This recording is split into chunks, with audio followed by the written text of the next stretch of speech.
Okie dokie. So we are set now. But yeah, I mean, I think that's kind of one of the reasons why I don't really care for the whole American style of living, is because of all the trauma. There's always something stupid going on here that people are just up in arms over, and I'd rather just live, you know? Yeah, there's always drama in the US. Especially now that Donald Trump is running for president. Yeah, that's... Oh my goodness. I can't fathom to think of what this country would be like should he become president. It is funny to think about that. Yeah, honestly, I don't think it's going to happen, but stranger things have happened in this country. I wouldn't put it past some of these weirdos. In fact, I have someone who's related to me that's voting for Trump, and I'm like, fucking God, are you... Like, seriously, how can... just blows my mind. Blows my mind that I'm related to someone like that. Can't wait for the wall of Trump to be built by the Mexico border. Yeah, that'll be interesting. The fact that he thinks that'll work, I mean, it's just unbelievable. The fact that he wants it to be built by Mexicans is what gets me. Yeah, and his clothing line too. What do you think makes his clothing? It's freaking ridiculous.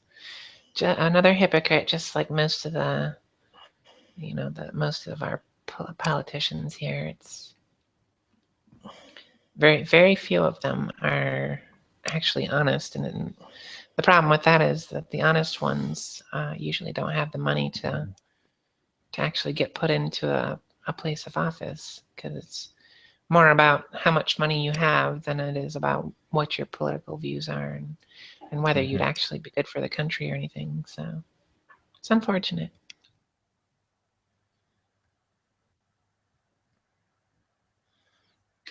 I wouldn't be surprised if there are people voting for Trump just to see what the fuck's going to happen. Yeah, he probably gets a lot of votes to being the ultimate shit stirrer.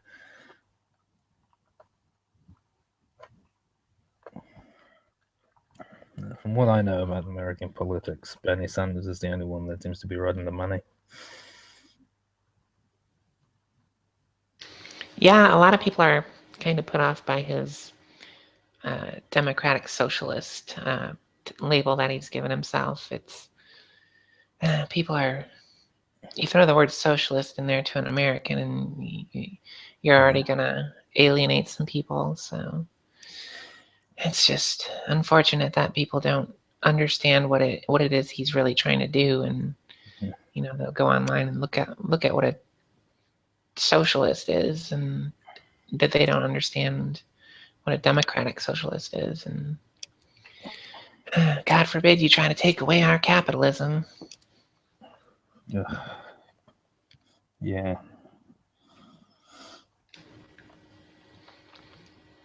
Yeah, it's unfortunate that that we don't know. I mean, I'm not saying I'm an expert on politics or nothing, but there are people out there who don't even pay attention to it and still go out and vote, and that's very unfortunate.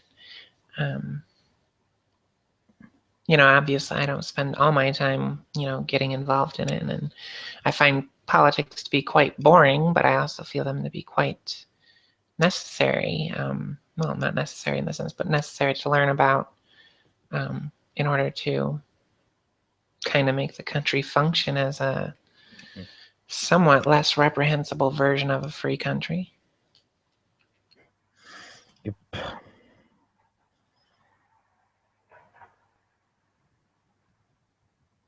So what kind of political parties do they have in Norway? Or Do you guys Well, we have all kinds of political parties. We have like 20 major political parties, and then anyone can start their own political party at any time. do you find that to be kind of a positive or a negative thing? Well, it's certainly better than a completely binary system. I agree. Yeah. It's unfortunate that we have. Well, it's not completely binary, but if you run independent, you're pretty much, you're never guaranteeing your shot of not getting in there. So, but yeah, I think the thing is that it's pretty much all Americans can. I'm not saying Americans are. I'm not saying all Americans are stupid, but a majority of us are. I think that's all they can handle is to. God forbid they should learn more about the political stances of more than two parties. Mm-hmm. No, we have mandatory like politics stuff in school. Yeah, we have like our social studies classes are the closest thing to a politics course, but it doesn't really talk about the parties per se and what their views are and it mostly talks about people and who were people. This person hears about them. Oh, by the way, they happen to be Democratic, or it's just political parties are just kind of a side note in our classes, and that's unfortunate. But one can hope things would change, but I'm doubting they will. Yeah, no.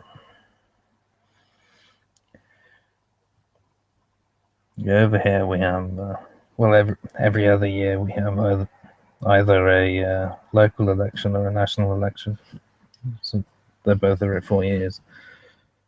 So every other year, like everything secondary school and up is visited by representatives of all the different political parties, and they had to have a debate, well, of all the different major political parties.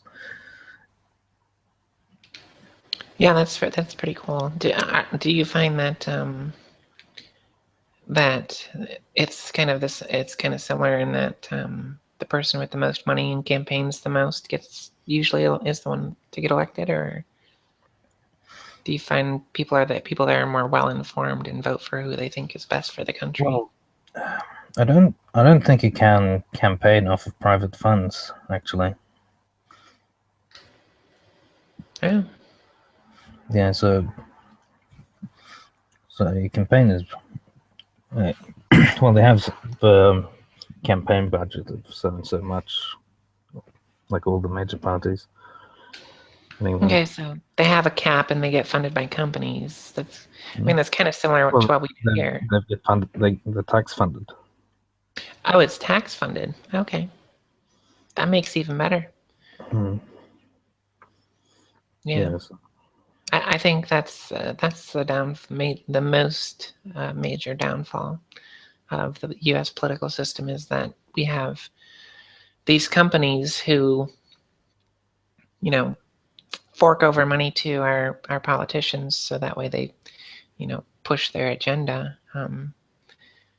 And it shouldn't be about that. It shouldn't be companies paying politicians to work for them. It should be people, getting a choice to vote for who they think is going to work for them as a people.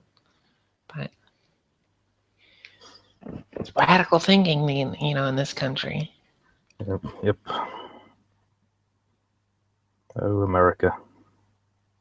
Yeah, the country where they say companies are people. Mm-hmm.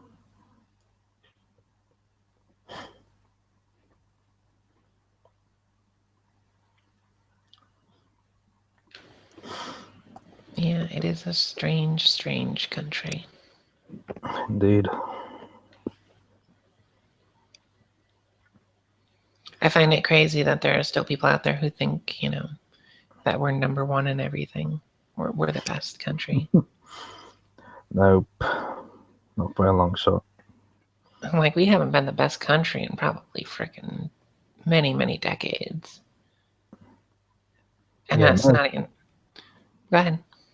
Yeah, America was at the top in like the 50s and such.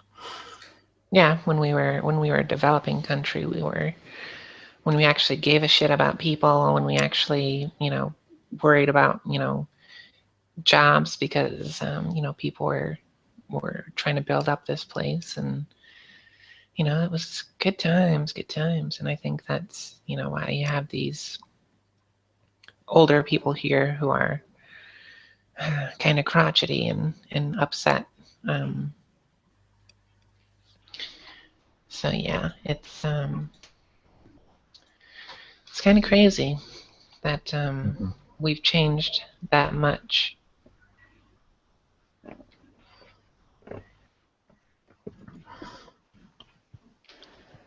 I like to think of. What's that, Skeptic? I said it's very quiet in here. Yeah, well, we're just kind of discussing politics. Ooh, my worst subject.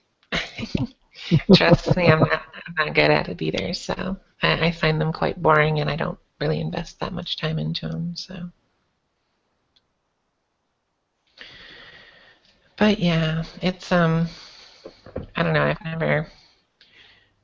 I never really had. I mean, people will call me a non-patriot, but I've never found myself to be better than anyone else just because of where I was born. Like, well, I'm American, therefore I'm better than you. Fuck that. Americans have a lot of issues to work out. We do. But the problem is that we have this sense of entitlement, this entitled attitude that I don't think is going away anytime soon. I'm not sure I've met a single Norwegian patriot. Oh, that's kind of funny. It's such a non-factor over here. Yeah, that's. I mean, that's the thing about. To me, a patriot is someone who understands that we're human. I mean, I'd rather be an Earth patriot than a country patriot. Try to get along with everyone, including those who wish us harm. It's this absurd idea that Why do you think they wish you harm? Because we stick our fucking noses in everyone's business. We think that we're the peacekeepers, and in fact, we're so brainwashed. I don't know if I would call the U.S. a peacekeeping country at all. Well, that's what I'm saying. We think we're the peacekeepers, but in actuality, we're brainwashed to think we're peacekeepers, but we're actually the shit stirrers. We're the ones that cause all the fucking shit. We are the ones that cause the. We're the drama. We're the drama of the world. It's amazing how accurate to reality Team America World Police actually is. Well, yeah. I'm from Canada, and I know we've been classically assigned the role of peacekeepers. Yeah, I mean, to me, a country like Canada, who doesn't start shit, but also doesn't, let people fuck around with them. Yeah, we don't put up with shit too. So yeah, just like when the U.S. decides they're going to go and invade a country, Canada goes, well, I don't think we like what you're doing there. Yeah, and that's the thing though, is we have a bunch of, again, not all, but we have a bunch of people here who are just scared to death by everything the media tells them to be scared about, and rather than using this lovely feature that we have called the internet and looking at news sources outside of our own government kind of pushed agenda-filled media that we have here, they just take what they hear on TV as truth, and they freak the hell out, and they're like, yeah, bomb the Middle East, fuck these people, blah blah blah. It's stupid. It's absolutely bonkers. So I don't support it. are you saying that lack of education in the U.S. is predominant? I would, yeah, absolutely. This, like I Well, said, this mentality that we have that we're number one, that we don't need to pay attention to what anyone else is doing because we rule the roost, and that's just no. It's just stupid. It's a stupid way to think. yeah, the American educational system is notoriously shitty. I'm watching all these flat earthers, and I'm really starting to wonder Yeah, Yes, I mean, how large a percentage how of them are how how American? could things get this bad there that people need to believe in such ideals?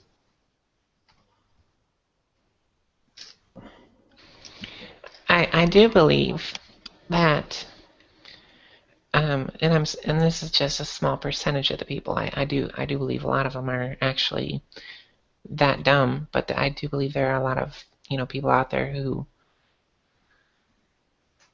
frankly just don't give a shit, and they're out there trolling. And while I'm all for having fun, I don't think trolling is a very productive way. It does it at the expense of other more important issues, that I don't know. I don't want to say that they give us a bad name, because like I said, they're a small percentage, but it propagates those who are easily gullible, and that's kind of the state we're in here as a country. The easily gullible come across these troll videos, and Poe's law kind of kicks in, and they take it as truth. Um, it's a constant thing I see here, and it's just ridiculously retarded how lazy people are. So you're saying that they can't actually think for themselves? They don't. It's not that they can't think for themselves. I mean, I believe most of the people here are capable of it. It's just that they don't want to think for themselves. They're too fucking lazy. They're too lazy to, get news from outside of the U.S. They're too lazy to look into what the media is telling them. They're too lazy to, fact check things that people say on the internet. It's just, it blows my mind. Didn't the Flat Earth Society start as a trolling group that would actually kick people that genuinely believe the Earth was flat? It's It's a I'm trolling not group? familiar with it. I'm not familiar with it, so. I think it was Sorry, you're kind of originally. low. I'm just trying to turn you up here. If I can turn your sound up. I think it was a trolling group originally.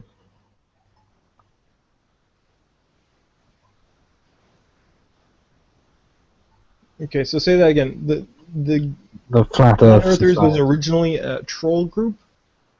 Yeah, like there was a website called Flat Earth Society, I think it was.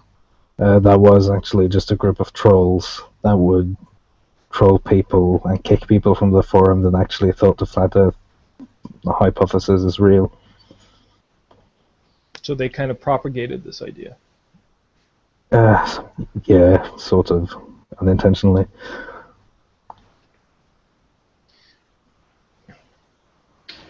And Yeah, understand how those. I'm trying to understand how those who believed it to be true. Then, if it was, I don't know. It may be not. Yeah, been pronounced as a troll group. I would have thought something small like that would not get this far out of control. Well, a lot of people are really, really dumb. The numbers are staggering right now. I'm really, really scared.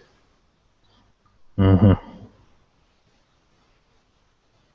yeah, I think the numbers in the U.S. are, I think was it 46% of people don't believe in evolution, if I recall the number correctly.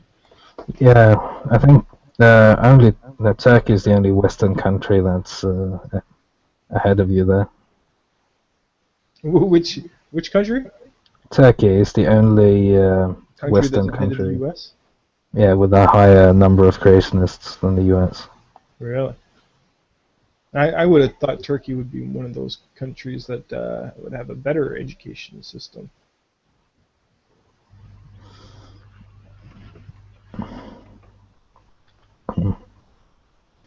I don't know all that much about Turkey, really. Yeah, I just long. I mean, hopefully I can try to talk my husband into it. I'm kind of sick of the ignorance of the U.S. Hmm. That's kind of why I Another like one who one. wants to move to Canada?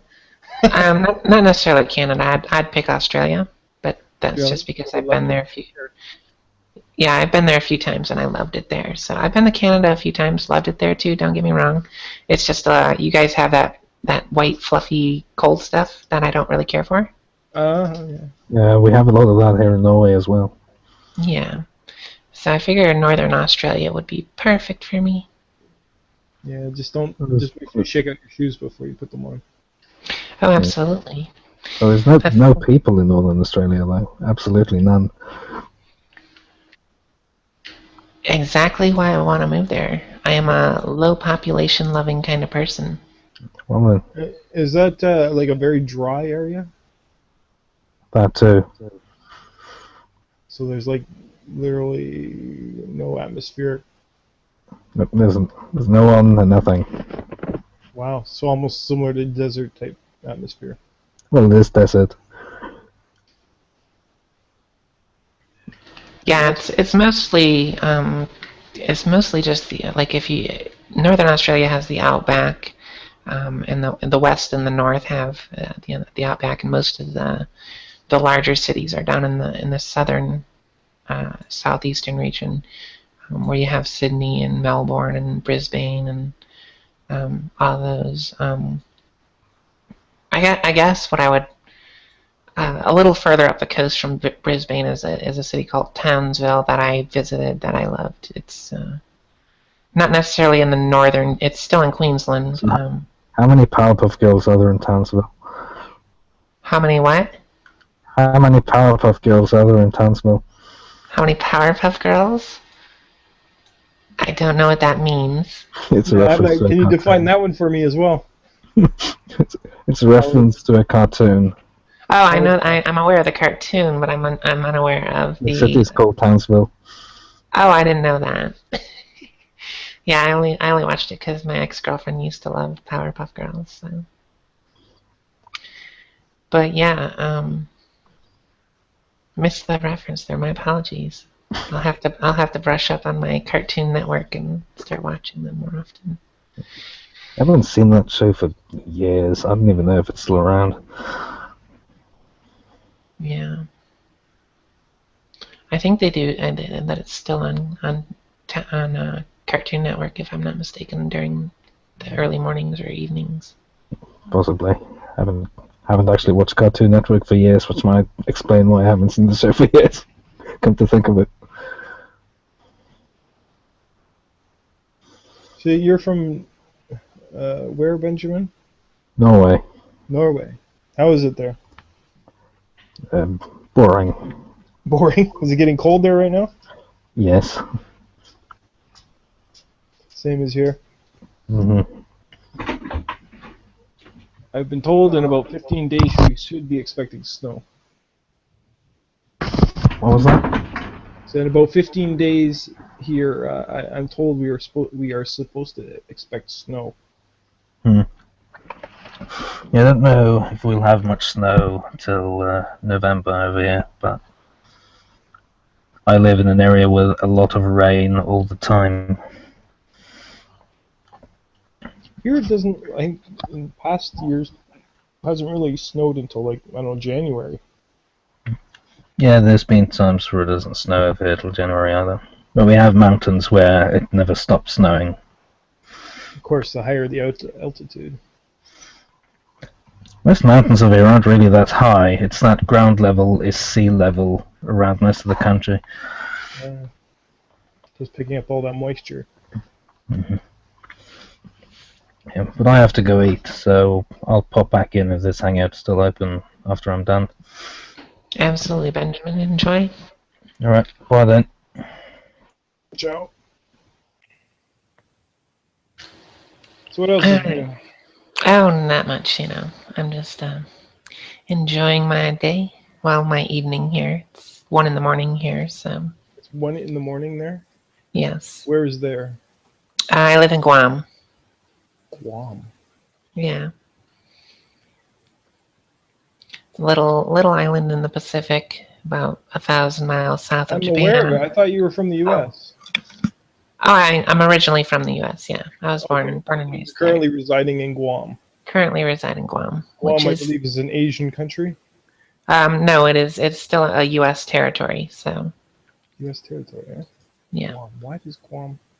There was wars having to do with Guam. yeah. World War II.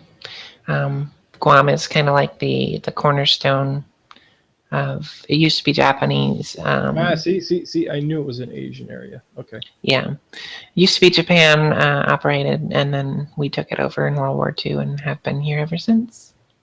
Okay. And they're calling it a U.S. country. Well, it's a U.S. territory. It's not a US country territory. per se. Yeah, but Is that one that's going to be given back to Japan? highly doubtful. We have 2 military bases here, so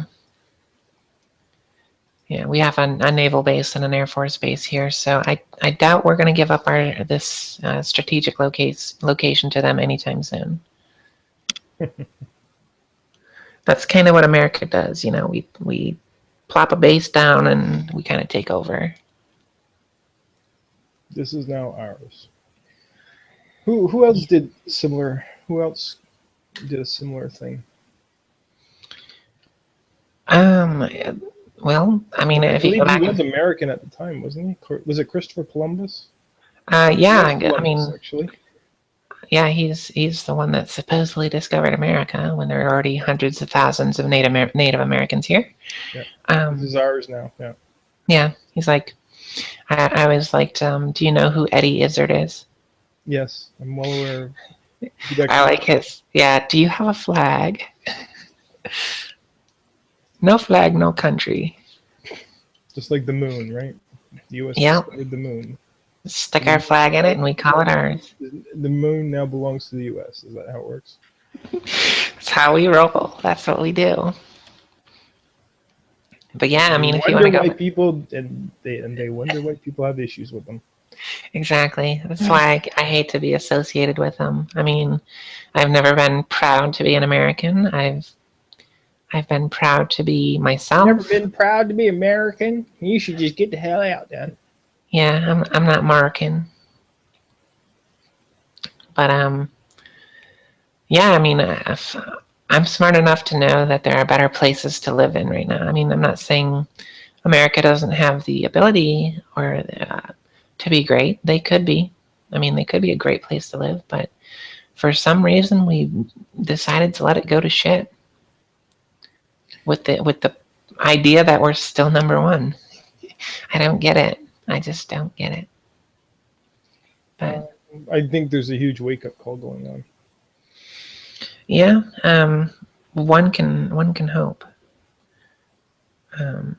I myself hate politics, but I mean, it's always a pick of the lesser of lesser of the evils. But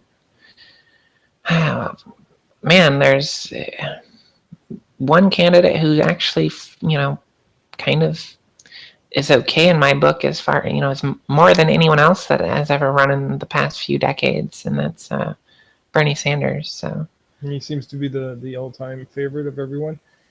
He seems to gain more leverage than probably majority of us secularists. Yes, it's quite surprising actually that I've seen a lot of people. Kind of gives you hope that the U.S. will actually figure something out for themselves. Yeah, a little, ever so slightly, maybe. People freak out when they hear that term socialism.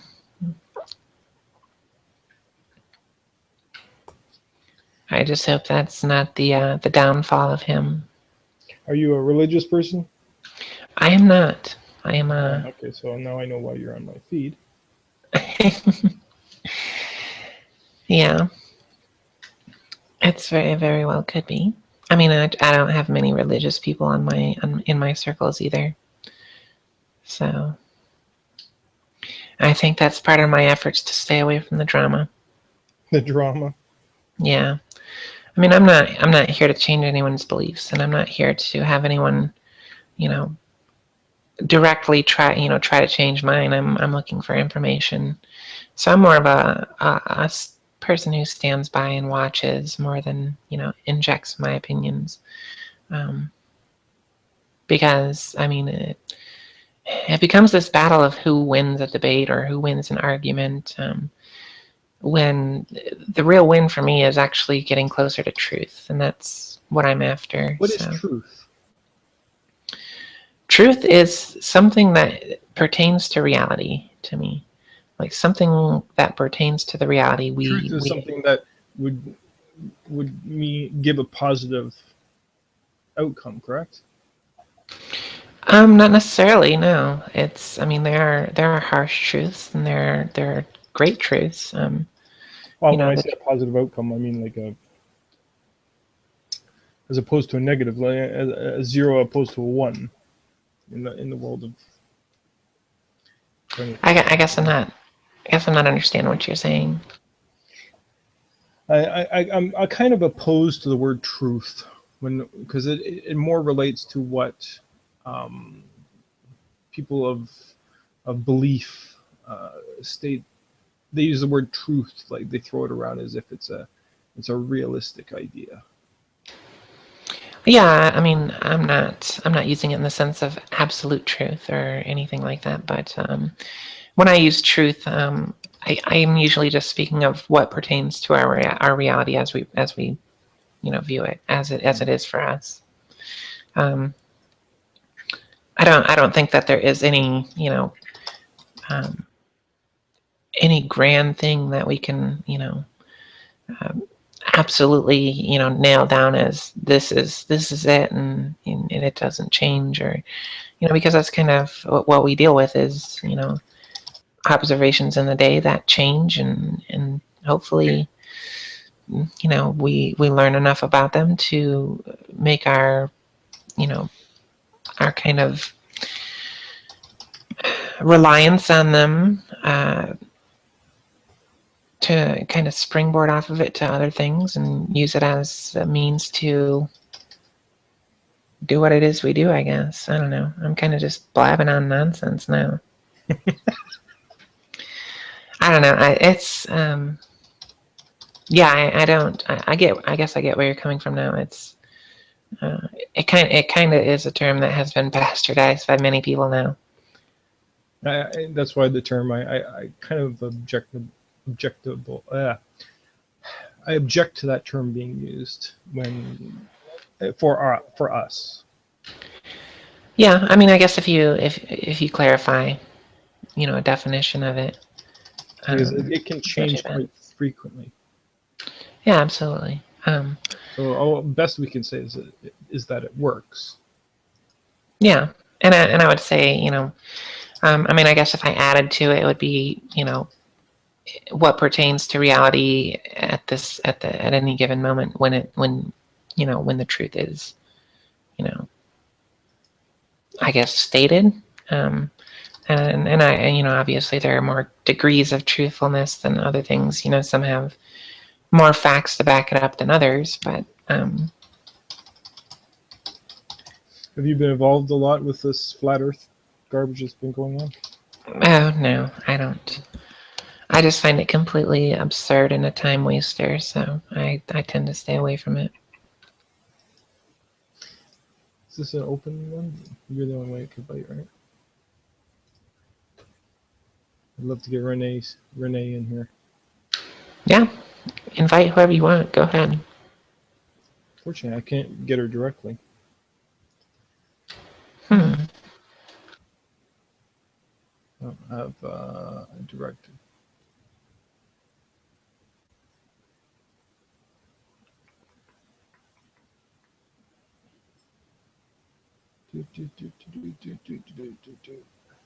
Okay, I sent her an invite. She probably doesn't know Probably doesn't know. who I am though, so I don't know if she'll accept though. Come on, Renee, get your butt in here.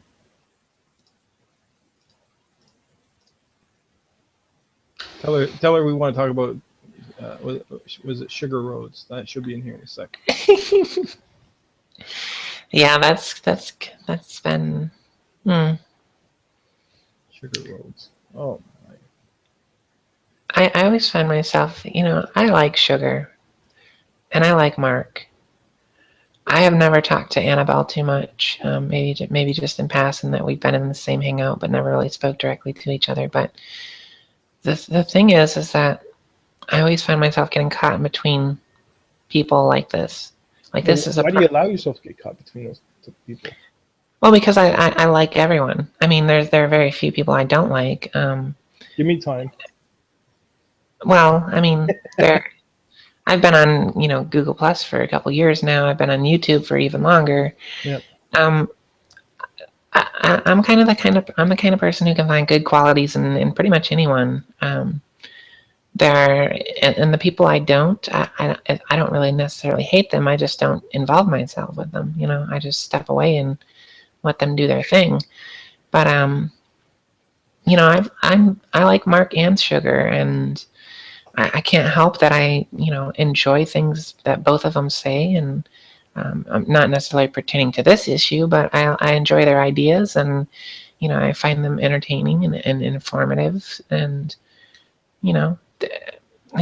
so getting stuck between them and like everyone's picking sides. So Sugar's right, Mark's right. I'm just not that type of person. Hey, for myself, I'd rather just sit back and watch. Yeah, I mean, I tend not to even do that. I mean, I watching it unfold is kind of, I feel guilty for doing it. Like I feel guilty for even getting any type of enjoyment from it, I guess. So I don't know. It bothers me a little.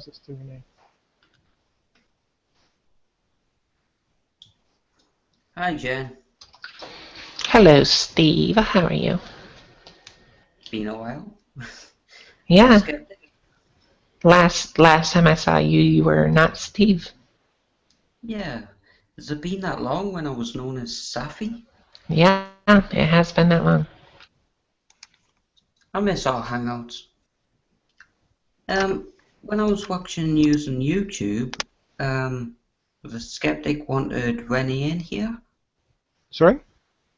Did you want Renee in here? Yeah, I'm speaking to her now. Alright.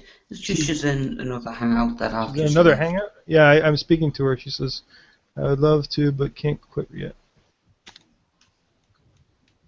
She must be on Always an something excuse. juicy. Yeah, she must be working with something juicy there. What kind of hangout is she in, and who's in the hangout with her? My memory is really messed up. Can't remember anybody, to be honest. It's just the Is this a hangout Nadia regulars. hangout or something? No, it's not Nadia. I'm not too good with computers, but I'm trying to find out for you. Doodle-doo. Seems to be not too many people on today.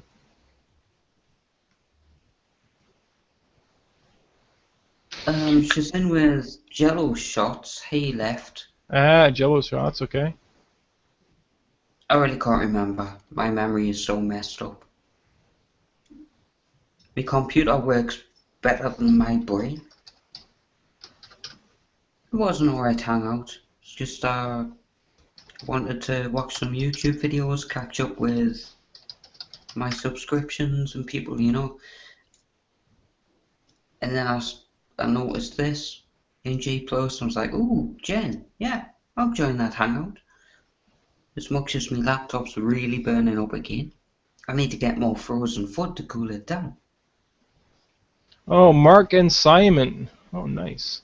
Yeah, that was them. Mark and Simon are in there. Okay, so again, Jennifer, they're talking about As the Stomach Turns, another episode in which a in which sugar is stirring the coffee. Ah, yay. And who would you expect but to find Renee in the middle of it?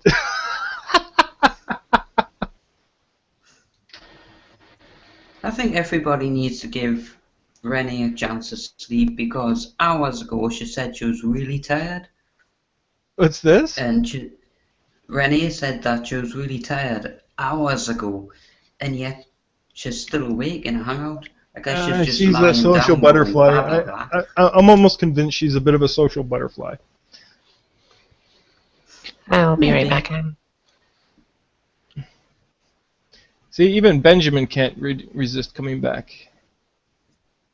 Hey Benjamin, it's been a while since we spoke.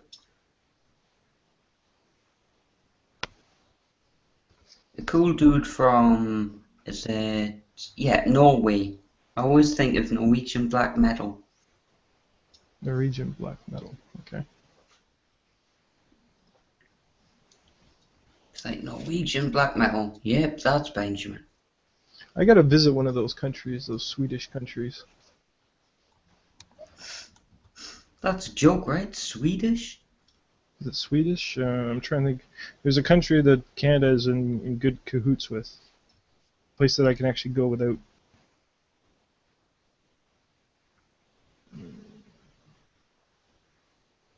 Without what?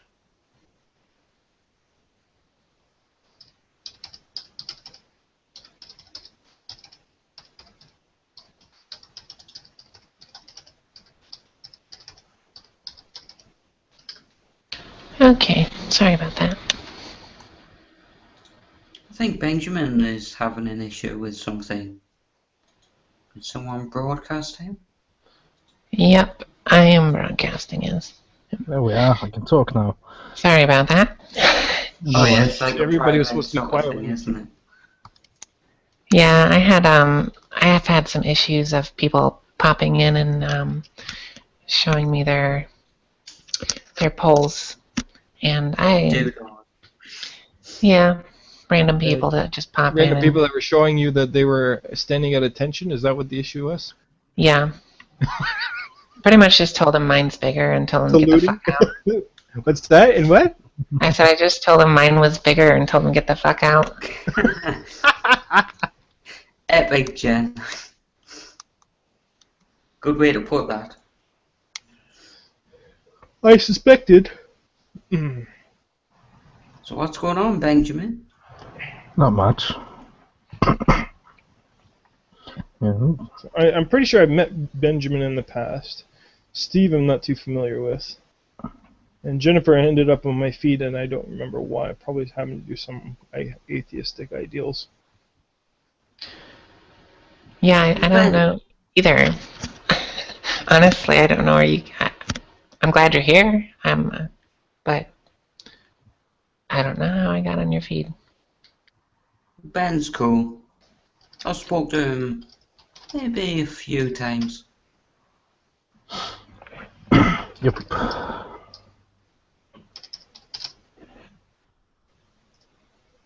I remember you, Benjamin, because you shared a video with me. I was like, oh, how many times have I heard that song?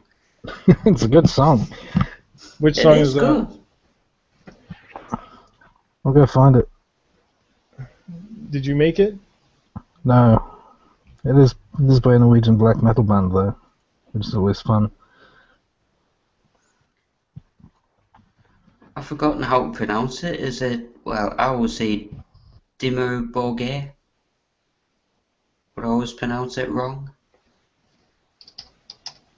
Bear in mind, this is live though, Ben. So, Yeah, you know, don't don't destroy the channel. Yeah. I'm not gonna broadcast the song. I'm gonna send a link.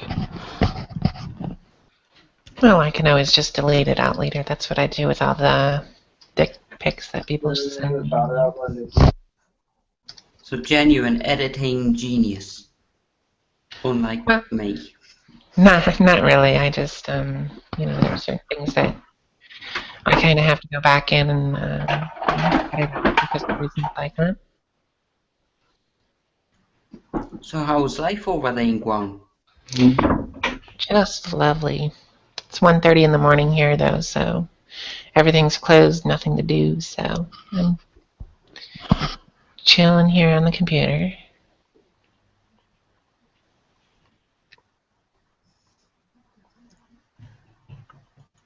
It's a cool life if you can always just sit back and chill. Yeah, it doesn't hurt being 5 minutes walk away from a beach either. So Cool.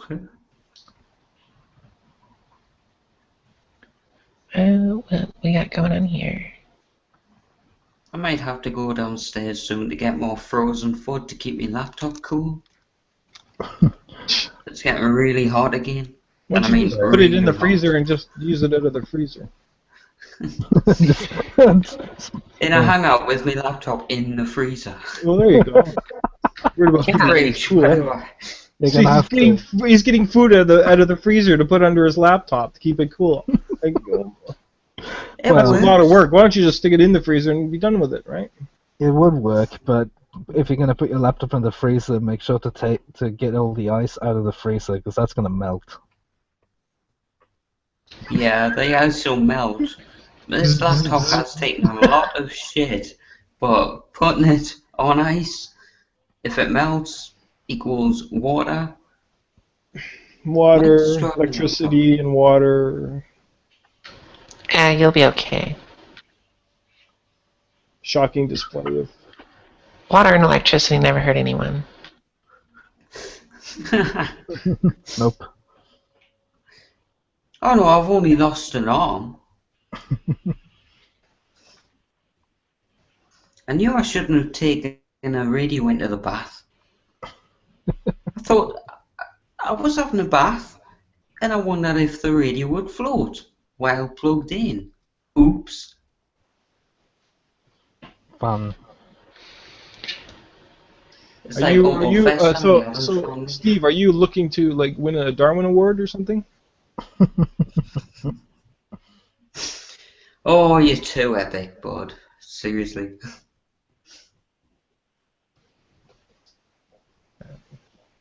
Many have tried to win that award. Many have failed to live to receive it. Well, isn't Yeah, that exactly. part of the criteria for winning? Yes, I thought it was part of the criteria. You couldn't actually come and claim it. Like the Duke of Edinburgh award that we'll have over here in England. It's like, oh, you've got to stay out all night in a tent in the freezing friggin' cold just for a small bit of paper. It's like, oh, I've done the Duke of Edinburgh award scheme thing. Yeah, whatever.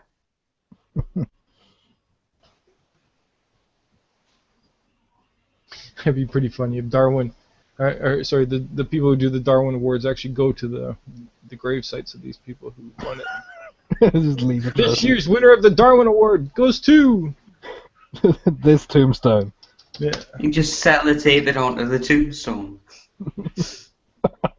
There you go, mate. You want to be famous, don't you? You're famous now. Everybody gets their 5 minutes of fame. Mhm. I thought it was 15 minutes. Not anymore. Inflation. Yep. Yeah. There's just not enough time to hand out all the awards if you give them 15 minutes. So you have to limit it to 5.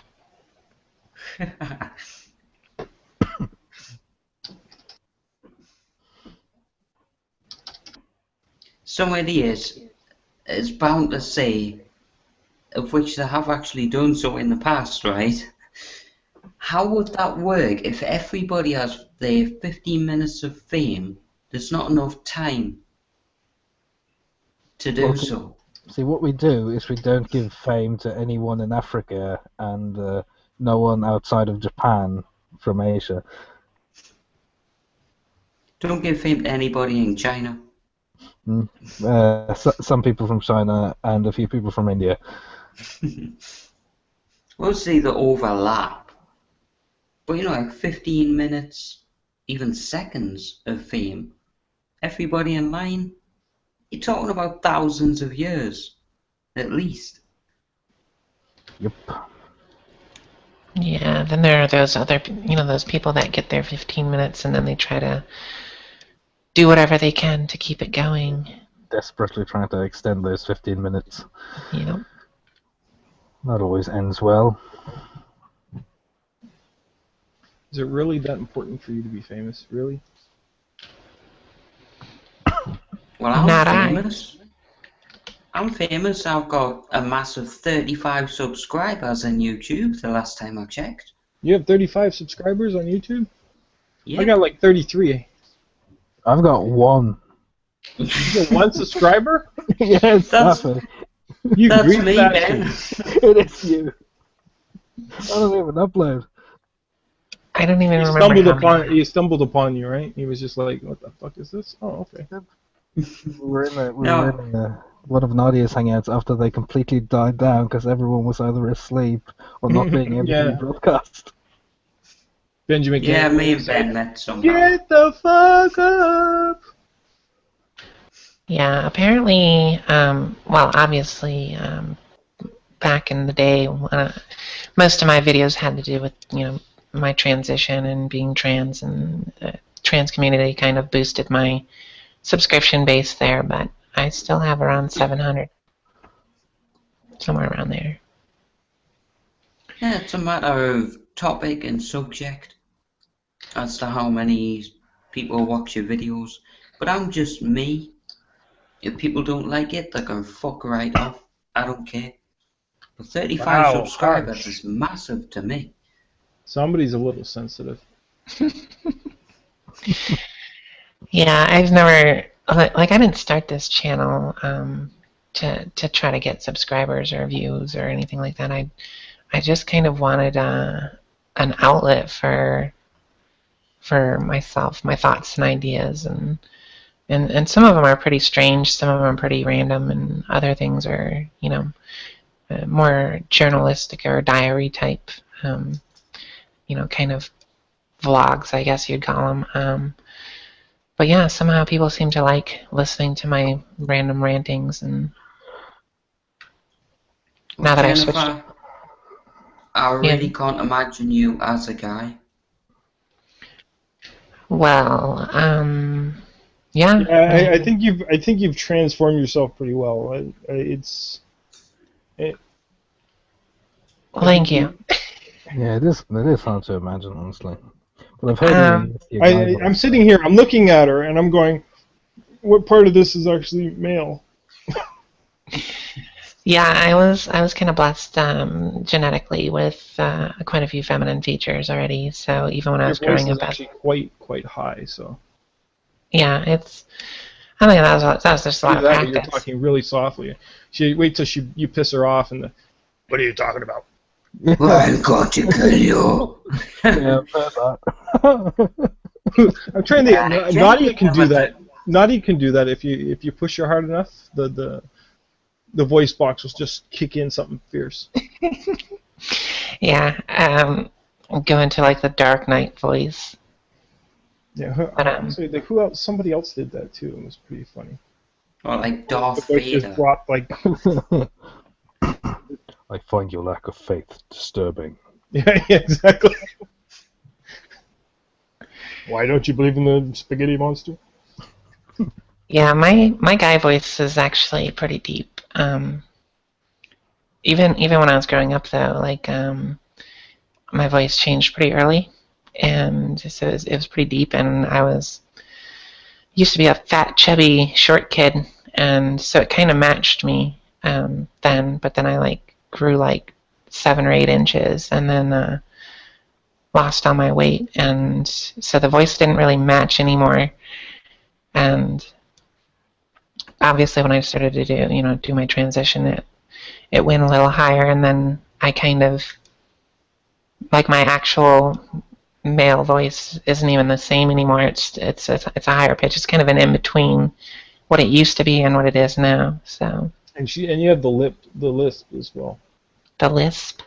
The Yeah, lisp, I've always had the lisp, even when I talk as a guy, though. I've never heard the lisp. If you listen to her, Yeah, you can actually hear the lisp, the Yeah. lisp type thing. It's pretty slight, but it's there. I hiss like a snake. I didn't I notice thought it was just. you mentioned it. Yeah, it's there. It's not like a super. Yeah. Super. It's I not thought all it was I'm just your okay. microphone or something. I'm super. Thanks for asking. Yeah, It it's not. makes you cuter, Jen. With the lisp, it makes you even cuter than you already are. Well, thank you. Okay. But yeah, I've always had the lisp. It's something that How I've tall are always you, had a problem Jennifer? with. I'm 6'2". Ah, there we go. Okay. Bloody hell! You grew eight 6'2". inches, 7 to 8 inches. I'm going, okay, she must be really tall. I am really tall, and it's mostly in my legs. Without heels, you're 6'2". Without heels, I am 6'2". Jeez. Let me guess. Steve, you're what? 5'4"? Nah. Guess again. Apparently I'm about 5'10" or 11. Yeah, I've been told I'm about 5'11". Says Benjamin, the 5-year-old.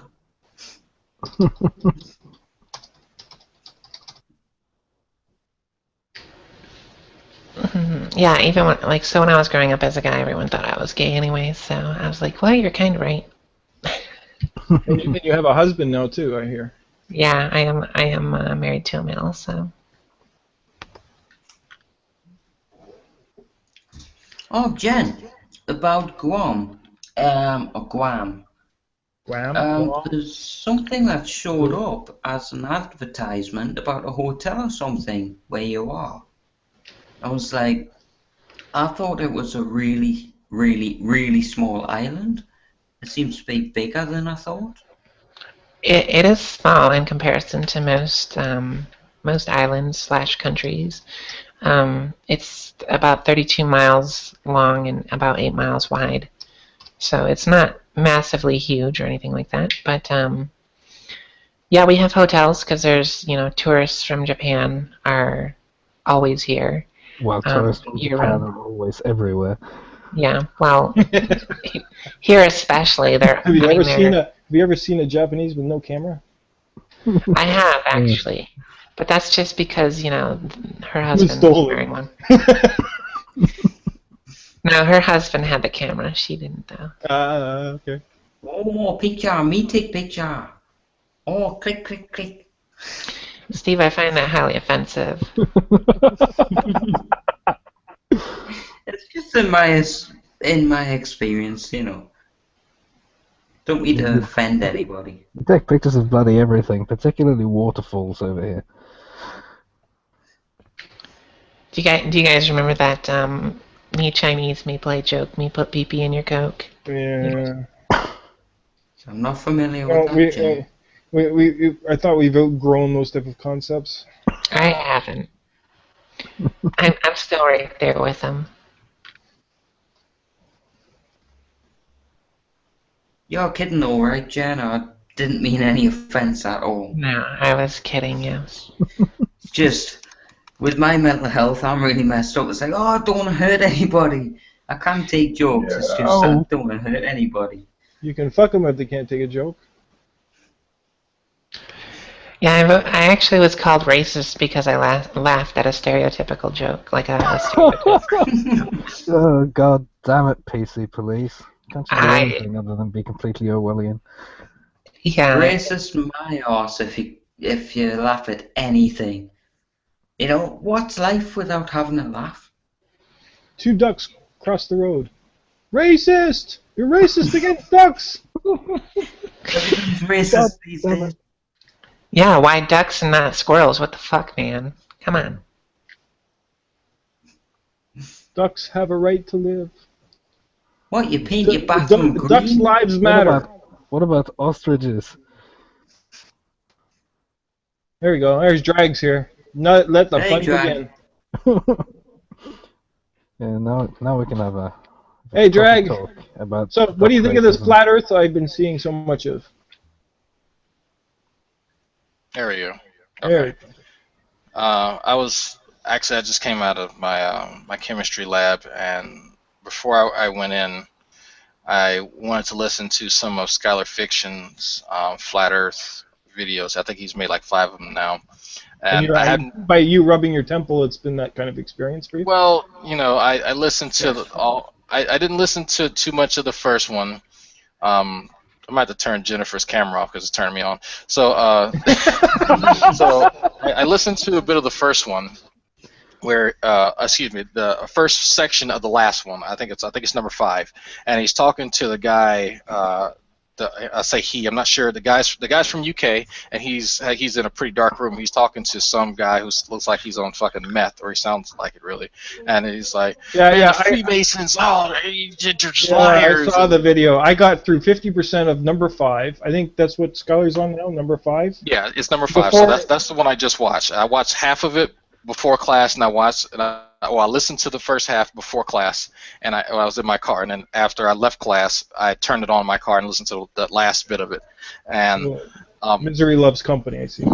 Yeah, it's really interesting because I'm trying to make a decision on whether I want to talk to these people, because just talking to delusional theists is one thing. They can somewhat ground their delusions around their theology, which is fine.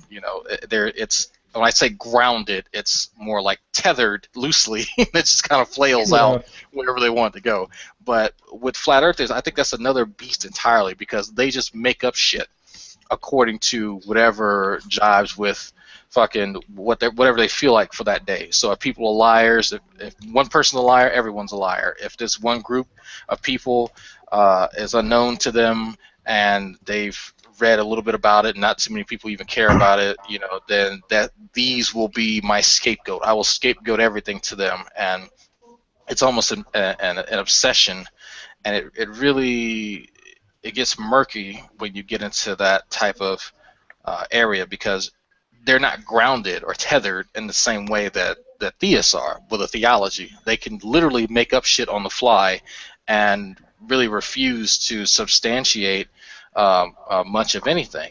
So I really wonder, like, is it worth talking, or should we have some type of litmus test? Well, the only thing I can come up with is that you're questioning whether or not you want to be masochistic. Are you like prone to being abused? Well, yeah, that abuse is nothing new to me, but I talked to Jungle Jargon off-air hangouts about science, so I mean that's pretty masochistic. You can't find a more efficient way to kill brain cells than to try and have him lecture you on a topic that he knows nothing about while you have the material literally sitting in front of you. So. But that's literally what you're going to be doing to yourself. You might as well, like I got through 50% of, surprisingly enough, 50% of that number 5 that he had done there, and I'm sorry, I get through half of it, and I'm going, how does this man able to feed himself? Like, don't we put down animals that are suffering? We should. I'm kind of, well, here is my new technique that I'm going to start doing. Instead of trying to fight misinformation with empirical evidence and shit, I'm going to agree with them to certain degrees and throw in completely obsolete scientific theories like phlogiston and spontaneous generation and stupid shit that we know doesn't exist, and just to see if they agree with it. I think that was considered. I think Fabio's law of dealing with whack jobs. Yeah, I mean, the only way to deal with people who are that crazy is to be crazier than them. Yeah, I mean, I'm going to have to hand it to Fabio for that. That's Fabio's deal.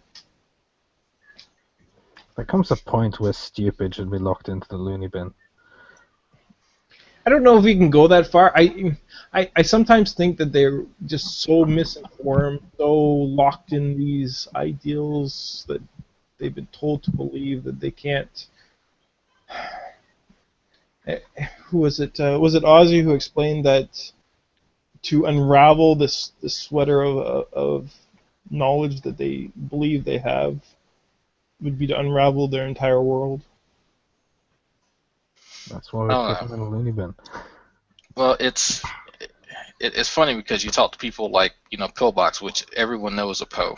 We know that he is doing it for shits and giggles. He is riling people up, and he is because he derives pleasure from it. And I don't blame the guy.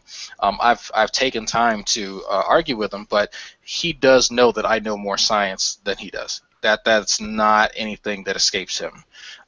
If I'll play with him just long enough for me to ask him to clarify something. And when he knows that he's reached that point where he has to demonstrate his knowledge on a topic, he runs away from it. And he has a pretty good technique when either to try and jump topics, move fucking goalpost, or just oh, you're evil tard, ape man, whatever. And so he is more inclined to just destroy the conversation than break character, which I find hilarious. But some of these other guys, it's hard to pin them down because they could literally make up something, and Pillbach just won't do that because he values his nonsense and his character more than anything else, because that would be the end of his lulls. And so I'm discussing with Redline as to whether we should go after Rocket Ronnie. Well, for two reasons. We know Ryan doesn't know what he says he knows about chemistry, and that he's kind of in and out of YouTube. So trying to make a series based on his stuff would kind of be short-lived. So finding a lolscow that is online frequent enough and that will actually engage you is the challenge, but also finding one that isn't going to drive you fucking insane with just random bullshit that they pull out of their ass. I think, personally speaking, if I was to nominate anyone for that kind of position, I think Arcane would fit quite a bit of that. Yeah, and Arcane, I think, is reasonable enough to come into a hangout, and he's reasonable enough to kind of for you to discuss a topic with him. Now, as much as he kind of thinks really out there sometimes, there are points where he'll go, yeah, well, I'm not sure I believe everything that's being said there. Yeah, and he can be spoken to for quite some time. Like I think the longest I've ever spoken to him is about 2 hours, which I was shocked myself because I know his buttons. I know after dealing with him for so many years, I know which buttons to hit and which ones not. So I'll try my best to avoid the buttons, even when he fucking provokes me. So that could be, but Arcane, he's not stupid. I mean, he's silly, but he's not stupid. He knows when he's being fucking milked for lulz. And he will disengage. He will kind of rage quit if he feels that the conversation isn't going where he wants it to go.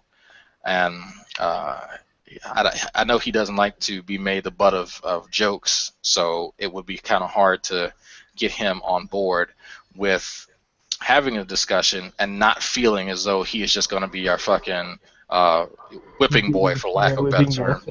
I mean, it's really what it would be, but I have a bit more respect for Arcane because Arcane doesn't get belligerent. Arcane will throw jabs at people, but it's in a really joking manner. It's not anything that's outwardly malicious. Yeah. And so I've invited him to Talking Shit Tuesday, so we can kind of talk about this flat Earth stuff. And I've also invited a guy that hangs around Rose Patton a lot, called Luke Dog. Oh, Rose Patton. I only saw Rose in that hangout that she was with. I'm forgetting who with. Was it Beasley?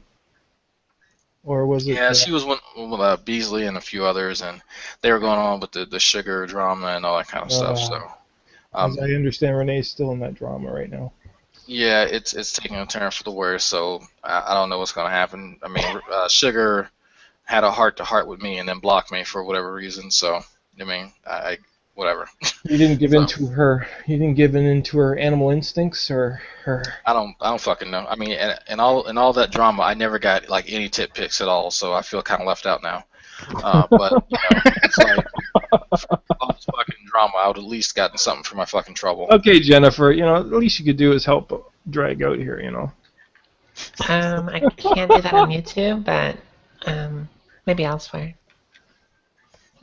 I'd do with that. I'd like that actually. So, but anyway, no, but Luke Dog, Arcane, and what's his fucking face? Luke Dog. I never even heard of Luke Luke Dog. Yeah, I'll link his channel. I see Rose Patton share his stuff every so often. Well, I've spoken to Rose, and Rose has she always, I make fun of her because after everything she says, it sounds like she's run a marathon, so she's always out of breath after every sentence, and so I just pick up on that. It's like, you know, the government, and they're doing, and you know, they're always, you know, they're plotting, they're planning, and it's like, geez, like what are you sprinting in between statements? Like what's going on? And so maybe she's one of those diehard fans of communication that she must. Well, she just really. While she's probably doing her boyfriend or something. Who knows? No, I don't know. I know she's a fan of Pillbox. From what I understand, that may or may not have changed. She's a fan of Pillbox? Yeah, I know they used to hang out a lot. So, actually, my wife just sent me a message. She wants me to take my son to school. So let me turn it off. But yeah, I'm not sure. I don't see them hanging around too much, so I'm not sure how their relationship is right now. But she is a big conspiracy theorist, big like lizard men, fucking Freemasons, all that. And so the crazy is like real strong with this one. Drop my headset. Sorry, say it again. I said so. The crazy is real strong with this one.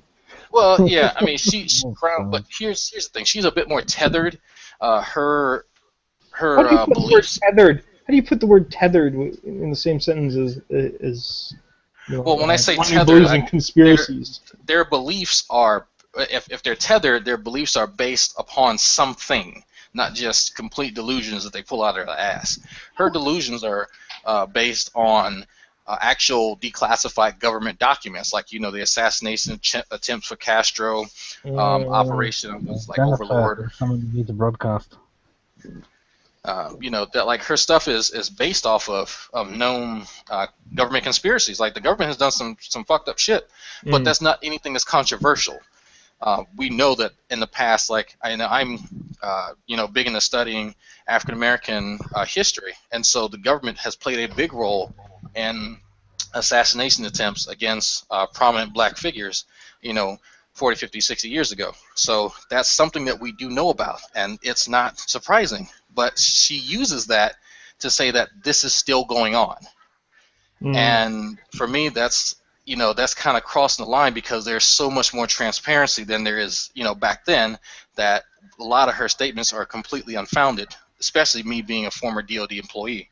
So that's why I say she's a bit more tethered, but it's still, you know, massively delusional. So I'm going to go AFK for a bit. Okay. What's up, Bunto? Hey, guys. What's going on? Okay. What's the name of the hangout exactly? It's about drama. Well, no, what is the exact name of the hangout, please? I don't remember. Oh, is that important?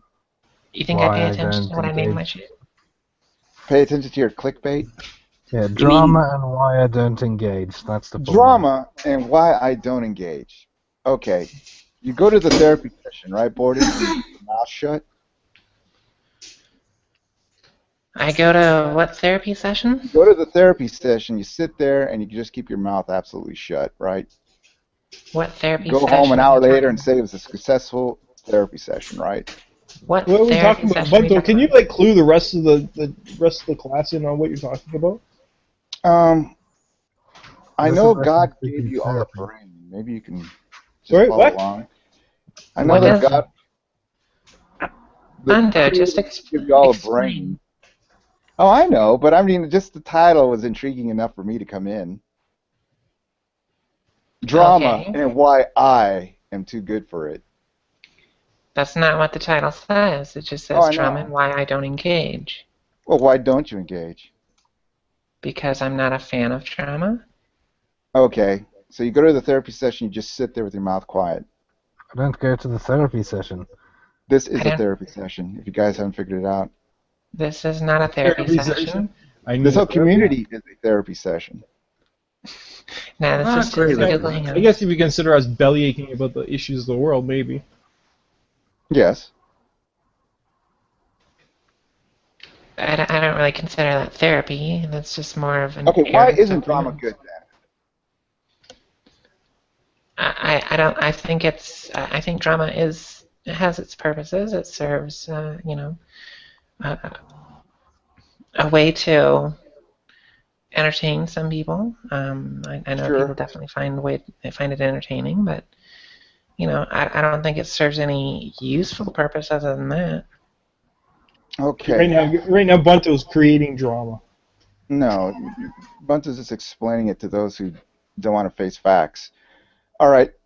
People come into our community and they express what they're feeling, in their hearts or what's on their mind.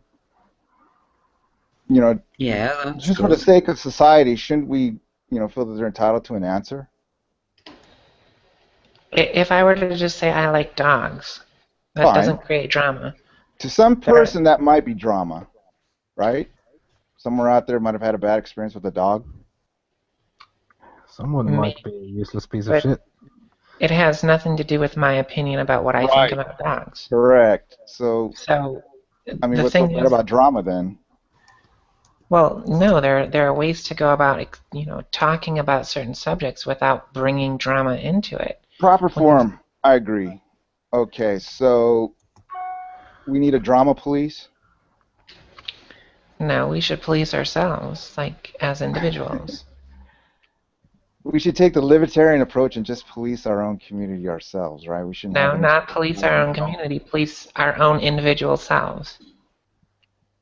If you're cool with drama and you want to engage in it, you're free to do so.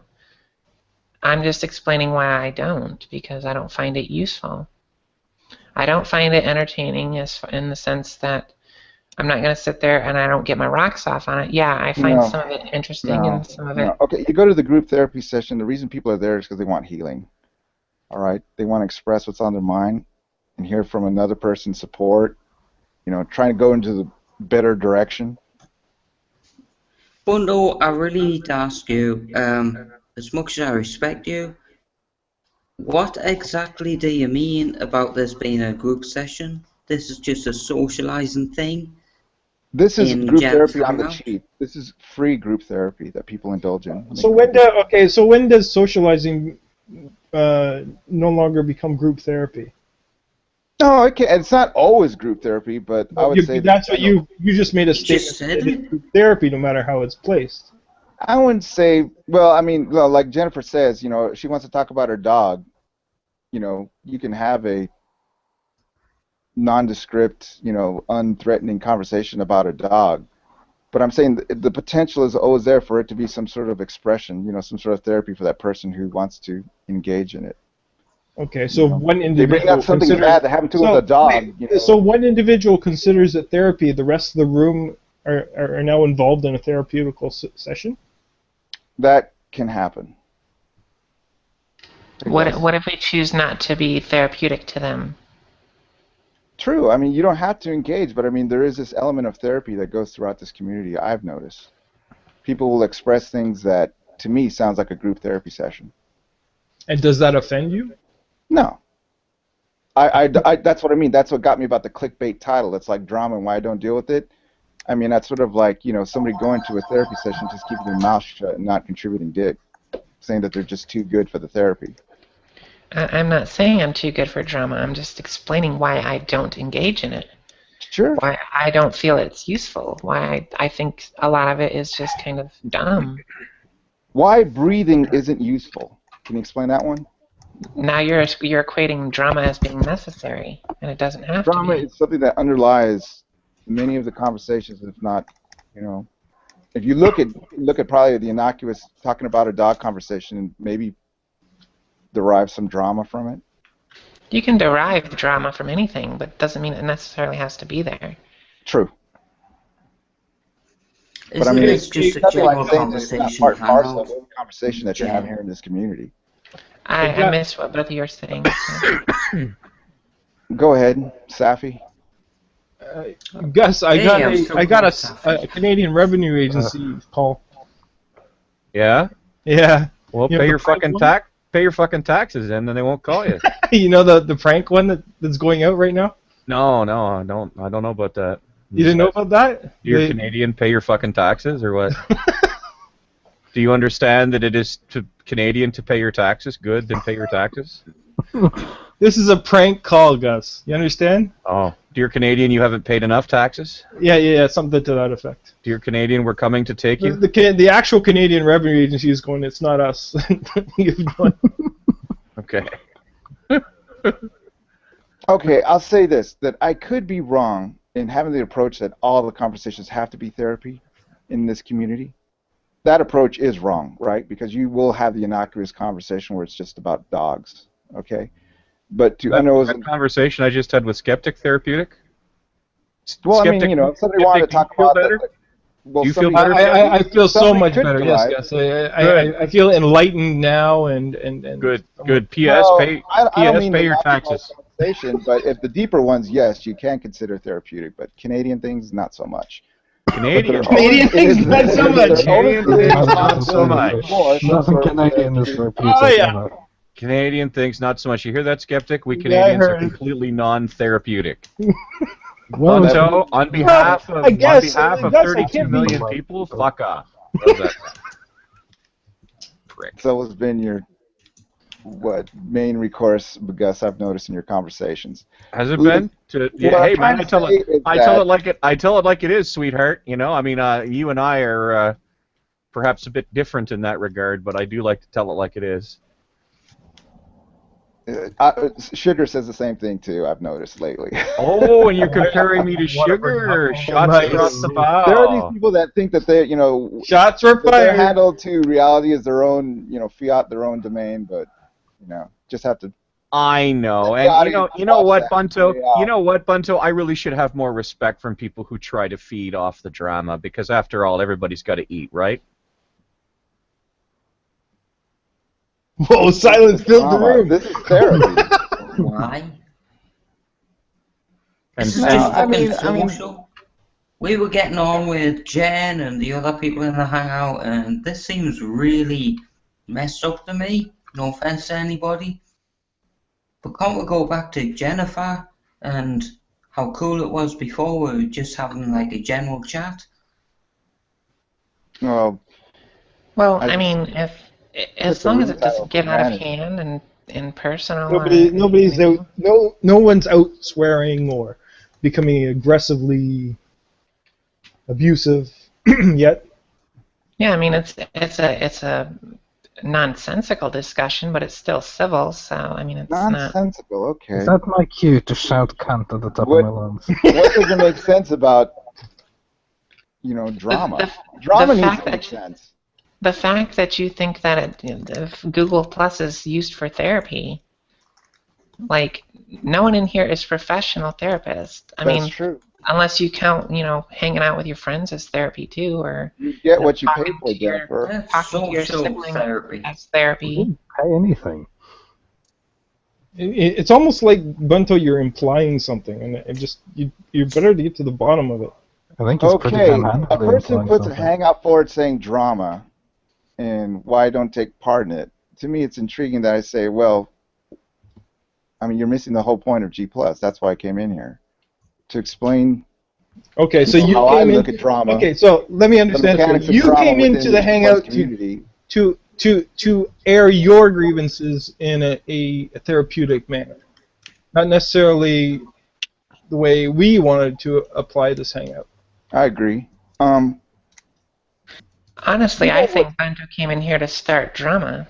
No. I mean, well, that's the thing now. This thing about drama, I mean, calling everything a drama, why don't we just sort of narrow the definition of what drama is? Instead of calling everybody a troll and calling everybody starting drama, why not, discuss it? Well, part of the problem is that drama is an ill-fitting word that's been co-opted from what it's, you know, the word drama, all of a sudden people started using drama as a simple way to talk about a whole bunch of other things, you know, like interpersonal conflict. That's what we should be doing, but since not everybody has the fucking linguistic and vocabulary chops to handle two words like interpersonal conflict, instead they default to a fucking, you know, to a fucking bottom basement brown bricks word like drama. But drama is not interpersonal conflict per se, and interpersonal conflict is not necessarily drama. So, I agree. you know, that being the case, I mean, we're once again, the dumb people are fucking dictate the conversational agenda for the rest of the world, which I find annoying. The dumb people. Just tell us how you really think there, Gus. Well, the thing is that drama. Gus was right. I believe that drama, you know, has that element of pointlessness to it, right, Gus? Where, you know, drama is pointless. Right. Or But- actually, drama. You know, drama is always fucking associated with the theater. Right. Yes. And you know, Yeah, agreed. But drama is also expression. You know, that somebody's expressing how they feel. Why is that drama? This is what bothers me. We had perfectly functional words for all this shit in English before we started to use one word that doesn't really cover it to plaster all over those other words. Right? I agree. mean, Bunto said self-expression. Self-expression is very different from drama, and when you say self-expression, you're able to say exactly what you mean. But when you say Right. drama and you mean self-expression, people might think you mean self-expression, but they might also think that you mean interpersonal conflict. Okay, I'll answer that. Okay, what I've kind of meant by expression is that when somebody says something in a hangout, the first thing that I'll kind of accept in my mind is that it is an expression. You know, like something that they just said, right? And then if they want to go further into the depth, you know, into the therapeutic part, then there's always that avenue. So in a way, Russ, I understand what you're saying, but in a way it's like, you know, what Sugar is doing right now, let's say, for example, to me, a lot of it is expression. You know, there is interpersonal conflict, and there is a depth to it, of course. I will not, you know, belittle that, but, you know, some of the things that she says, you know, when you're really listening to her, to me, is expression. It's like, you know, she's got an environment, she's got an audience, so this is the way that she wants to, you know, express her artistry to the audience. I know you may think that that's, you know, artificial, right? But in a way, this whole thing has that flavor of artificiality. You know, I don't know if you guys saw that hangout last night. That was just a terrible hangout of Wow. the recording that Benny did of those guys. I don't know if you guys watched that. If not, Yeah, I saw some of that. that was just terrible. That was malicious. You know. What was malicious about it? Okay.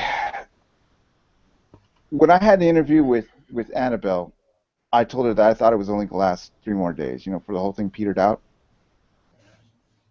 And now it's like, this thing has gone on so long, it's like not doing anybody any good. So people that want to extend it, like what Benny and Rob did, to me, it's just a malicious activity, man.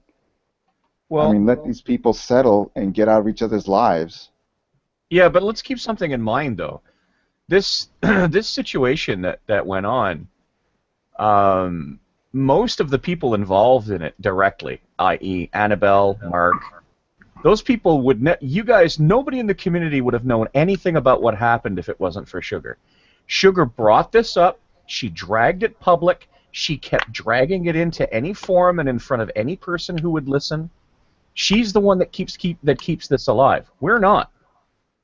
There, you know, she says that you know people are in some sort of war with her.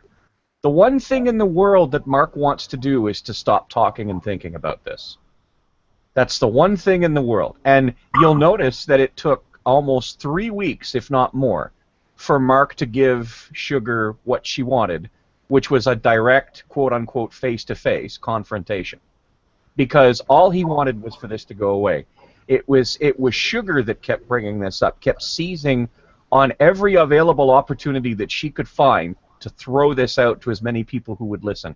And now I she's agree. down there bottom feeding with fucking Bunto / J-Dubs. Or not, excuse me, I'm sorry, Bunto.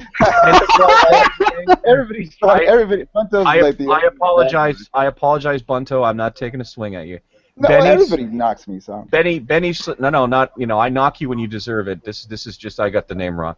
Benny / J-Dubs, okay?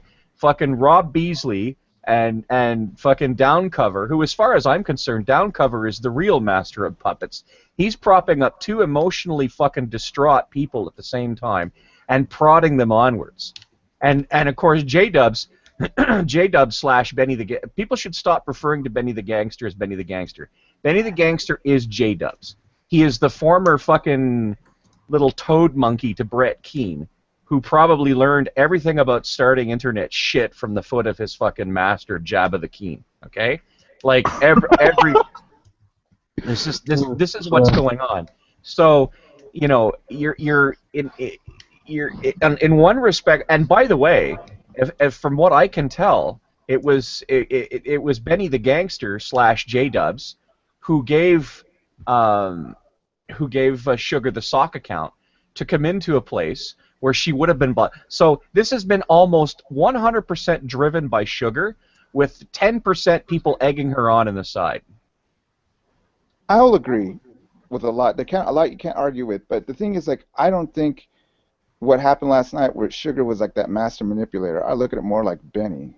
I'm not saying Sugar was the master manipulator. Sugar has attempted to be manipulative, but she's so crude at it that she's not very good at it. Okay. I agree. But where she's that person who's fucking perpetually aggrieved. Okay, and she's going to tell everybody who has 2 ears, whether they want to hear or not, that she's perpetually aggrieved. That's been her modus operandi for this entire 3 weeks. I agree. Okay, can I offer something? Okay, listen. That is drama, all right? That needs to be moved in the therapeutic area. You know, like, Yes. Sugar needs to get some answers to what Yes. she's expressing. Actually, what she needs is to turn that fucking computer off and go out into the real world for about A lot 3 of people have suggested that. I believe that she just needs to talk to a professional, you know, because they're always there to listen and give good answers. The thing is that whenever you offer that sort of advice, she flees, you know. I've been, like, blocked for the 3rd time. But I just offer everybody, I know this is a live hang-up, but it's just like, you know, when drama gets to that level, right, you know, when it gets to a level where it should be handled by professionals or at least looked at a therapeutic fashion, it should be looked as a you know, offering to that person to get some sort of help. That is the benefit of not stepping away, Jennifer, from drama, is that you look at it as some sort of healing process. Yeah, but some people are not looking for healing. Some people are looking to just prolong and keep it going, is what I'm trying to say. Right, Benny. You can't offer help to someone who's not willing to accept help. That's The just thing is way that the it is. person that is being driven, like in this case, Sugar, needs help, while Benny is just being malicious. But that's the thing, though, is does she want help, or is she wanting to figure this out on her own? Like, you can't offer help to someone who's not looking for it. I agree, but the thing is, like, somebody that takes advantage of a sick person, I mean, the Rob Beasleys and the Sugars, I mean, we should take a look at that behavior. Gus had a point. That's kind of the question I kind of wanted to bring up is there a way for those who are outside of the drama to kind of lessen or negate or make it go away? Yes, treat it as therapy. Well, how does that work? How does that work in a practical sense? Okay, Sugar comes in the room. She wants to talk about Demi Lovato, right? We talk all about Demi Lovato, right? All of a sudden she wants to talk about all the damage that Mark Unoya has been doing to her. Then we start altering that reality by bringing in, you know, perhaps Sugar, you should, you know, talk to a therapist, or like you said, Gus, step away from the community for a while, clear out your head. You know, that's how you can address it constructively. But, and, you know, talking about dogs, Demi Lovato, the Democratic debate, sure, but when it gets to things that are hurtful to other people in the community, then we can steer it in the direction of therapy, I believe. And then, plus, we have a lot of Diamante therapists here. Everything that Rob Beasley is doing is like a sort of you know, free therapy. Haven't you noticed that in his hangouts? Rob Beasley is I know, but don't mistake for 10 seconds anything that he's doing as helpful. That man is driven entirely by his own narcissism. true. You know, you've noticed that too. But I mean, that's what he's doing. He's like treating it like a therapy arena. Yeah, but he's Well, not qualified. He's not qualified to do that. It's like me wanting to operate on your pancreas, Bunto. I'm not a I know. surgeon. when But minute you that's what see him I'm coming just sitting in with the audience and telling you that's what Rob is doing. He treats it as therapy. when, Yeah. when Green, who is usually very passive and non-confrontational and pretty much quiet for the most part in Hangouts, suddenly becomes extremely aggressive and whenever Beasley is around, kind of gives you a big hint as to what's going on in the Beasley mindset. I agree when you can piss off Frank. But okay, just to, you know, cadence and, you know, get out of everybody's hair about this. It's like drama does have a place in the community. I don't think it should be shied. You know, when somebody's actually expressing themselves, it just needs to be stared. You know, if it gets to there is a pointlessness to drama, but when it gets to a certain level, it should be stared towards therapy.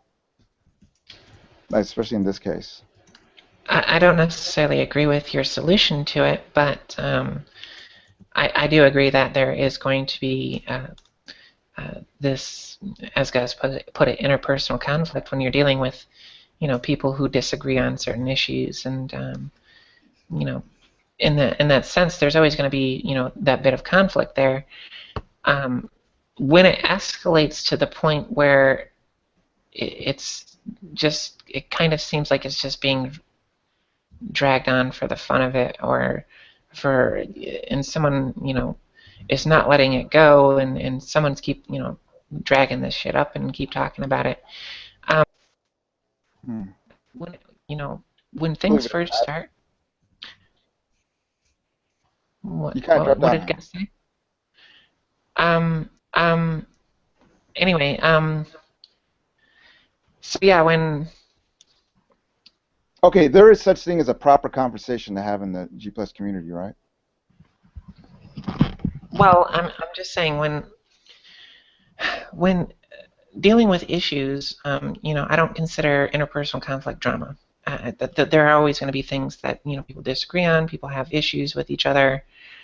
Settling it is one thing. Airing it out for everyone else to chime in is something completely different. I agree.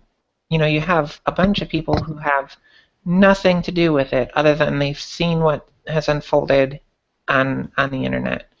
You know, chiming in, putting their 2 cents in, that's fine. That's kind of what we're doing now. But is there a way for those people to kind of bring it down, or to, you know, are they problem? Yeah, are they promoting it by doing this, or are they just stating their opinions, or are they doing, you know, do they kind of have a part in carrying this on, or is it something that's more centralized towards the issue itself that needs to be resolved, is what I'm trying to say. Is there anything us as a community can do to bring down the levels of drama, where it goes past interpersonal conflict and into this shitstorm that happens when there's some bullshit reason why people are... Well, when it's driven almost entirely by a single person, I think that's an important point to note. I mean, and in the end, I think Bunto may be right. It may break down to each individual person refusing to engage with that drama. And that kind of a strategy will always be effective on a limited level, because in a place like this, we don't police the meanies amongst us, and so they still operate relatively freely, right? So that's why you got guys like, you know, Downcover and Rob Beasley, who, you know, are giving her. I mean, Jesus Christ, when Sugar went on to Nadia's hangout, even Michael Ann McAllister was trying to get her to fucking relax her nerves. Right. Of all people. But there was an attempt, if I remember correctly, right, Gus, to have a tribunal here in the community for activity. The watch list. Well, the MG Pillbox, that's what prompted Well, that. okay, well that was, if all you got out of that was anti-pillbox, with all respect, you weren't paying attention. Well, I didn't. You didn't give me a chance to lay out my observation about that. The reason what MG Pillbox did was terrible to Carlton, right? So there was this movement within the community to create a tribunal that would blacklist people like, MG Pillbox and their activities. Yes. How's that? Better, Gus? Yes. And the watch list is still there. It's I didn't just know that there was a watch list. because when Baldy the Limey and I sat down and built this, we purposefully made it so rare. You literally had to do something absolutely beyond the pale. And technically, under the guidelines that we created, neither Downcover nor Rob Beasley would qualify for the watch list.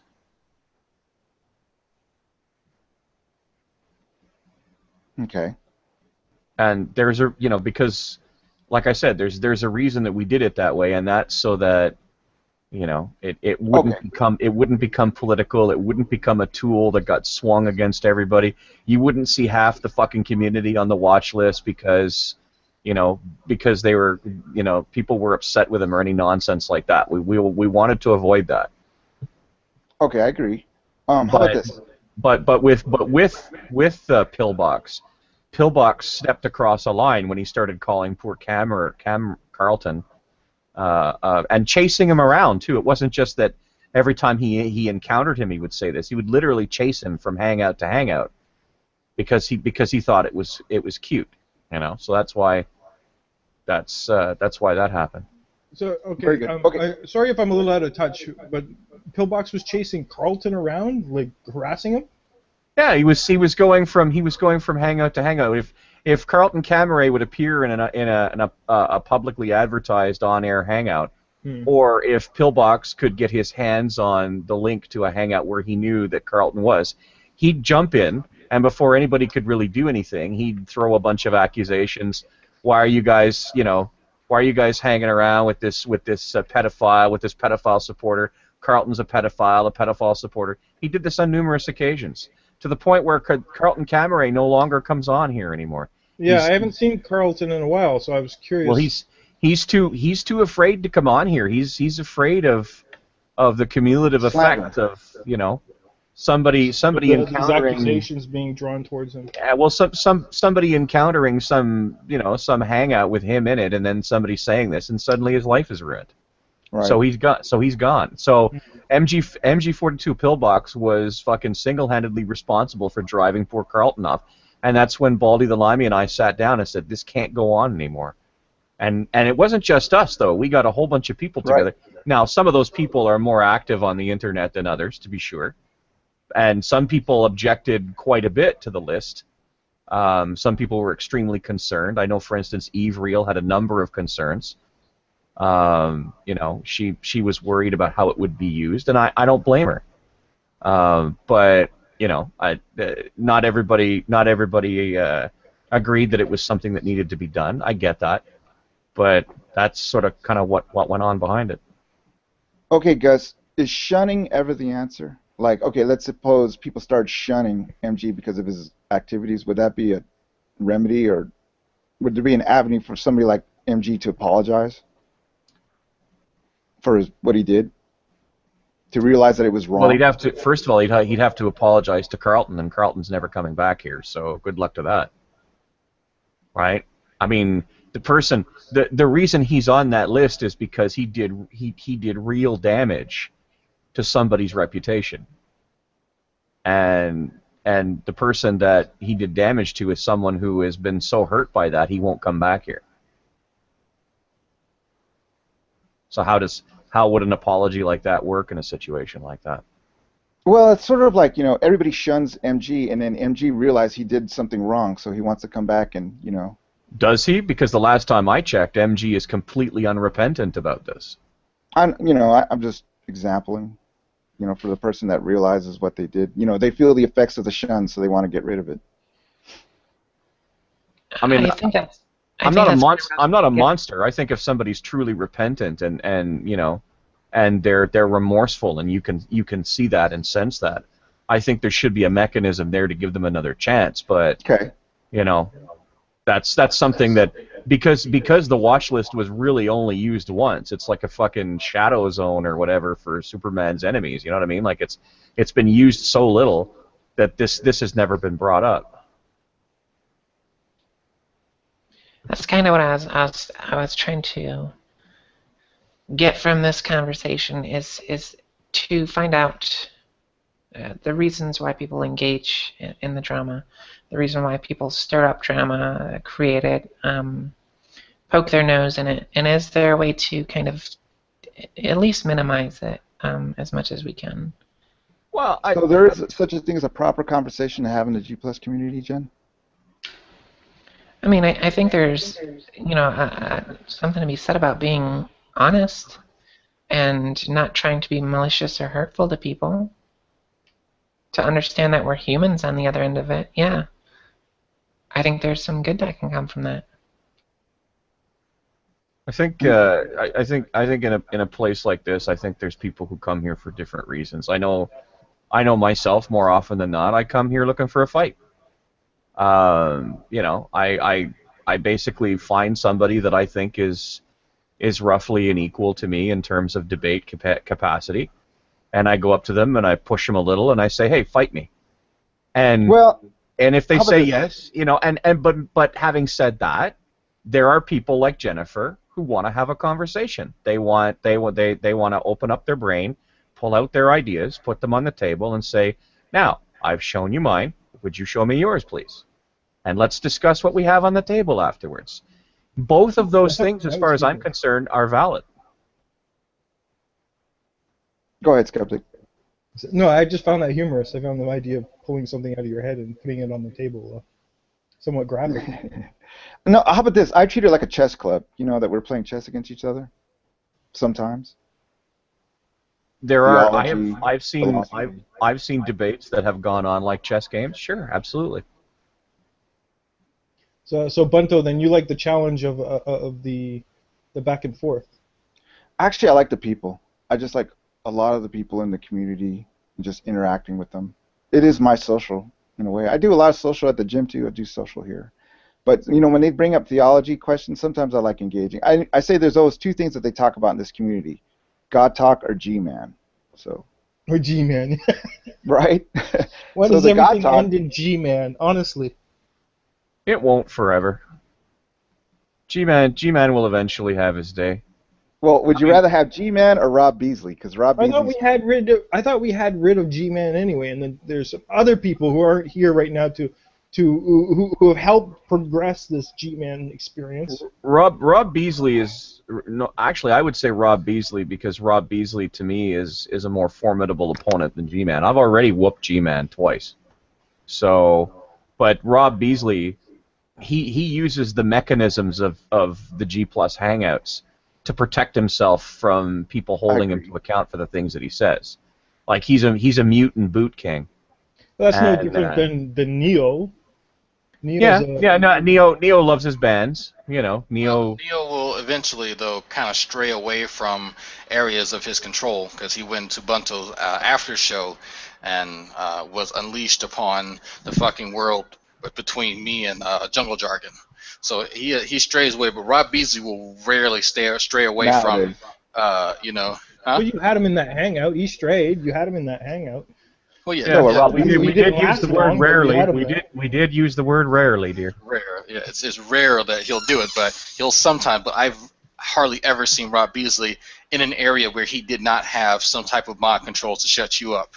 And so, from what I understand, Beasley wants to debate me, and I only learned about this from Benny the Gangster, and he said the stipulations that I had to be in his room, and I told him he could go eat a dick. I'm not going to play the fucking game. But just one quick observation to say, not to sidetrack, but in the interaction between G-Man and Beasley last night, Gus, I thought G-Man acquitted himself pretty good. Well, yeah, that's because Beasley is even fucking stupider than G-Man is. I mean, when you're, like... I didn't think that was possible. I mean, listen, there's a lot of... Because G-Man has sort of been the villain, the go-to villain of choice for the Hangouts for quite a while, there's a tendency to think that, this guy couldn't tie his own shoes without having a stroke. G-Man's not entirely stupid.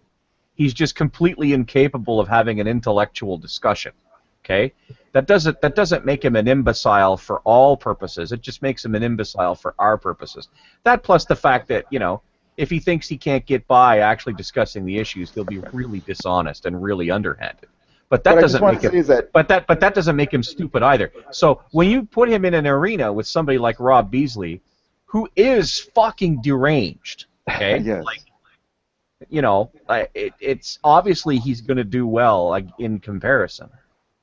But I just want to say that G-Man will not give up the top of the pyramid easily. I'm thinking more the bottom of the pyramid there, Bunto. When you thought you couldn't get any lower, Beasley walks in and just like I don't know how you can say you occupy the top of the pyramid when every atheist and even some theist skeptics and debaters of note have kicked the shit out of you. I don't understand how you can say that, you know, you occupy the top of a pyramid, or, you know, you're king of the hill, when every time somebody comes up the hill and you say, hey, I'm king of the hill, they grab you by the fucking ankles and beat you against a solid object for a half an hour and then go, good talk, and walk away.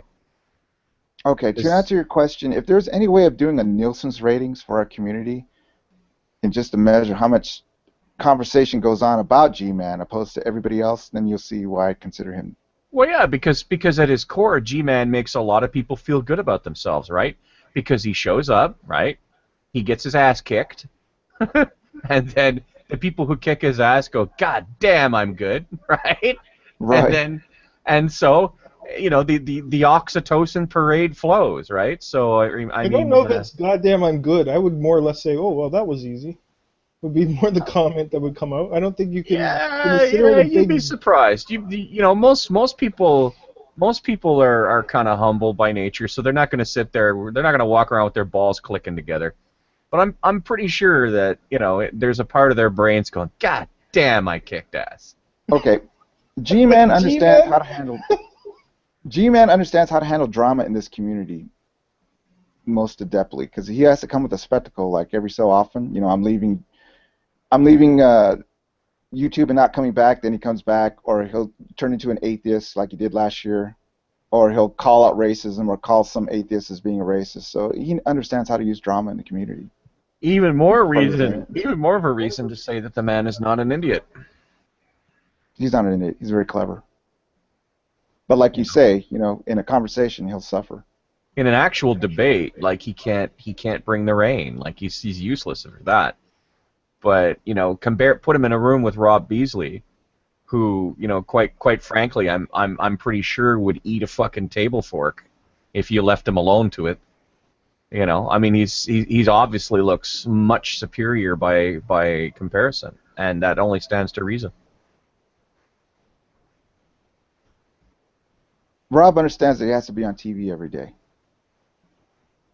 Who does? Rob Beasley? Yeah, he's on.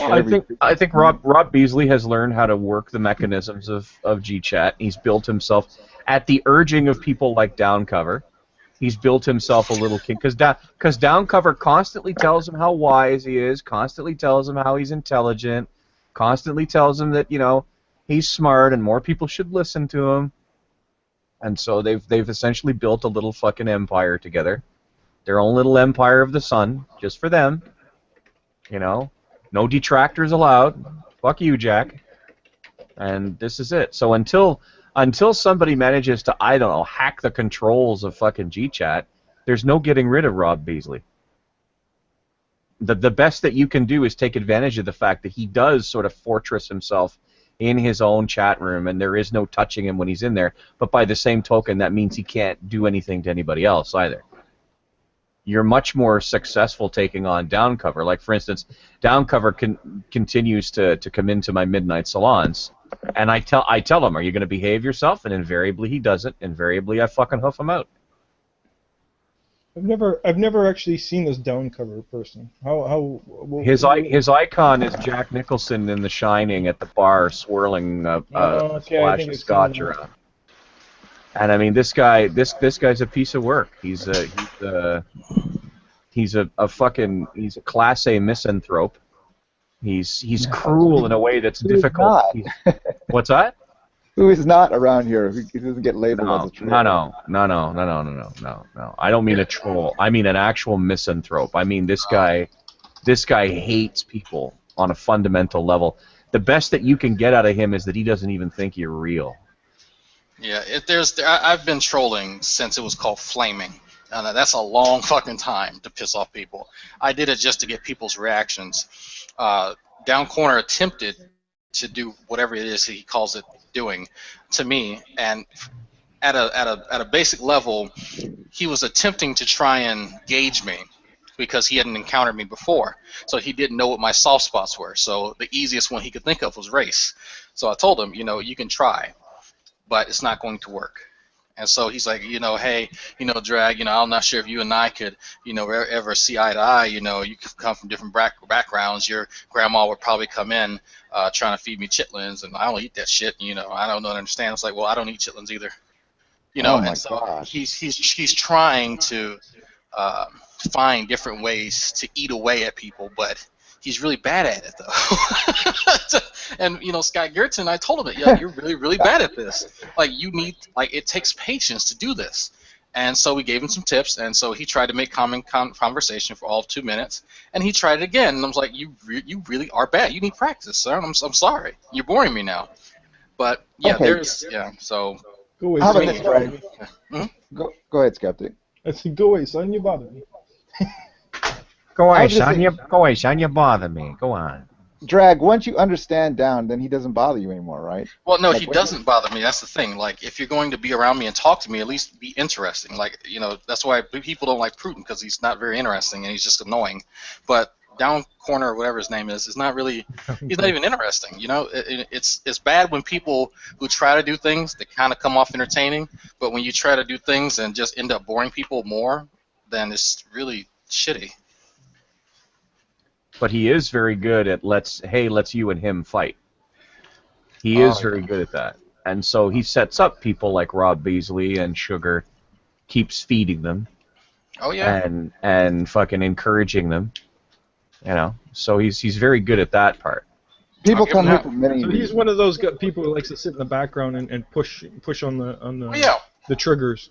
Well, yeah, that is fun. I'm not going to sit here and pretend like I don't enjoy that. It is fun to see, and Arcane will accuse me of I'm it. going, go fight. Well, no, fight, Arcane go. will accuse me of it. If there's two Christians and they're already disagreeing, I'll just agree with one of them because I genuinely think that they have a point. And so fucking Beckel will say that, Dragnot's just trying to cause trouble. He's just trying to cause strife. It's like, no, they were disagreeing before I came in. Nothing changed other than me taking one of their side. And that can either help or hinder that person. So, pretending that I'm fucking Cthulhu isn't going to really, do anything. So, but, fucking Down Corner, he seems to be at least good at just taking all that anger and spite and directing it where he wants it to go. Hey, Drag, can I ask you a question? As someone who used to troll, so long ago that it was called flaming back then, do you find that there are any benefits other than entertainment value to trolling? No, it's strictly for entertainment. If I don't like someone and I get them to get pissed off at somebody I don't like, that could possibly make it a more pragmatic practice, but at its core, it is simply for entertainment. Okay. Just to watch somebody go off and. Yeah, it's just knowing you have that bit of power over someone, gives you a bit of, not self-esteem, but I don't know, a satisfying feeling that you can do something without you can cause a reaction without physically doing anything. Just words alone, words on the screen can cause someone to have an emotional breakdown. That is power over a person, and that is something that can really, really influence someone's mind. And as I kind of saw that, something like this could be dangerous, I backed away from it because you don't know what happens to people after they leave the computer screen. I got in a disagreement with a lady on Black Atheist page on Facebook, and she and I had just had a disagreement. I kind of made some snide comments. Her boyfriend killed her the next day. Oh my God. Her boyfriend killed her? Her boyfriend shot her. in the head and shot himself and killed her. Murder suicide. For what? So- Just because you guys had a disagreement? No. It was I didn't know about that. I had nothing to do with it. But the fact that me assuming that me saying some fucked up shit to her, and then she'll just reply to it tomorrow and get really really pissed off, and I'll he, that idea became so petty because she left behind 2 kids, and she's now dead. Mm. And so now the kids have to grow up knowing that their mother is dead because their father is a jealous asshole that shot and killed her. Okay, so it was purely based on the fact that she was communicating with you, and he thought that. Well, she no, No, he I was felt bad. no, I felt bad for it because you don't really think about the effects of trolling because I mean in a really weird scenario, if she probably would not have been fucking around with me on the internet and other people, maybe there's some chance that wouldn't have happened. Maybe she would have been lucid enough to see that this guy was coming to kill her. You don't those kinds of things you don't know, and I don't know that, and that's probably just me thinking that in the back of my head. Mm. But it's Sounds still like you're feeling guilty for something. yeah, I did didn't feel a need to bit do guilty because I was just trying to piss her off because I was expecting a response tomorrow, which never came. Mm. So it's that happens enough in your life that you kind of piss off people and they end up dying. You start to kind of reflect upon it a bit and how your actions play a role, or may not play a role in that. And if somebody gets off on the idea that they can piss off someone and that they're dead and that's it, then whatever, But for me, I'm going to live life a little bit better than that. Yeah, I've always kind of had an issue with getting my entertainment at the expense of others, and that's kind of the way I've always looked at it at trolling is, yeah, I get that it's fun and it's it's good times for the person doing the trolling. But the other person is usually not having fun. They're usually kind of taking you seriously, and that's kind of the good part. That's what makes trolling fun. And just doing that at someone else's expense of, not necessarily ruining their day, but putting them in that foul mood, I guess, is never set well with me. That's what I was getting by to earlier, Jen. If there's like some sort of proper conversation that you're supposed to have. The thing is that when somebody asserts something that is not aligning with reality, I mean, did you ever feel like you can state that it's not? I mean, I do. The Earth is flat. MG tells us that the Earth is flat. I tell him it is not. I'm not a troll. Well, That's not no. trolling. I mean, it's the intent behind it. Like Drag said, The intent is that his assertion of how reality works is incorrect. The world is square. It's I could think of it that way. It's doing it with the intent of getting lulls at someone else's expense. That doesn't sit well with me. But it has nothing to do with sharing ideas. There's some sort of proper conversation to have with a flat earther. Some gentle, polite way of approaching his inanity. I'm not saying all ideas have to be correct in order to have a proper conversation. Perhaps I can cut in and offer my perspective. I didn't mean to interrupt you, Jennifer. I'm sorry. No, you're good. So, this kind of goes back to what I was saying before I had to take my son to school. I can have a conversation with a flat earther and debunk their nonsense with, like, I don't know, Cavendish experiment, something like physics, something from science. Or I can say, you know what? I want you to teach me more about this, and then just start agreeing with them using information that I know is false, like phlogiston, like the aether, like miasma, like obsolete scientific theories that have been long disproven, just because I know it's false, because I have the intent on being malicious and to make them look stupid. I can make them look stupid inadvertently from giving them the truth, or I can help the process along by inserting misinformation that I know aligns with their nonsense and that is false. So the latter would be considered trolling, but not the former, even though both could be seen in the same light.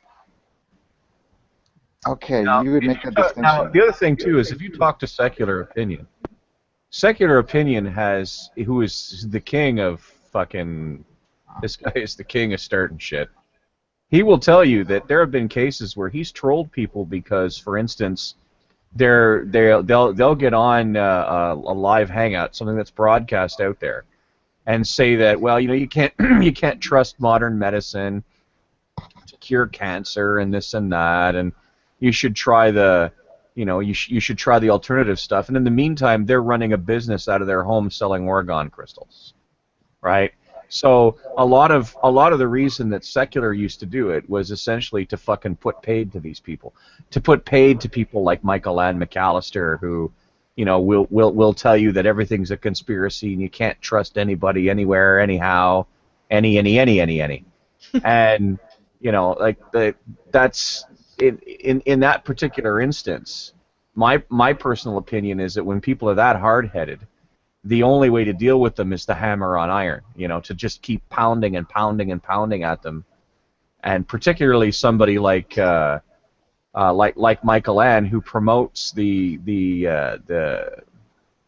promotes the health and whatever benefits of vitamin C far beyond where the rest of established medicine agrees that vitamin C would go.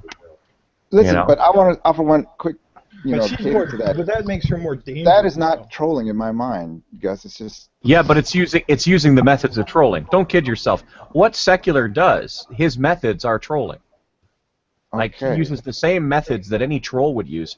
He simply uses them, for better purposes than the average troll who's just looking for, to make somebody cry. And so what makes the troll is the method. No, what makes the troll is the goal. Okay. Isaac Newton was a troll. Albert Einstein was a troll. They weren't setting out to make people look stupid at their expense. They were setting out to conduct. Yes, A lot of people look stupid, I'm pretty man. sure the Principia Mathematica didn't have a section in it that said, "Today I hath made the parson cry." Ha ha, the lulz. No, that's what I'm saying. But it's still the truth. It would have been true, but that was not the goal. They inadvertently made people look stupid, but that was not the goal. Because I can just go on and have a fucking hour-long lecture on fucking chemistry, and it will inadvertently debunk shit that people have said and make them look stupid. But if I go on and say, oh, let's bring this guy on, okay, and let me start fucking trolling him with shit that's fake, just to make him look stupid, or I can use facts just to make him look stupid, specifically geared towards his assertions.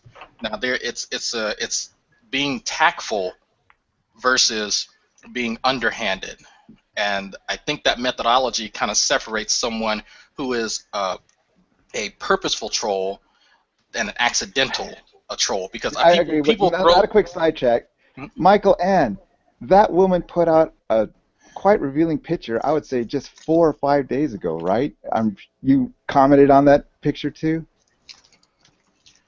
Well, I believe that was something she wanted out. Okay. Anyway, yes, go ahead, Drag. But yeah, I mean, it's basically the real truth is not trolling in my mind.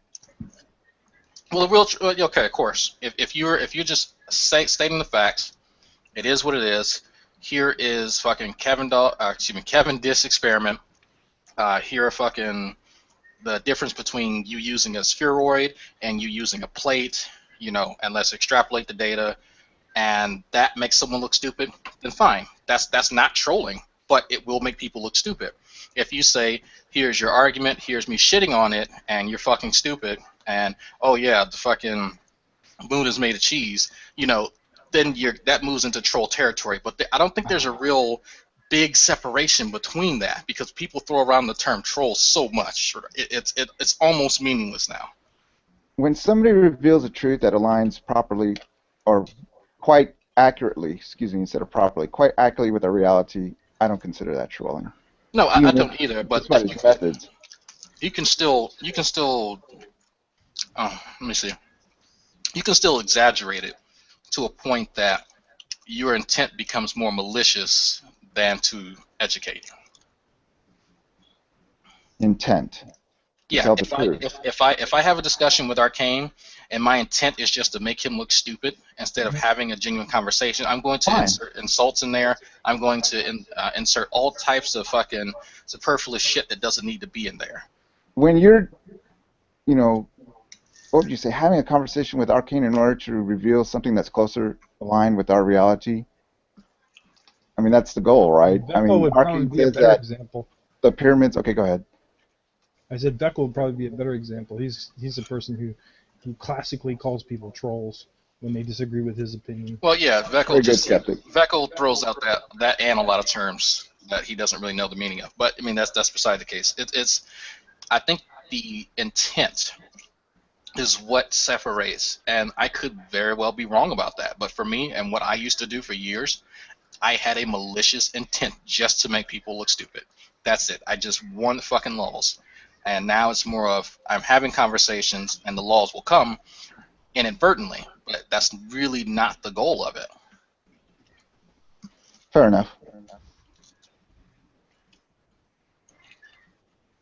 But yeah, I mean, this is where I sit, and there are other people who consider just being harsh trolling, which I'm There's still. people that consider even asking questions trolling. It depends what the question is. It depends on what the question is. If someone's addressed an issue backwards and forwards, upside downwards, and fucking standing on their head, and then you keep asking them the same question, then you're fucking with them. Really? Yes. Okay. That's a good idea of trolling right there. You're just trying to get them pissed off by asking them the same inane question over and over and over again. Okay, I have a question for you guys. Are you trolling? Yeah, basically, you're perfect, skeptic. I mean, that's the absolute truth. Okay, so do you believe that it's if we were to place blame on someone for the state of trolling, do you put the blame on the person who's trolling, the person who allows themselves to be upset by it, or is it a split somehow? How would you? Okay, but the question being, why would there be blame? You know, That's why I said if you feel yourself as being trolled, then you are the only person to blame. Well, some people don't realize that they're being trolled, and so like let's say if there's a conversation going on here, Dude, you have the somebody messed comes in. up. I have to say, this thing about trolling, man.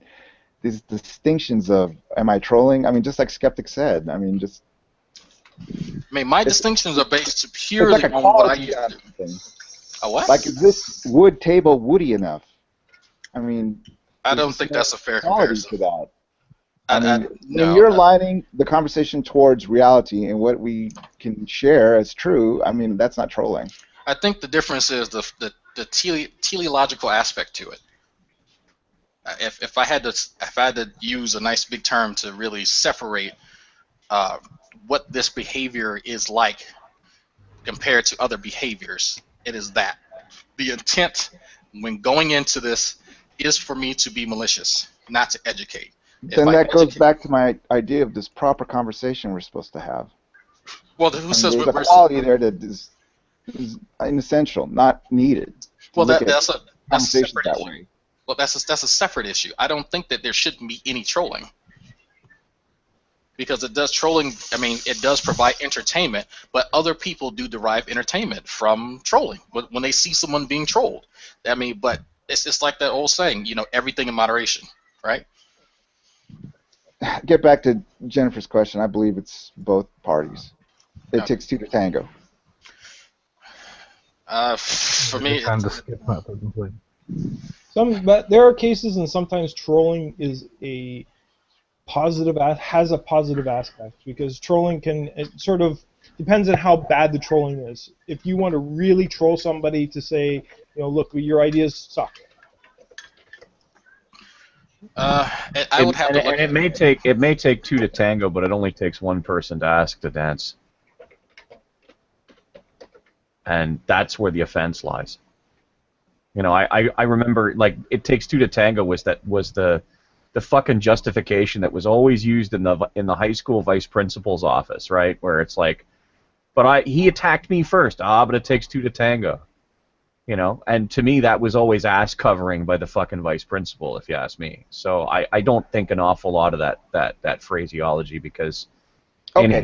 inherently it ignores the fact that in a conflict there is always by necessity an aggressor and a responder. And when you're responding to something, you have a different set of rights and obligations than when you're the aggressor. Sure, that's hard to argue with that. But I was thinking about, okay, a person comes forth and says that the Earth is flat, and they broadcast this information. Do they not expect to hear the opposing viewpoint? Oh, I mean, there's all kinds of people who espouse all sorts of fucking idiotic theories, and they take all kinds of hurt positions when you tell them that, listen, the rest of the world hasn't had a head injury, and they don't think the way that you do. Like, it's unfortunate, but that's just the nature of human response, I think.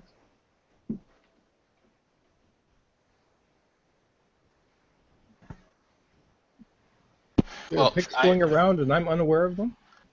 It's stupid. The Klan. Nobody's passing around any fucking No. naked pictures of sugar, for fuck's sake. Shit stirring, but it's for me, trolling. It is an art, and I'll tell people this. There is a particular art to trolling. To elicit a response from someone is a delicate scenario to engage in, because you have to take into account so many different things. You have to know, if you pick a trolling target, you have to know a little bit about them. You have to know their background. You have to know their likes, their dislikes, their God, education. dude. It's just, that's something that a lot of good trolls have. They have a fucking arsenal of things that they can use. You got I did quick not and know easy that. insults. Yeah, I mean, you got quick and easy insults, which are like, race, sex, political affiliation. But a good troll will dig into their person, their target, and really find out what makes them tick. And let's say if I wanted to log on World of Warcraft right now, all I have to do is go into one of the major areas and sit. I can go into Star Wars: The Old Republic and sit in one of the main areas.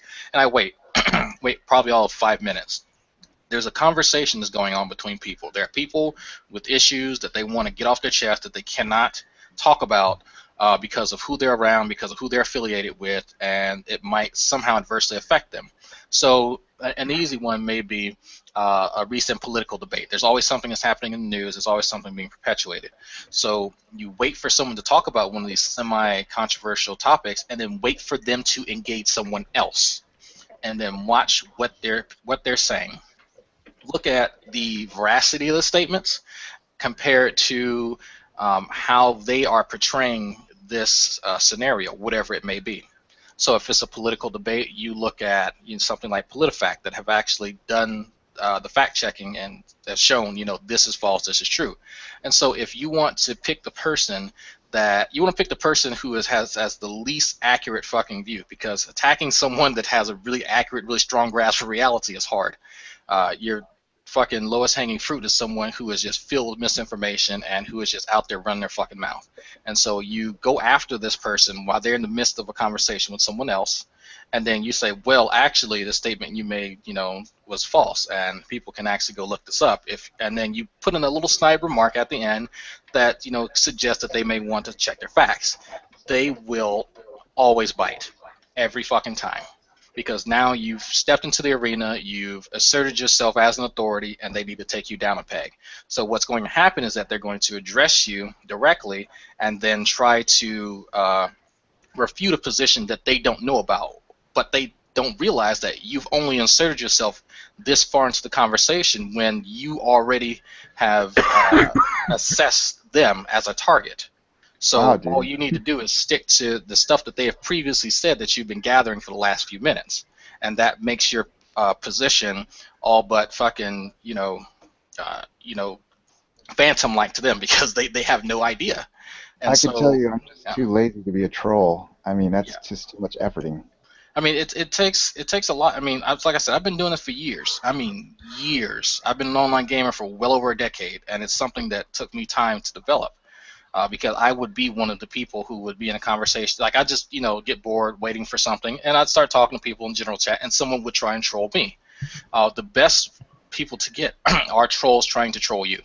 And sometimes and you can do a bait and switch. You can actually enter a conversation and make really minimalist comments about whatever's happening and wait for someone to attack you, and then kind of, poo-poo them away while they give you more information about what they think, and then you turn the tables on them.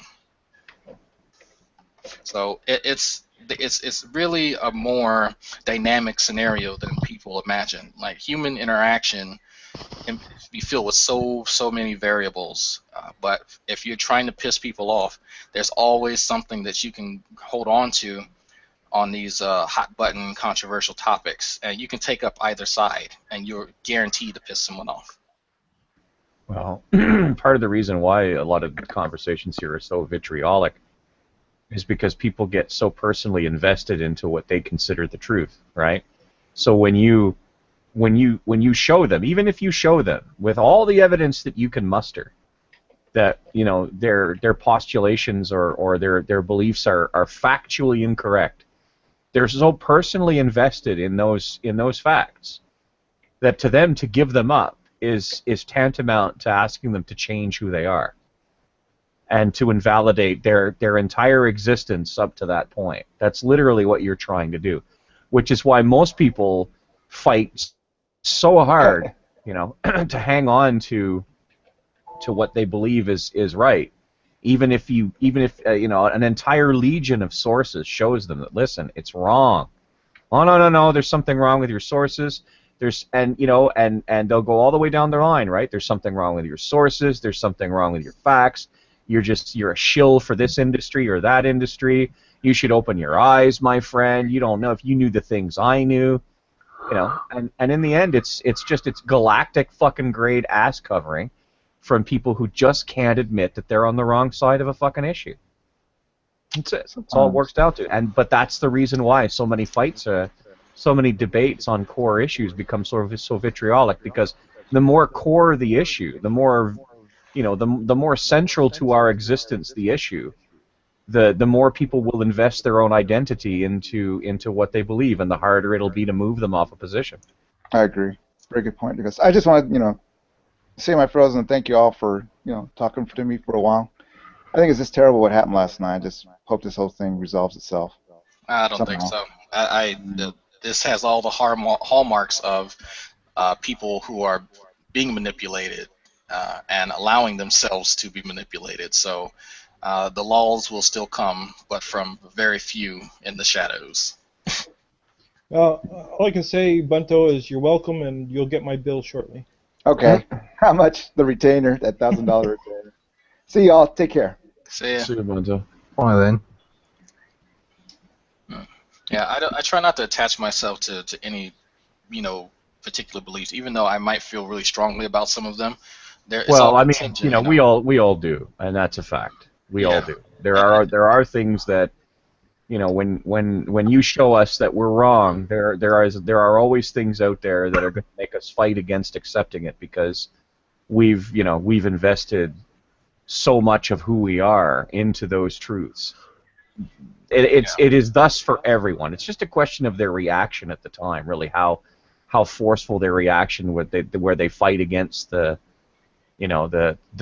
sudden fact that proves them wrong.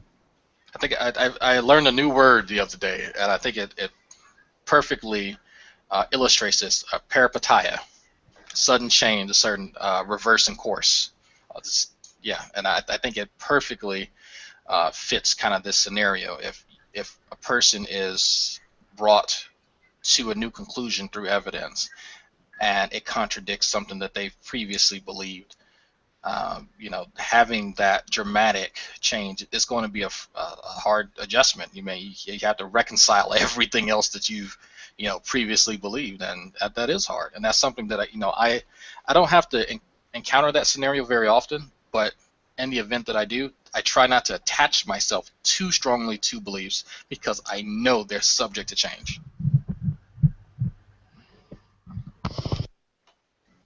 Yeah, the true sign of intelligence is not knowledge, but imagination. Well, I stopped watching Barney a few years ago, so I might be out of luck then. That's my humor, by the way. I didn't mean that to be There are a malicious. number of true signs of intelligence, just as there are a number of types of intelligence. Yeah, my EQ is fairly low, and I can say that without even taking a test. I already know. That's my wife. And are we distinguishing between intelligence and wisdom, for instance? Oh, Because they are two entirely different things, right? As a friend of mine used to tell me, a person with a decent IQ knows that, you know, drops of water falling from the sky are rain. A person with a decent wisdom knows to get out of the rain ere they catch cold. yeah. I mean, and you always meet someone who's really, really wise, but not that well learned. You know, they don't have a lot of formal education, but they've just taken in so much from, you know, the world. Gus, what about the person who knows that you can't catch cold from being in the rain? Well, you see, here's the thing, though.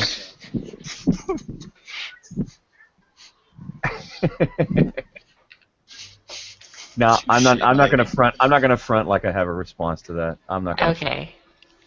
It would have been funny if you did, though. If you'd have at least tried it, I would have been with you.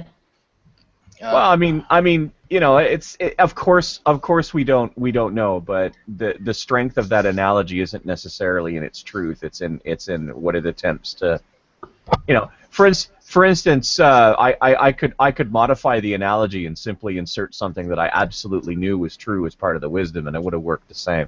But I'm not going to sit here and I'm not going to defend what you and I both know is absolutely correct on your part, right? Like you've said, you know, you don't catch cold by being cold, and you're like, and I'm like, yeah, she's got me there. You know what I mean? Like, How dare you challenge the old wives' tale? I'm trying to understand this statement. The ability to observe without evaluating is the highest form of intelligence. Now, no nonsense. that sounds like something from Deepak Utter Chopra. nonsense. I'm It sounds right wondering- yeah, it does sound. So the whole idea is to look at something and not think about it. That's how you get smart. Somebody's getting their quotes out of the fortune cookies. That's probably what I get for doing it to what's his face the other day. Don't think about anything you're looking at, and you'll feel much better. Oh, yep. I see. Jiddu Krishnamurti. Huh. Yeah. And this person definitely has never taken any neuroscience class ever in their life, I'm assuming. Like, you can't not evaluate something when you look. Oh, okay. He's a speaker and writer on philosophical and spiritual objects. Okay, there we Try go. to stay in your shoes. I'm just posting random shit. I have, you know, these. I'm not making statements, so just relax. These are what other people think about it. I just thought it would add flavor, okay? So don't be jumping on me. No one's jumping. No, I didn't even say you posted it. I was just saying that I had no one mention your name. It's the general tone of voice that I get usually. So I just. Well, you know what? When you put crap on the table, people will look at it, wrinkle their nose, and go, "Wow, that's crap. Look at that." It's like crap to me too. I'm just putting it out there. Just stay in your shoes. I've been staying in my shoes. Calm your fucking nerves. Believe me, Michael Ann, you'll know when I'm taking a personal attack at you. I mean, can I not agree with or disagree with something and Of course change my you can. tone She's a just bit? as usual. She's taking it fucking personally when she has no business doing that. Don't start not up in here this morning, sweetheart. I'm not in the fucking mood. Okay, well, it's not my nature. I'm just trying to quell anything. I just want you to know I'm only pasting this stuff. I'm not Yeah, I attached know to you're only pasting. I didn't think it was Jesus Christ. I know it's only you. What the hell are you trying to, you know? You put an opinion up, whether it's yours or somebody else's, we're dealing with the opinion. Not once did we say Michael Ann's an idiot for believing that. That's not what we said. The fact that you're keyed off of a tone I didn't. got nothing to do with nothing. Well, don't fucking start then. How does that sound? Don't fucking start. Jesus Christ! What side of the bed did you roll out on? Hey, fuck you. That's what side of the bed I rolled out of. What do you think of that? Like, I don't need this garbage, okay? Like, you showed up here, you put stuff out, you know, whether it's your opinion or somebody else's. Nobody attacked you personally about that opinion. They simply attacked the opinion. And now you're making it about you. You're the one that started getting defensive. So you're the one that started getting defensive. Don't fucking stand there and pretend that somehow it was somebody else getting defensive and now it's all our fault. Oh, brother. Police yourself up, honeypot. Speaking of which, I need to watch these James Bond movies my wife bought me. Every time I hear Benjamin talk, I always think of James Bond. I don't know why. Why is that, Benjamin? I don't fucking know. He doesn't sound like Roger Moore. No, it sounds like one of them, though. Sounds like Blofeld. Pierce Brosnan or Sean Connery, Roger Moore. That's the only three I know of. Might be more. Who was the one that played in fucking A View to a Kill? Yeah, Is that's that right? Pierce Brosnan? No. Shush. That's Daniel Craig. no. Daniel Craig. It's Go back to sleep. Timothy Dalton. Timothy Dalton. Okay, that's who that is. Okay. Old sweaty. if you look at him back in the 80s, man, the makeup people really failed him. Because every time he appears in a movie, that's all this fucking guy. He looks like he's covered in a fine fucking coat of fish oil. That's awful. I used to call him Old Sweaty because of that. Yeah, I'm going back and watching all the old movies, and so my wife got a pack of them for like $7. I got a Die Another Day, Live and Let Die, Dr. No for $7, and then another $7 pack for Your Eyes Only, From Russia with Love, and Thunderball. So I'm missing Those old I want to figures? say 8. Yeah, there are, what, 26 James Bond movies? Are there? Well, the new ones are kind of like remakes. Some of them. Going back in Yeah, time. never really been a fan of James Bond. I mean, he shoots stuff, and he gets the girl, and he shoots people, and he The one, gets another girl. my favorite has always been Roger Moore. Really? Yeah. I like Pierce Brosnan, actually. Roger Moore is a ponce. Oh, how uncivilized. Oh, shut up. I have to agree with Drag. Pierce Brosnan is probably my favorite. I as love well. Daniel Craig, although I knew I was in for an entirely different James Bond movie when I watched Daniel Craig kill somebody by bashing his head in with a shitter. I'm like, this is a very, very different James Bond movie. That guy just broke his face on a toilet. We are going for a ride. He's angry. Well, when I understood the timeline, I was like, oh, okay, this is the younger Bond before like he just became 007 and before he gained the refinement. You know, he was still kind of the rough kid that, you know, grew up in the orphanage and who didn't come from that's money. why when he's in the casino and they ask him, you know, he says, I want a vodka martini, and they say shake and stir, and he looks at them and says, do I look like I give a shit? Like, well, I say. Well, sir. He still tells everyone in the world his name, though. Yeah, well, that's part of the shtick, right? Like if real intelligence, like if MI6 was forced to operate according to the rules of, like, you know, real international intelligence gathering, fucking James Bond would have been. They'd have found him strung up by his nuts in some country somewhere long ago. It's like, how did he die? Well, for one thing, he told everybody his name, and then they went on Google. Hey, you seen this asshole running around here? Found out who he is. And could so have they made shoved an AK-47 up his ass and unloaded a 30-round clip. Done and done. They could have made it a bit more ambiguous whether or not it was actually his real name, though. See some South African dictator typing out, Dear MI6, I am very sorry to tell you, but I am sending you the head of James Bond.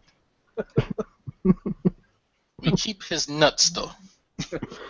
His testicles I have nailed to the front door of the Senate.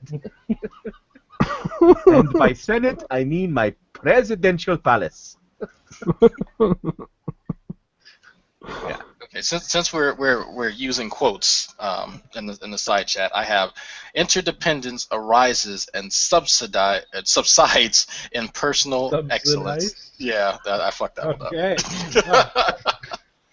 Now we have to fucking subsidize interdependence now? Fuck around. It still makes the same amount of sense. God is only possible in ephemeral potentiality. An ephemeral? No, that's Trey Jadlow, man. That's totally Trey Jadlow. And I looked at it, and the first thing I thought of potentiality, yeah, that's Trey Jadlow. Yeah. I'm honestly hitting the receive more wisdom thing on the Deepak Chopra wisdom generator. Seems Miss Michael Land has left the building. Oh, breaks my fucking heart. Just put that information. And then see, that's why I didn't say anything. I was just reading them off. No one who's watching knew where I was reading that from at all. And then all of a I sudden, was reading before you. I just was waiting to how long before somebody went, "What the fuck?"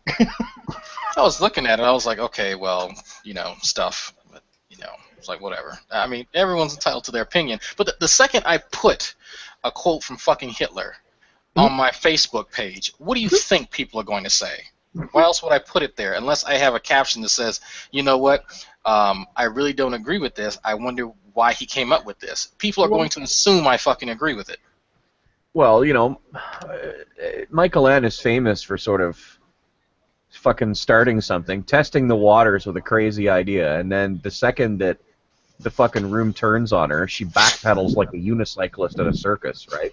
Yeah, let And me she says, fucking. no, I was just putting the idea. It's not my idea. I was just no, hand me that shit. Even if you don't want to stand by your ideas, then don't take it so personally when somebody attacks the idea. I'm surprised she came in here. From what I understand, she's like another one of those that doesn't like to go into. Well, I'm pretty sure she. No, Gus dog whistled her. Yeah, I'm pretty sure she came in here because of stuff that I said. Talking about vitamin C and stuff. I'm pretty sure if I said vitamin. The sugar issue that tempted her in. Yeah, well, she said a bunch of other stuff in the side chat about that I didn't say anything about because I figure as long as it's in the side chat, nobody else is going to see it, right? So I'm waiting for this issue to die off. It won't. And it will die off. It will die off. Well, not anytime soon, before though. I die off, hopefully. There's too many people involved now because people are seeing now this is an opportunity to go after people that I don't like. So I'm going to take these fucking really, vitriolic individuals and direct them in whatever fucking avenue that I want them to go in, and so they'll take care of my dirty work for me. There's a limited utility to that. There is, but it's still that's a purpose though that they are trying to fulfill. That's how I see it. Oh, I know, but like I said, I think there's a limit to how far that'll go. Yeah. This'll die down a lot faster than anybody thinks. Yeah, fucking. Mohammed? Oh, okay. People in the white jackets will come for some people. We can only hope and. Well, you know what they say. Again. I'm taking a chance here. Hopefully he's. I don't think I've ever seen you. And there's the dick pic. No. Yeah, I wouldn't be surprised. I'm not saying that he's the type of person to do it, but I'm just saying I don't know him, so. Skeptic, you kill me then. And there's the dick.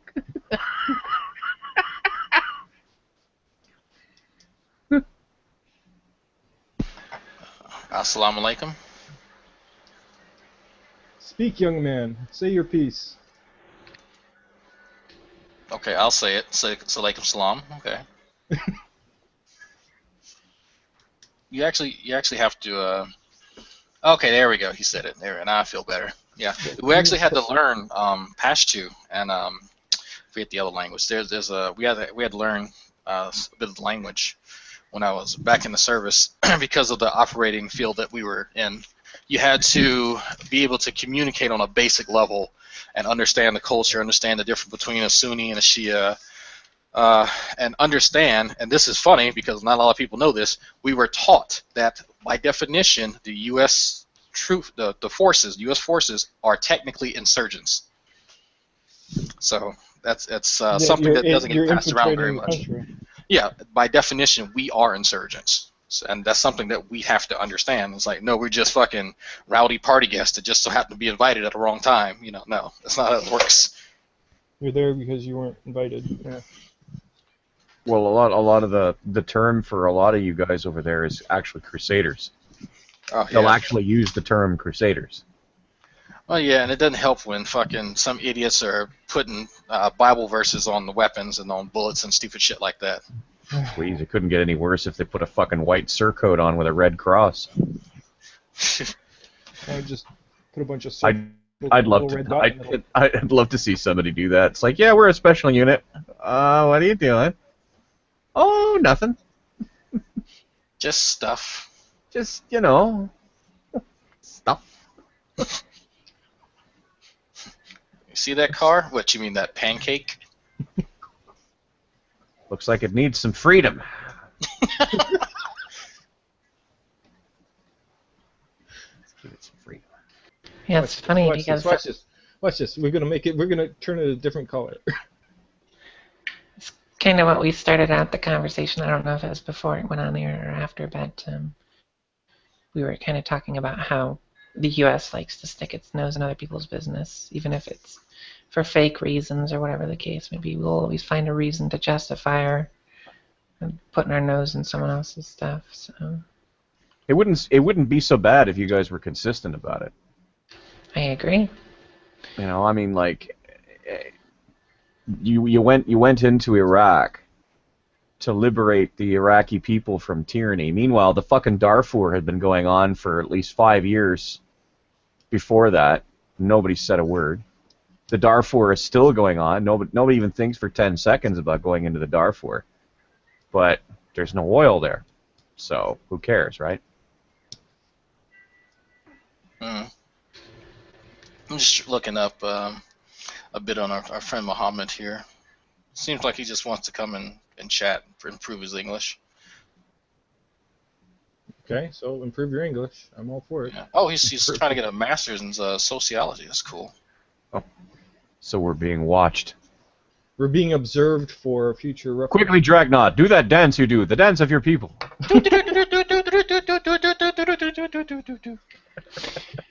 Dragon's like our recon. Drag, show yourself. Show how the North American people act. Let me wave my ass in front of the camera and then tell you to be offended by it. The ancient tea work dance. Just like that comment on that video, eh? The tea work dance. I had to think about it for a bit. I was like, wait, oh. God, I woke up late last night and I saw a light on. I was like, I guess my son turned on the light in the bathroom, didn't turn it off. So I got up and I was like, wait, the light just went off. So I went in my son's room. He has this. It's like 4 o'clock in the morning, and he has his fucking iPad. I was like, give it here. And then I noticed he clicks off the screen. I'm like, give me that. And so I looked at it. I turned on the fucking.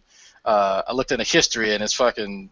Actually, what is it? Let me go find it. It was something with that. All I saw was a woman's ass. I'm still trying to figure out how he's finding this shit. What did he find? It's like some woman's ass. Like, I don't get that. He just. I don't even think he knows why. He just wants to look at women's asses.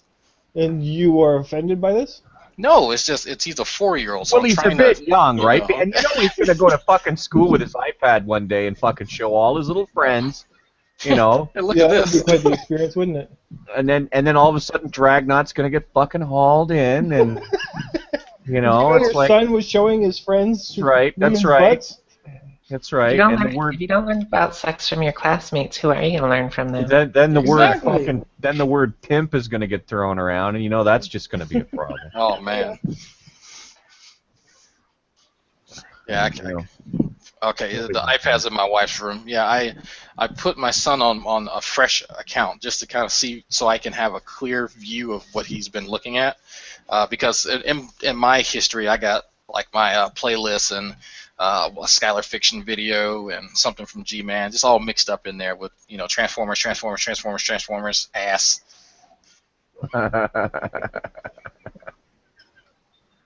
He's a curious. Why don't you put a fucking password lock on the thing? Well, we put a restriction on it, like a filter, and that was supposed to kind of help, I guess. Something, I don't know how it works, but it really didn't help, because what he's viewing isn't it's just provocative looking. It's nothing that he can't really see outside on a hot summer day, but having it there, like there'll be music playing and there's just a picture of a woman's ass, to attract older males. Booty, booty, booty, booty, boom, boom, boom, boom, boom, boom, booty, booty, boom.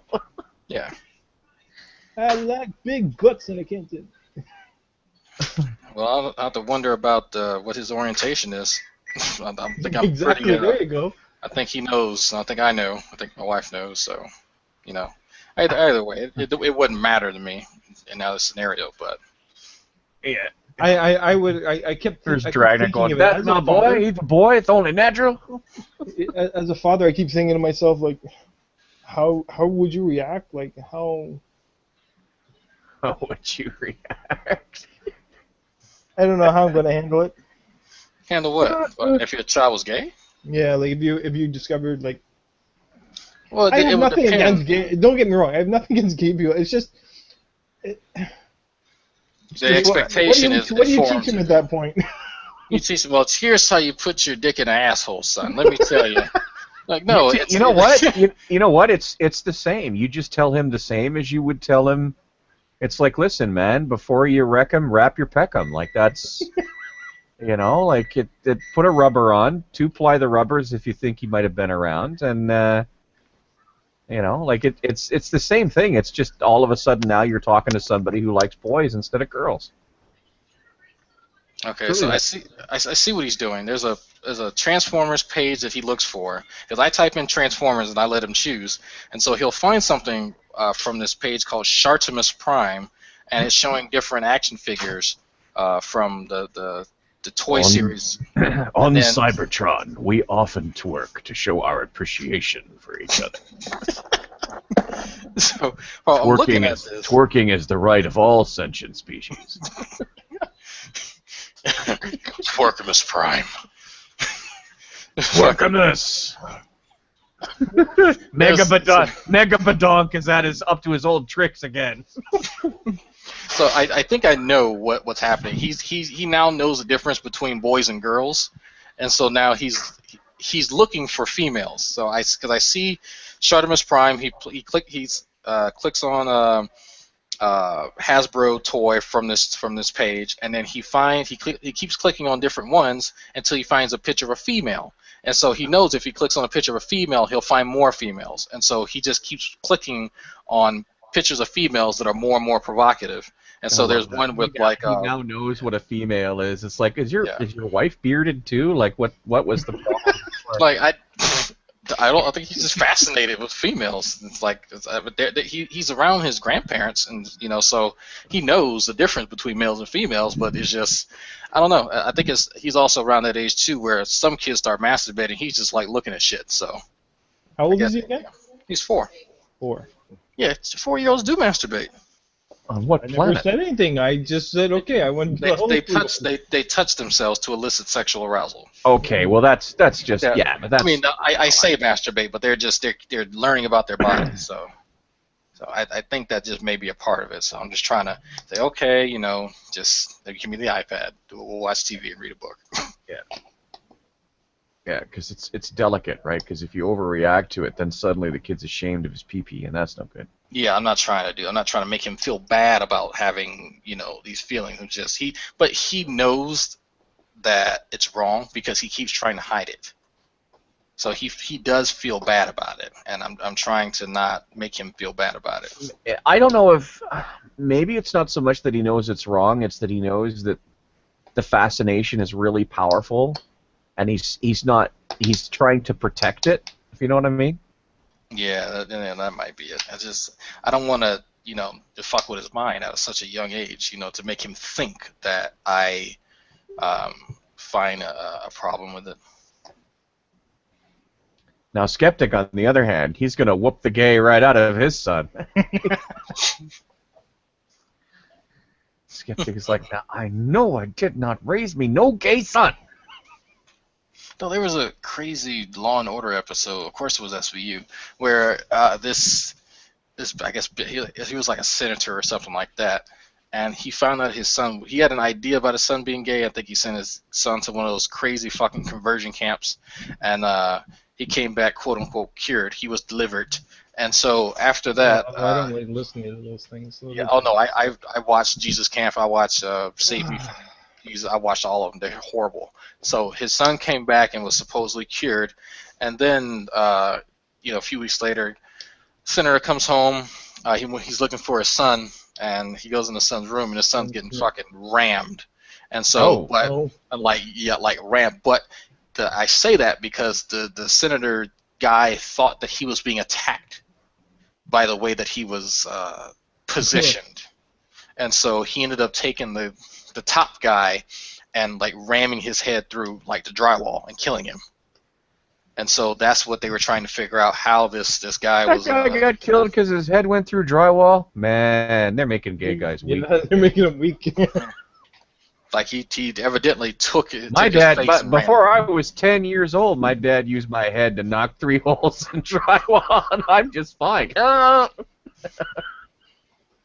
Yeah, I mean it's. The only time you used to have to worry is if, Dad happened to find the part where there was a stud behind it. It's like, Doink. oh, Yeah. God damn it, there was a stud back there. Come here, son. We're gonna hang this painting.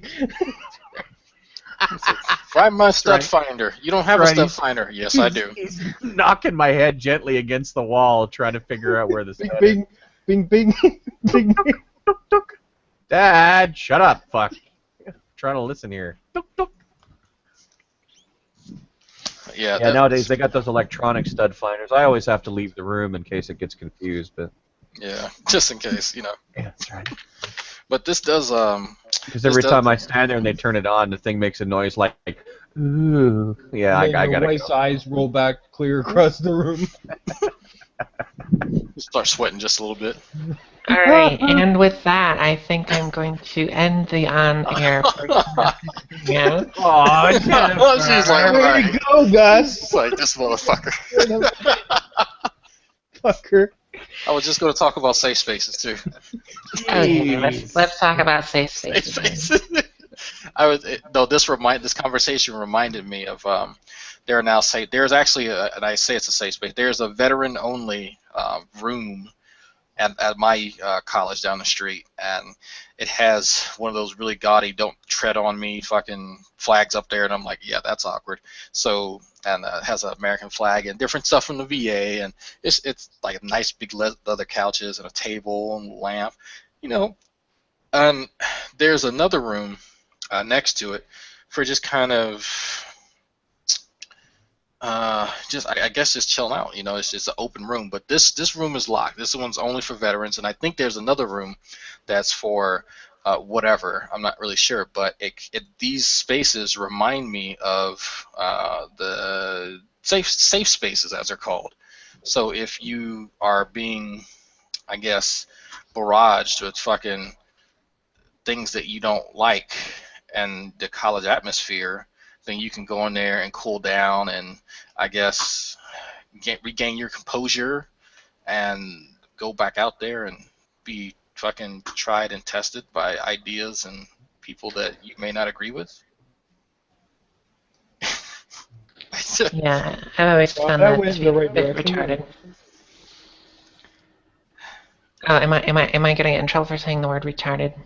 So not here. I mean, I'm trying not to say it because I do know people with autistic people, and calling G-Man retarded is an insult to people who are actually retarded. So. Well, it's like when I use the phrase mongoloid, I don't actually mean people with Down syndrome. I mean fucking idiots. To Yeah. me, that's just another word for an idiot.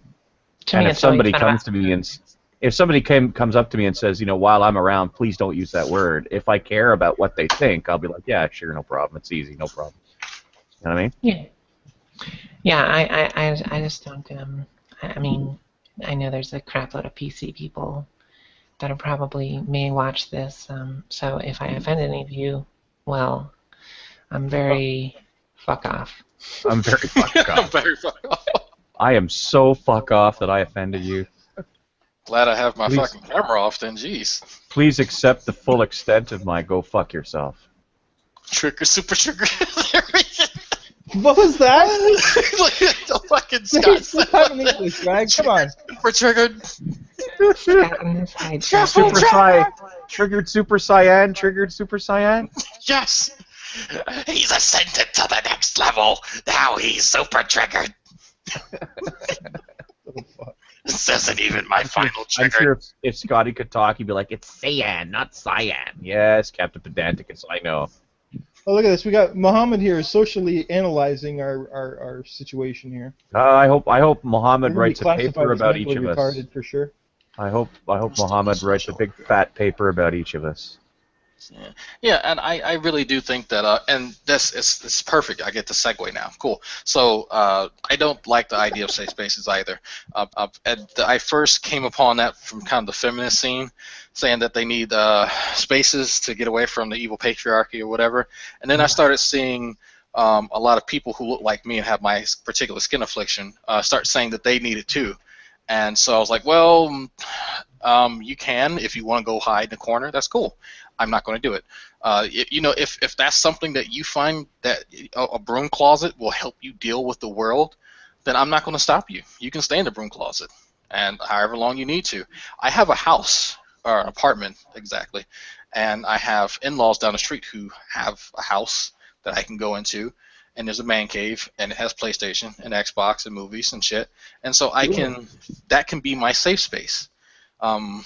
I really had a hard time, and I talked to what was that guy, Dater Lukum, because he and I had a hangout about it, and that it's almost let me make sure I'm using the word correctly, infantilizing people to a degree when it comes into fucking contact with these. What do you call them? When they come in contact with ideas that they don't like, or people's beliefs that they don't like, or people's I don't know, muffin tops that they don't like. I don't know. I was not raised to expect the world to conform to how I think. I was raised, and now being raised, I also understand that the world and society conforms around what society wants as a whole, not me. So I am going to be forced into situations and scenarios that I don't particularly like. And some of that is a part of being a part of a larger body of individuals. That's inevitable. Now, there's a certain cutoff point where these ideas and whatever become, harassing. Then it should be addressed as such. But anything before that is just a part of fucking life. And so, I would really have to look at it on a case-by-case basis to say, is this something that's worthy of me really cringing when, we get on the topic? There's certain things that I cringe when, and there are certain things that, and I'll say there's certain things white people do that I cringe, but I don't say anything. It's like, I really wish you wouldn't do that. But it's not so bad that I need to go hide in a broom closet. It's not so bad that I need to fucking dress them down in public. It's not so bad that any of that shit needs to happen, because it is an uncomfortable feeling that lasts for all of 10 seconds that I will fucking live, and it will not have a dramatic impact upon who I am in the future. There is no demonstrable evidence to show that a 10-second, I don't even know what you call it, a microaggression, I guess? A microaggression of 10 seconds is somehow going to amount to brain cancer or arthritis in my ass or something that's going to have impact upon who I am in the future. And that's my soapbox. You can have it back.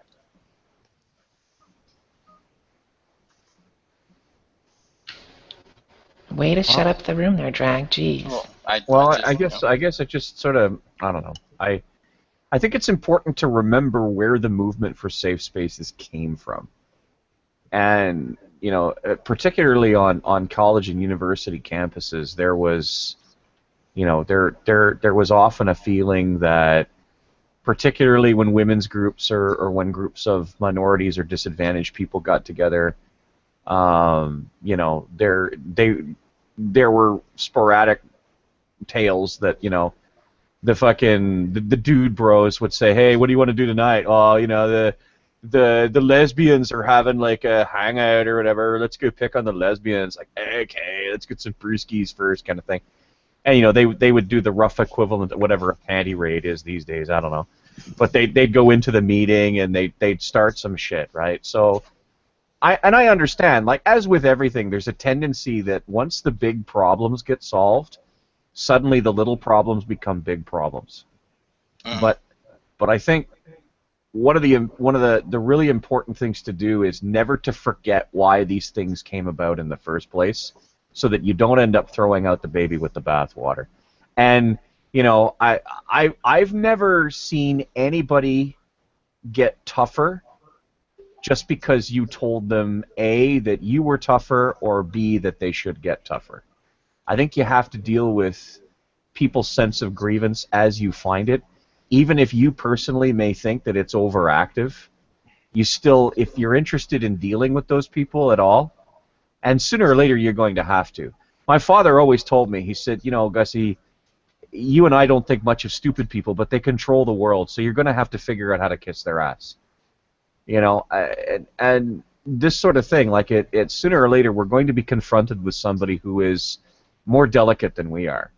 And it's always a good idea to at least try to figure out, you know, even if you find it repugnant, getting along in the world is often more important than being better or being smarter or being more successful, because, you know, as any good communist will tell you, people are power.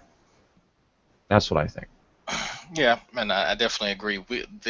They exist. These ideas, these notions exist because there is, there was at some point an issue that needed to be addressed. And I will say definitely, especially, and I went to college around these times when guys were saying, hey, we're going to have some drinks, and we're going to invite some girls, and hopefully they get drunk, and hopefully some of us will score. And so, to me at that time, not knowing what I know now, that was fine. That seemed acceptable. Looking back, that was stupid, because I am trying to undermine their consent in order to fulfill, you know, a lust and a desire, and that is something that I'm glad is being addressed. You know, arguably now. But Drag, do you think they were unaware that this is what you were trying to do? No, I'm pretty sure they knew, but that still didn't mean that, you know, because they got drunk that all bets were off. I mean, that's. You know, I've been aware of circumstances where women actually intentionally put themselves in positions in order to get the same thing you're trying to get. Well, yeah, and that case is mutual. Not all women will turn around and say, well, you know, I didn't enjoy this, or I was raped, or so on and so forth. There are some who will say that, no, I was drunk and I did not have the presence of mind to consent, and then some of them may handle it behind closed doors. There are others who say, you know what, I am trying to get laid. I'll get drunk because I know there's lots of guys that I can choose from, and so, you know, whatever their intention may be. But there are enough, you know, one is enough to say that they got drunk and someone came upon them, and they didn't necessarily have that presence of mind needed to say, yes, you have my consent, let's do this. So too often that scenario has happened, and that's why we have these, you know, even apps now to give consent, to, you know, from one another. But there is kind of some gray area when it comes into both parties being intoxicated, and I've heard some different arguments back and forth about who was responsible in that scenario. I mean, one of the reasons that there's a deficit between the levels of responsibility we expect women to accept and the levels of responsibility that we expect men to accept, particularly when it comes to sort of, quote-unquote, the behavior that causes other behavior, is, first of all, we expect other people to, you know, to control themselves regardless of how the woman dresses or whatever. But part of the reason that we went to such a to the kind of view that we have now is that what would often happen, okay, is that a woman would wear some nice clothes, or she'd decide to pick through an alley, or, you know, she'd flirt what she believed harmlessly with a guy. It would turn into a rape. The situation would go to court, and a really clever defense attorney would say, well, you know, why did you wear that dress? Why did you go down that alley? Why did you flirt with that? You must have known something could have happened.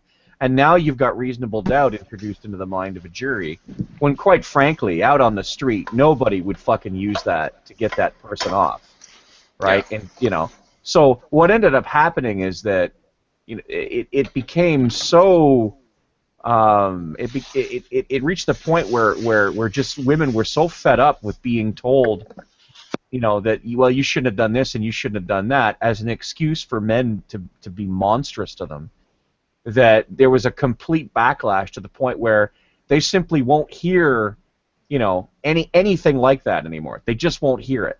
And, you know, guys fuck themselves on that regard because, you know, if I walk down the street with a knife on my hip and somebody wants to fucking challenge me to a knife fight, you know, in many ways, I share some responsibility for that challenge. But despite the fact that it doesn't work that way for women, it doesn't work that way for a really, really good set of reasons. Because that logic has been used to keep women from receiving the justice that they deserve. So what you have in this situation is an instance where, you know, there's an absurdity involved, but it's involved for a very good reason. It's involved for the greater good, and I don't have a problem with that at all. At all, not one little bit. And then a woman comes along and states that some guy raped her on no grounds, and that person is left in a state of chaos, his entire life ruined based on the fact that somebody made those accusations. Yeah, and that's one of the that's true. It does happen, but let's be very careful about how often we think it happens. First of all, in North America, still to this day, the vast majority of sexual assaults and rapes go completely unreported to begin with. That's male and female, but for different reasons. I think males don't report getting raped because of a whole bunch of cultural strictures placed on them, and I think women don't report getting raped and sexually assaulted because they think nobody will believe them and there'll be a pushback. There's more chance of a woman being acknowledged for being raped than there would be for a man. I don't know how I will accept proof of that.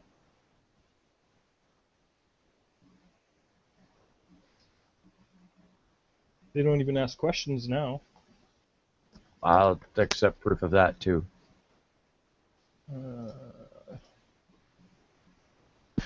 Okay, I had my mic off the whole time. Okay, yeah, I would really, I think there is some more research being done there. I don't want to say that there is still an ongoing kind of campaign, because I think that does fall into the whole patriarchy debate, whether, you know, or how our society is ran according to who, you know, has more control. And, you know, arguably you could say that men control a vast majority of the inner workings of this nation.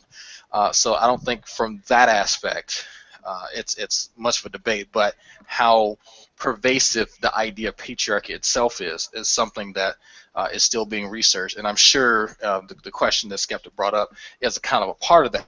That's something that we could divine from the information that coalesce that come to that conclusion about, you know, patriarchy. But I would say, just from personal anecdotes, yeah, there are guys who get stuck with a bum rap. I know a buddy of mine who was being hit on by a female at an event, had no clue, was oblivious to it. She ended up going home with some guy, and I'm hearing this information from second, third hand. This girl liked my buddy Larry, and she ended up sleeping with somebody else that night, and he didn't know, but he did like her, but the way that she was trying to flirt wasn't how he perceived it. He perceived it as just her being very invasive, being overly, you know, friendly, and not, you know, flirtatious. So she slept with the other guy, and turns out that now she says it's rape. I don't know what exactly happened. It may or may not be a rape, but now it's kind of put him on the defensive, because he does not want to engage any random females anymore unless he has known them for quite some time, because he knows this guy, and that's a bum rap that he doesn't want attached to him. So that kind of scenario does happen, but something like that can be stricken from the record when insufficient evidence is found, if he didn't actually do it. I would say that being an accused pedophile is something that you cannot escape, even if it's not true. And I would say that is definitely more of a stigma than being an accused rapist. I mean, even on a smaller scale with, this whole catcalling is sexual assault verbally in some ways. This kind of claim that even complimenting someone who takes offense to it is kind of it's kind of put me off from complimenting people just in case they take it the wrong way, because it's all about your personal space and bubble now. It's like there's and unless you absolutely know them and know what their boundaries are, you could cross one at any given time. If you're overly friendly and you walk up to someone and you hug them, or you say something that they find offensive, like, hi, you look gorgeous today, or something like that, and the woman takes offense to it for some reason, it can cause you even trouble that way. Like, you don't even really have to do anything these days in order to be accused of these awful things. Well, And okay, I mean, I think it puts a lot of men off from approaching women as well. But let's look at I mean, you talk about catcalls. Let's look at what catcalls used to be. Let's and I mean, I one of my best friends, one of my best internet friends lives in New York City, New York, okay? And some of the stories that she tells me, I mean, either she's the best liar in the universe, or the males in New York literally don't see females as human. Like, this is one of the two conclusions I've come to. Even if she's embellishing by 90%, I'm still fucking appalled. Okay, there has been a culture out there for quite some time that you treat women as meat, and I think part of the reason people go after catcalls and little signs like that is the broken windows theory of policing, right? Like you take care of the graffiti, you take care of the jaywalking, you take care of the people who throw rocks through windows, and that will lead to making it easier to take care of the big stuff down the way, right? I mean, it's just that it's catcalling is often the tip of an iceberg. People talk about rape culture, and to this day, I'm not sure how I feel about the statement of rape culture.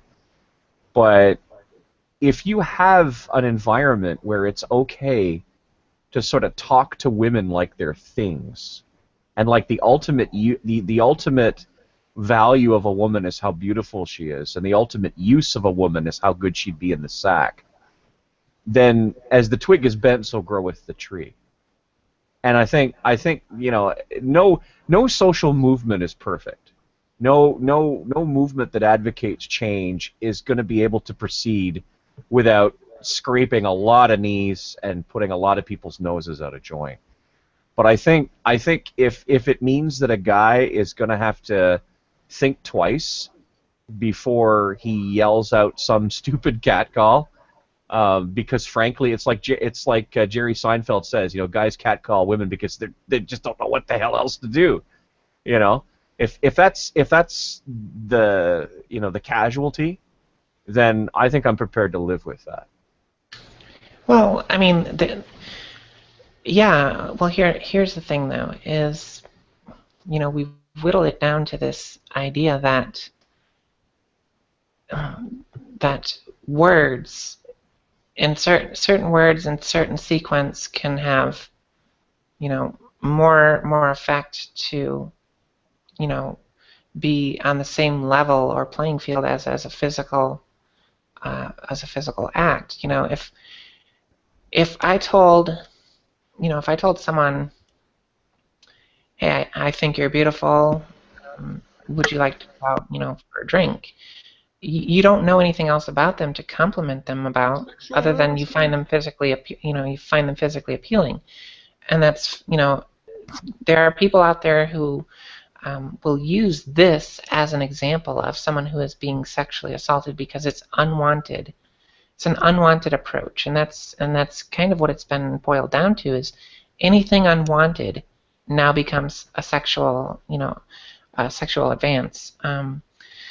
So it's kind of there A really friend needs of to be mine- a friend boundaries. of- sorry to interrupt. A friend of mine once said, "It's only sexual harassment if they don't like you." Yeah, and then I was going to get to that too. Is if you had two men, one who was, average to less than average looking, and he walked up to, a girl and said, "Hey, you look gorgeous tonight. Can I buy you a drink?" To him, that would be sexual harassment. Whereas if it was a great, like a freaking Brad Pitt looking dude walked up to her and said, "Hey, you look gorgeous tonight. Can I buy you a drink?" It's an icebreaker. It really depends on who it is and whether it's wanted or unwanted. That makes the difference of whether it's sexual harassment now. Now the question is do men know if a woman wants them to approach them? I mean, it's kind of like a Mexican standoff. You got two sides that are, afraid to make a move because they don't know each other's intentions. So in order to make your intentions known, you have to make a move, and it's kind of this catch-22 where you're just both at an impasse here. And like I said, a lot of the things that you see given as examples of sexual harassment are just compliments. And not to mention that because they're of a sexual nature, we have a limit on what we can say. Like, I can tell someone to go fuck off and die, and that's perfectly fine. That's freedom of speech. I'm free to tell someone that. But if I say, "You're hot, I want to fuck you," now it's sexual harassment. It's just absurd to me that people can't understand that people are going to say what they want to say. You don't have to give in to it. I'm not saying you have to sit there and say, yeah, degrade me more, but understand that people's degradation of you is not sexual assault in that sense, to me anyway. I mean, in many cases, for instance, I think there are cases where the law would disagree, and I mean, people are going to say what they're going to say until society exerts a pressure on them to smarten the fuck up. And the problem, unfortunately, is that for every one case of a guy who figures, okay, I've been looking at this girl for a while, the other side of the bar, okay, how do I look? Okay, how's my breath? Okay, I'm going to go for it.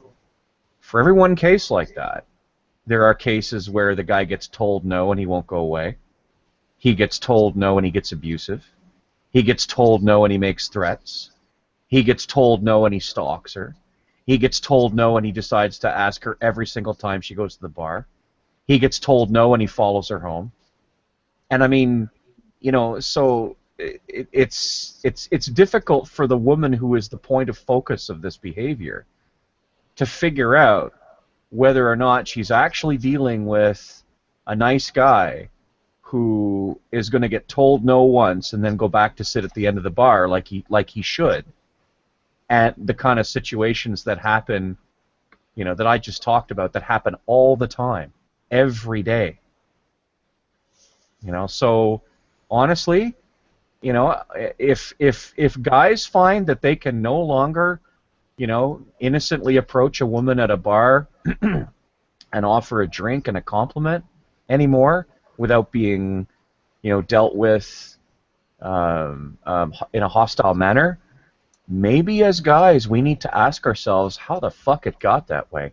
And while we're asking ourselves, I think we need to stay away from the easy answers of, oh, well, it's just the lesbian, man-hating feminazis that have ruined it for everybody. I think that's a lazy mind that goes there.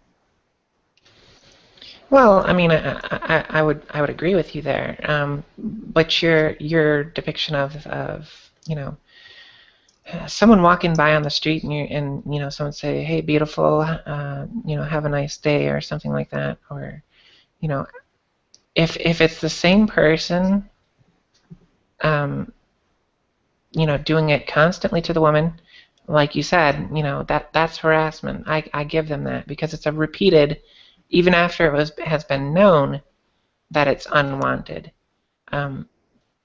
That's different than the kind of the scenario I was explaining. There are women out there who are quick to jump on that anything unwanted, whether it's known to the person, whether it's wanted or not, becomes this sexual harassment. Like, it's been whittled down to where, you know, Isn't even it like an if, over arrogant ideal of themselves?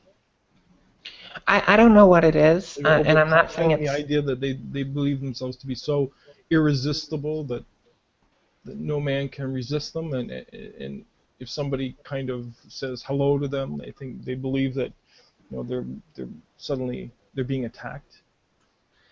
Yeah, I don't know if that's the case or not. I have a feeling it's more to do with that if they are attractive, that it's kind of a thing that they get often, and they kind of have this mentality that, you know, it's kind of like having to explain yourself to different people. Like, you know, just because I explain it to person A doesn't mean person B hasn't heard it before, and then I may have to explain it to person B. Like, I've done this repeatedly with, you know, explaining what trans means, or, you know, whatever the case is.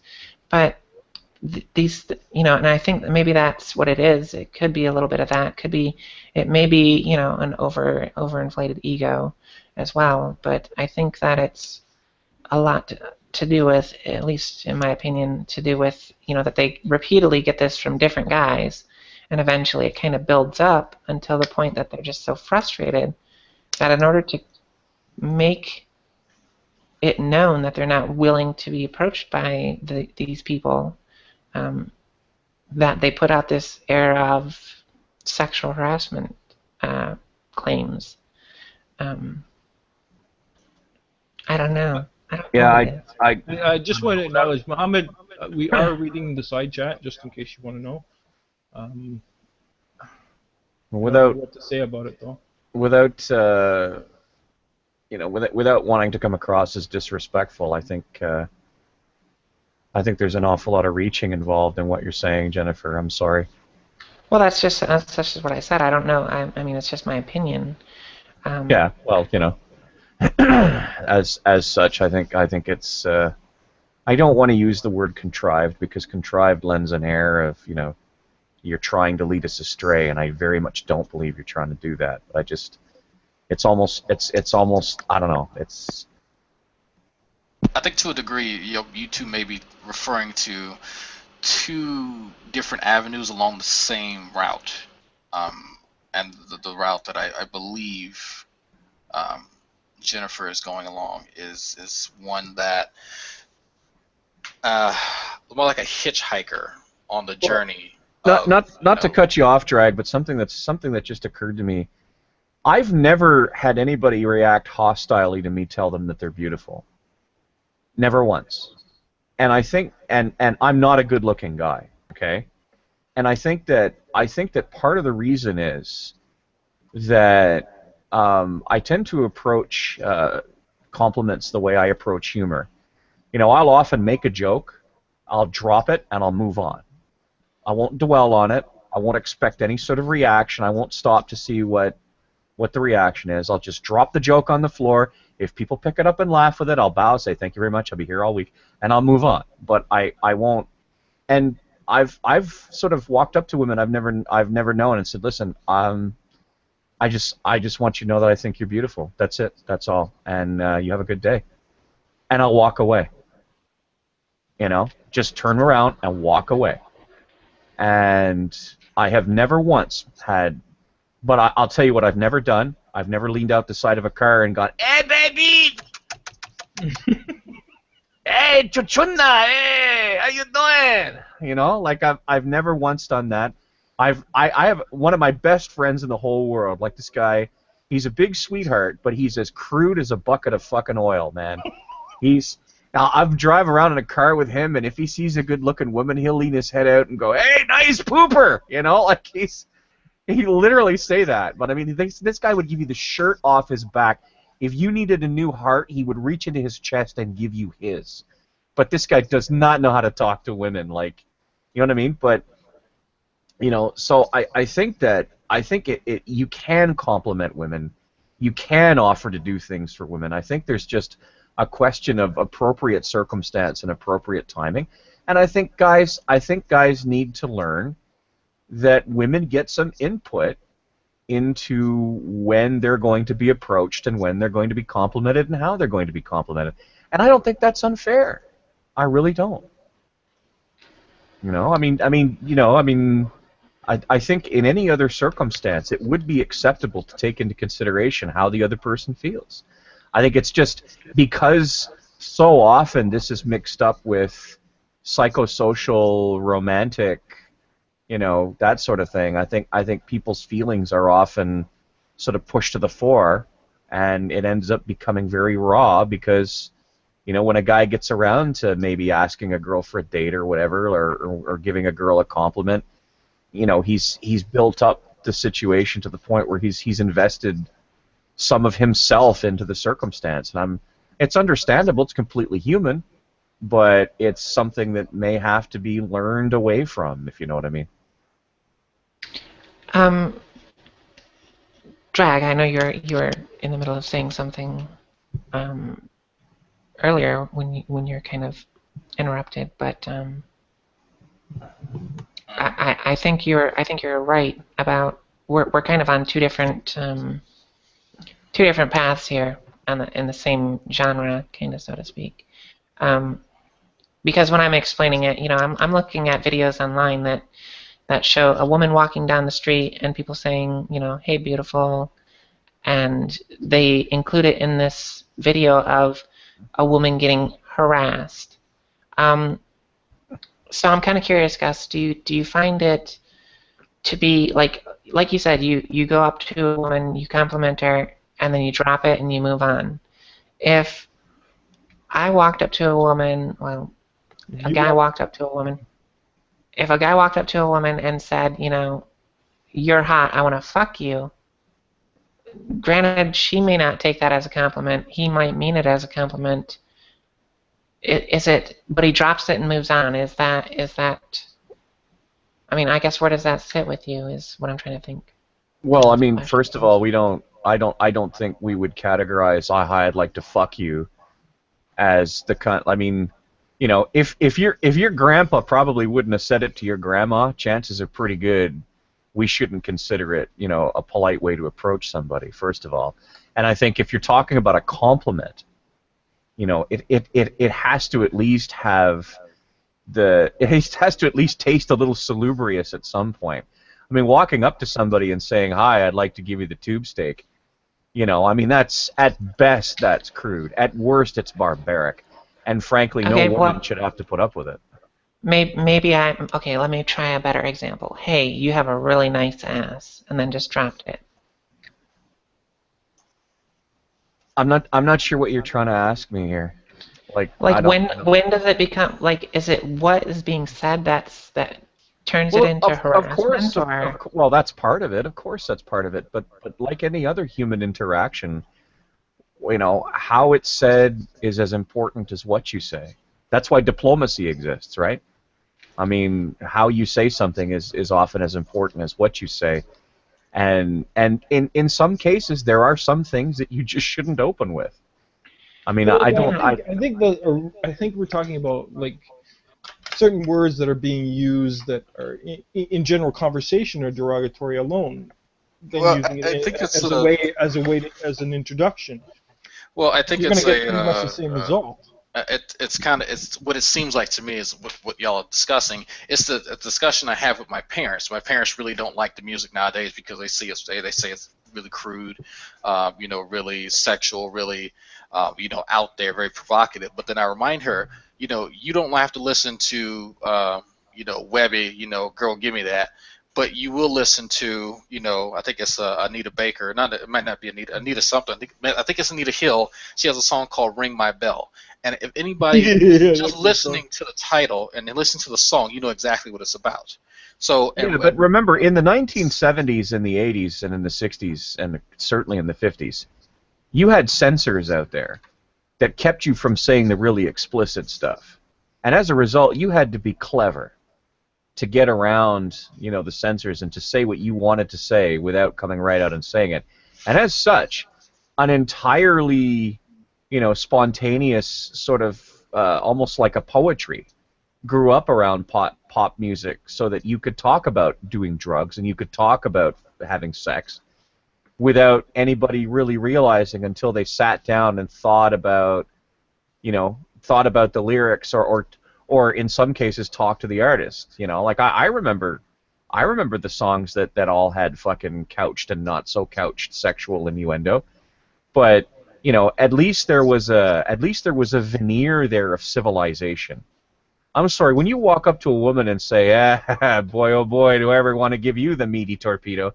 I mean, there's no veneer. That's barbarism. That's utter barbarism as far as I'm concerned. And I understand that for different strokes for different folks, but we're not going by. I mean, at the end, listen. At the end of the day, what you meant to do is not as important as what you actually did. Whether or not you meant something as a compliment is not as important to consideration as how the person took it. Because if you try to do it the other way around, you end up essentially with a situation where the person who uttered the statement gets to tell the person receiving it how they're supposed to think about it. And that's not on. We don't want to live in a society where, under certain circumstances, another human being is going to tell you how to think and how to react to something that they said. That's antithetical to basic freedom. Yeah. Whereas it doesn't cost anything to get the troglodyte to learn how not to talk about his fucking one-eyed Willie as an opening statement to a woman, and it frankly would do him some good to teach him some goddamn poetry anyhow. Yeah, and it goes on to the next point that I was trying to segue, trying to get to talking about. You and segues there, Drag. Segue, yeah, I have to shout it out, man, because Deidre does it, so now I have to do it. It's cool. And this kind of goes into something that I've suggested, because I understand what Gus is saying, because I've been around guys like that my entire life who have, shouted, hey, bitch, hey, get over here, girl, all kind of stuff, and wonder why. And a lot of these guys will get angry when they don't come over, after being fucking shouted down and degraded, because a lot of the stuff that they say, it was degrading. I'm not even going to sugarcoat it. It was, in this particular case. And so then they start, oh, you're a bitch, oh, you're fucking skank, whatever, get on, bitch, whatever. And so then for the women who actually do come over and engage in sexual intercourse, and then now they're a slut, and then now they're getting slut shamed, and then the guys wonder why other women don't want to come over and do things. It's just, that whole dynamic never made any sense to me. So instead of having guys try to write the script on how to court women, how about we ask women, how do you want to be approached? And then we'll just get a baseline from that and then tailor it to the women who we're trying to approach. If the woman is a particular type of woman who is free with her fucking sexual desires, and she's like, and she enjoys, people complimenting her on her ass, then that can be ascertained in some form. We can figure it out instead of just assuming that all women like to be gained by it, because some women don't. Some women want to be. Some women are sapiosexuals, and I didn't know that until I was an adult. I had no clue that women were sapiosexuals. They are turned on by intelligence. You can have a conversation with a woman and make her wet by talking about fucking astrophysics. I didn't know that. I wish I would have known that as a teen. I honestly did. But this is true. I'm dead serious. This is a fact. And so imagine how catcalls would change if a lot of guys understood that. Just imagine being the fucking, hey girl, you hear about that Cosmos episode? Man, let's go talk about it. Just you really don't hear that a lot, because that could turn really bad really fast. Girl, you attract me like a black hole attracts light. Funky walking, dirty talking. Let me show you how Atom Smasher works. I want to show you my Large Hadron Collider, baby. Let's simulate some fusion. Baby, I'm traveling around you like the moon travels around the earth. I gotta go AFK a minute. Yeah, I just wanted to kind of say that. That's but yeah, I think letting women write the script on how they want to be approached could really resolve the issue. And I think it could turn out really well for men because now we know exactly, or to some degree, what we are trying to go towards, and that the guys who want to listen to it will get what they desire, and so will the women. Since they're the ones who wrote it up. So anyway, AFK. And believe me, women like to have sex as much as men do. And if they wake up one morning and find that they've inadvertently created a culture where men are literally too afraid to approach them for anything, they'll switch that shit up. Trust me. Countercultures are a dime a dozen, and they happen at the drop of a hat. I kind of find them happening now. You are a counterculture. Also skeptic? No, you're not a skeptic. What are you? I forgot your fucking name. God damn it, getting old. Skeptic knowledge. What do you need? Shut up. Pay your taxes. I think what I'm trying to get at is like, when does it become legally harassment? Is it when it's? I mean, I get when it's ongoing. I agree with that. But if it's what they say, then I mean that kind of takes away from the whole freedom of speech thing. You don't have to like what they say. If they were to say something that you find appalling, but they dropped it and left and never bothered you again, do you have a case to claim sexual harassment? I guess it would depend on the jurisdiction. One of the biggest myths in America is that you have complete freedom of speech. You don't. And if you don't believe me, go yell fire in a crowded theater. Yeah, I understand. I mean, there's so that at that point, it becomes a question of where does the slider bar go, right? Yeah, exactly. And that's kind of what I'm getting at is who decides the cutoff. Well, ultimately, since the laws are made by people decide. Yeah, I'm guessing. If it were to go to court, I mean, that would just be. I don't know. It would depend on how good the lawyers were. How's that for scary? Yeah, it's a very, very gray area in that sense. Now, don't get me wrong. I have to say this. I am not one for, someone screaming out their car window at me either. I don't find that appealing, and I would never sleep with someone who would do that. I remember myself at a gas station, there's like a gas station on the corner of an intersection, and someone pulls up to the intersection at a red light, and he yelled at me. He's like, something like, "Hey, baby, you're fucking fine," or something like that. And I'm like, "Yeah, what do you want me to do about it? I'm not going to stop pumping my gas to run over to your fucking car and suck your dick or anything." And he just kind of like looked at me and then drove off. It's like, honestly, I don't get why people do it. That was totally a missed opportunity. You should have been like, "Are you sure?" Because what I told him is I was like, "What do you want me to do? Stop pumping my gas and run over to your car and suck your dick?" That's what I screamed back to him. Yes. Have you got a couple of minutes? Because I understand. No, I understand. And honestly, I think what you did there was really good because it forced him to think. And he had no response to it because that's not what he was expecting. When people say these things, they don't. I think it's like Drag was explaining about trolling. It's to get a reaction.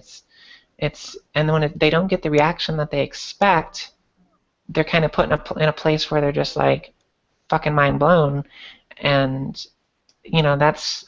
I don't know. That's how I've always looked at it. Obviously, I'm not attracted to it. I myself am a sapiosexual. That's why I married who I married, and rather than, some fucking Brad Pitt looking dude. Okay. So now I gotta ask the question: did you realize you're a sapiosexual now after Drag described it, or? No, I knew I was sapiosexual before.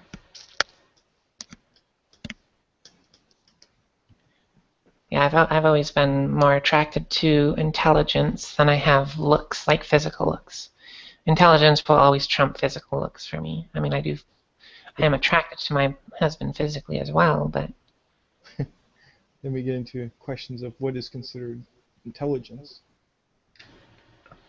To me, it's more about how he approaches subjects, how he speaks about them without stepping on too many toes as far as like saying absurd things that don't have any factual backing. He's a very quiet person, but when he speaks, he knows of what he speaks about, kind of thing.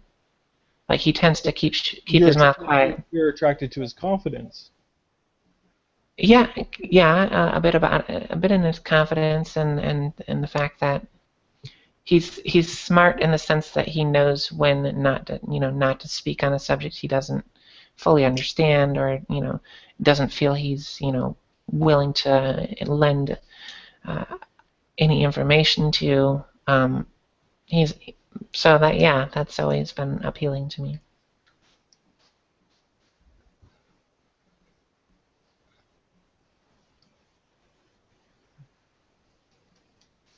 Man, that vape box makes a lot of smoke for you. It's like a Deep Purple concert over there every time you exhale. Yeah. It's craziness. It's a sub-ohm tank. 'Cause it's like an amped up version. I'll say. It's like diesel Where'd you over go? there. Seriously. Yeah, Well, I don't know how much more there is to say on this particular topic, so. I don't know either. Okay. I was gonna ask if anyone else had anything to say, but you kind of already did it for me. I'm sorry. No. I was looking for that. I was like, no, I love when people do that. Skeptic, pay your fucking taxes, okay? Yeah, Let's go. When people do that, it lets me know that I'm on the right track, that a topic has kind of run its course, and we can move on to something else. So, perfection. Mm-hmm. Gus, I know there are some people who can't handle your type of personality, but I love it. I'm a fairly. She's coming on to you, Gus. No, I'm Would doing you it. stop? She's married. Leave her alone. I'm married, but I'm not dead. Well, Oh. I haven't shown you what I look like yet. Fucking don't wish for too much darkness in your life. I told you, intelligence trumps physical looks any day of the week. If that's the case, I give you permission to ogle my brain all you like. Shall we leave the room? You guys want to be alone? Skeptic, are you 12 years old? Haven't you? Listen, it's very simple, okay? Take the money out of your wallet, go to the Canada Revenue Agency, put it all in their hand, tell them you're sorry, What's the matter, and then Gus? come back, okay? It's really You simple. sound a little off-put there. I'm not off-put, I'm just fucking with you, that's all. I'm busting your balls. I'm just a better chop buster than you are. Ah, yes. Yeah, I don't know. I'm also making a backhanded fucking shot at CRA too. So when I said go take all your money out of your wallet, give it to them, tell them you're sorry, preferably on your knees, and then come back. Anyways, what were you saying, Jennifer, my dear? I don't know. I was just saying. I think some people. I find you very appealing and refreshing. I'm not Some for people everybody. I'm not Yeah. for everybody, and I will go. I will pick the shortest distance between two butthurts and an argument. I will. Like I don't especially if it's something that I believe. I put my opinion out there. I don't like that there's a possibility that my opinion hurts other people, but I figure, well, far better at least to be honest about it. And if somebody I care about comes to me and says, Gus, when you said that really hurts my feelings, most of the time I'll say, I'm really sorry. And I'll try not to do it again, because to me, Really? they will. Like if somebody comes to me and says, Gus, when you said that thing, it really hurt me. It's not a platinum glad guarantee that every time, but in most cases I'll go, listen. I wasn't I get out the there. sense that you'd be like, really? Well, I give a fuck. Well, the fact is that there are two sets of people on these hangouts. They're the people I care about, and the people that I don't. And if you're somebody that I care, or conversely, if I know inside myself that I went over the top with somebody, right, like really over the top, then I will often seek them out and say, listen, I'm an asshole, but I'm not that much of an asshole. Monsters we are, lest monsters we become, as it were. And but in most cases, I mean, what's the point in in couching and you know, I don't know. It just, but I understand that it's not for everybody. I understand that a lot of people don't like being buffaloed by me. I get it. So Buffaloed. That's you an know. interesting word. Not poor Nadia, you know. I mean, I've been trying to kill her now for, I don't know, what, 6-7 months now. Are you still working on her? I'm telling you, I got to be the worst assassin in the fucking world because it's taken me forever to kill that woman, you know. Why don't So you just let her, like, she's gonna self-destruct anyway. That and how much Mountain Dew can one consume before one? hey, you can sees- drink a lot of Mountain Dew and smoke a lot of cigarettes before, you know, your system's fine. Like, honestly, you know what I wish, to tell you the truth, Skeptic, and I swear to God, man, this is true. I wish I was a millionaire so I could just give her like a couple of $100,000 and say, here, now you never have to worry about fucking money again. You know, here's somebody that'll help you sort of advise you on what to do with your money if that's what you want. Go and do whatever you want to do in the world. And if what you want to do is smoke yourself to death, you know, that's your business. It's your life. If I can't make decisions about what you choose to do with your life, and once I give you this money, it's none of my business how you spend it. It's a gift, you know. But I wish I could do that because I wonder what that woman would do with her mind if she was freed from the day-to-day concerns of having to survive. If she never had to be afraid of where her next meal was going to come from, I would wonder what that woman could do with her mind. You know? It's really too bad. I don't wish her ill. I've never wished her ill. I really haven't. And I've made fun of her to her face and behind her back. I take the piss out of everybody. As a matter of fact, I think, honestly, Jennifer, I think you're one of the few people I haven't, but that's... You're slacking off. There's two reasons for that, though. The first reason is that I don't interact with you a lot, and you're not a widespread presence in the community. And the second is that you don't really have any... Most of my comedy, most of when I lampoon other people, it's hung on their personal habits, like their mannerisms of speech, the way they say stuff, the way they do stuff. And there has to be a hook, right? There has to be something already to hang it off of. You're very prim. You know, like you're very your speech patterns are exacting, your diction is exacting, you sit there, you know, you're always tastefully dressed, you're always well coiffed and well made up, and you're always sitting there with your hands at your sides, your legs folded or whatever, smoking, you know, friggin' smoking your vape, and it's very, like, there isn't anything to make fun of. Like, every now and then I bump into somebody that there just isn't anything to easily make fun of. So Jennifer's sort of so far gotten a pass on that, but, you know, I mean... Gus, yes, dear? I'll give you something to make fun of with me. No, you don't have to do that. I was just She told wants to earlier. be part of the crowd. She wants to be part of the group. Yeah, you gotta put me in there. All right. I was actually just told earlier about my lisp, so you can make fun of that. That was me who did that, by the way. Yeah, I know. I didn't want to name names. Jeez. Now to I have think no of it. problem. I have no problem. Well, you do have a little bit of a lisp, but I mean, Yeah. you know, you know, we're sharing, like, not to be cruel to her because I love her dearly, but compared to somebody like Jackie Kite, you've got nothing. You know what I mean? Like, it's Jackie Kite, yeah. yeah. I mean, and it's not her fault. It's not, and I never make fun of Jackie over her lisp. Never, never, never, never, never, because it's not her fault. She was born, you know, differently abled with a different body than the rest of us, and she's had a lot of challenges about that. And you know, like I said, I'm a bastard, but I'm not a monster. Like, Jesus Christ, you know, like you know. Yeah, to take shots at her would be like really lowbrow. Because, you know, like I'll make fun of somebody like Seamus when they get fucking pretentious, or when they start to pretend like they know me or whatever. But that's because that's something that Seamus could fucking change with a snap of his fingers. Something that is congenital to you. Now, there are some exceptions to that. Gary Phony Beetle Maniacs, that poor guy has a nasal structure and a sinusial structure that makes him sound like he needs to blow his nose all the time.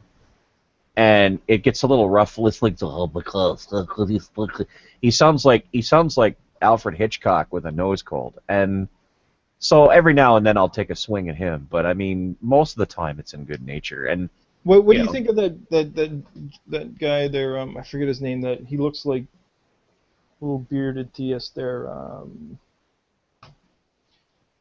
Ken Jones. Yeah, I don't imitate him because every time I do, I get shouted down and I get informed in no uncertain terms that Dragnut is the only person in the world who's allowed to do an impression of Ken Jones. So I leave it to him. Like, he's got a voice that only a mother can love. Oh, he's good. Yeah. Yeah.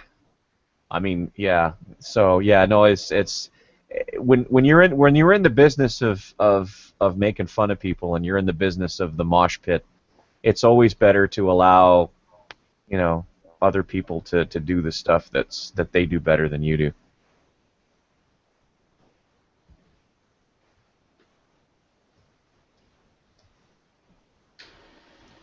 Yeah, I had a big issue when what's his name?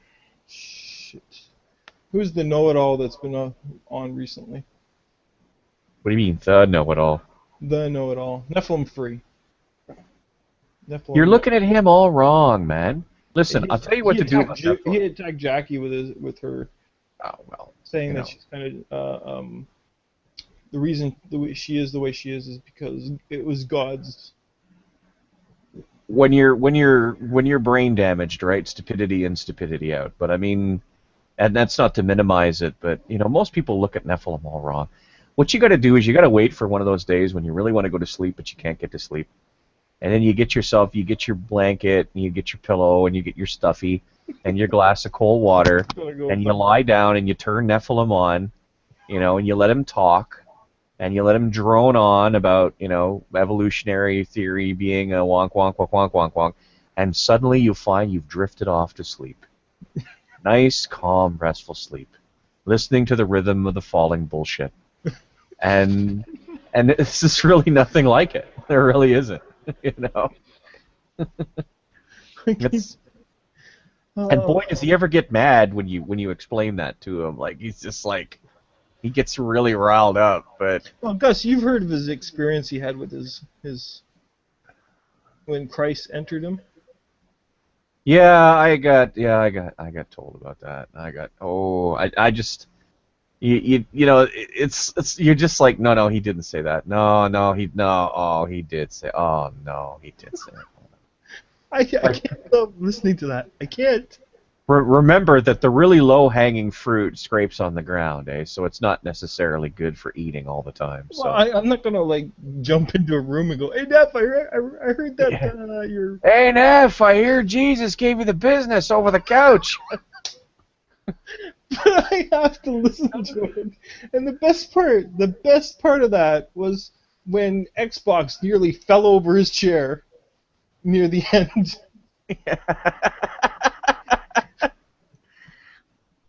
Yeah, it's, you know, everybody here is, I mean... I felt the warmth of Jesus inside of me. I was... Don't do it, Skeptic. Don't say it, man. Don't say it. Jesus didn't even have the courtesy to pull out. Probably wiped his dick on the curtains before he left, the bastard. Everybody in the room is going, "That's prison rape, buddy." What you're fucking saying. Yeah, you know, it's right. Listen, Nephilim, when the room has gone completely quiet, it's not always a good thing.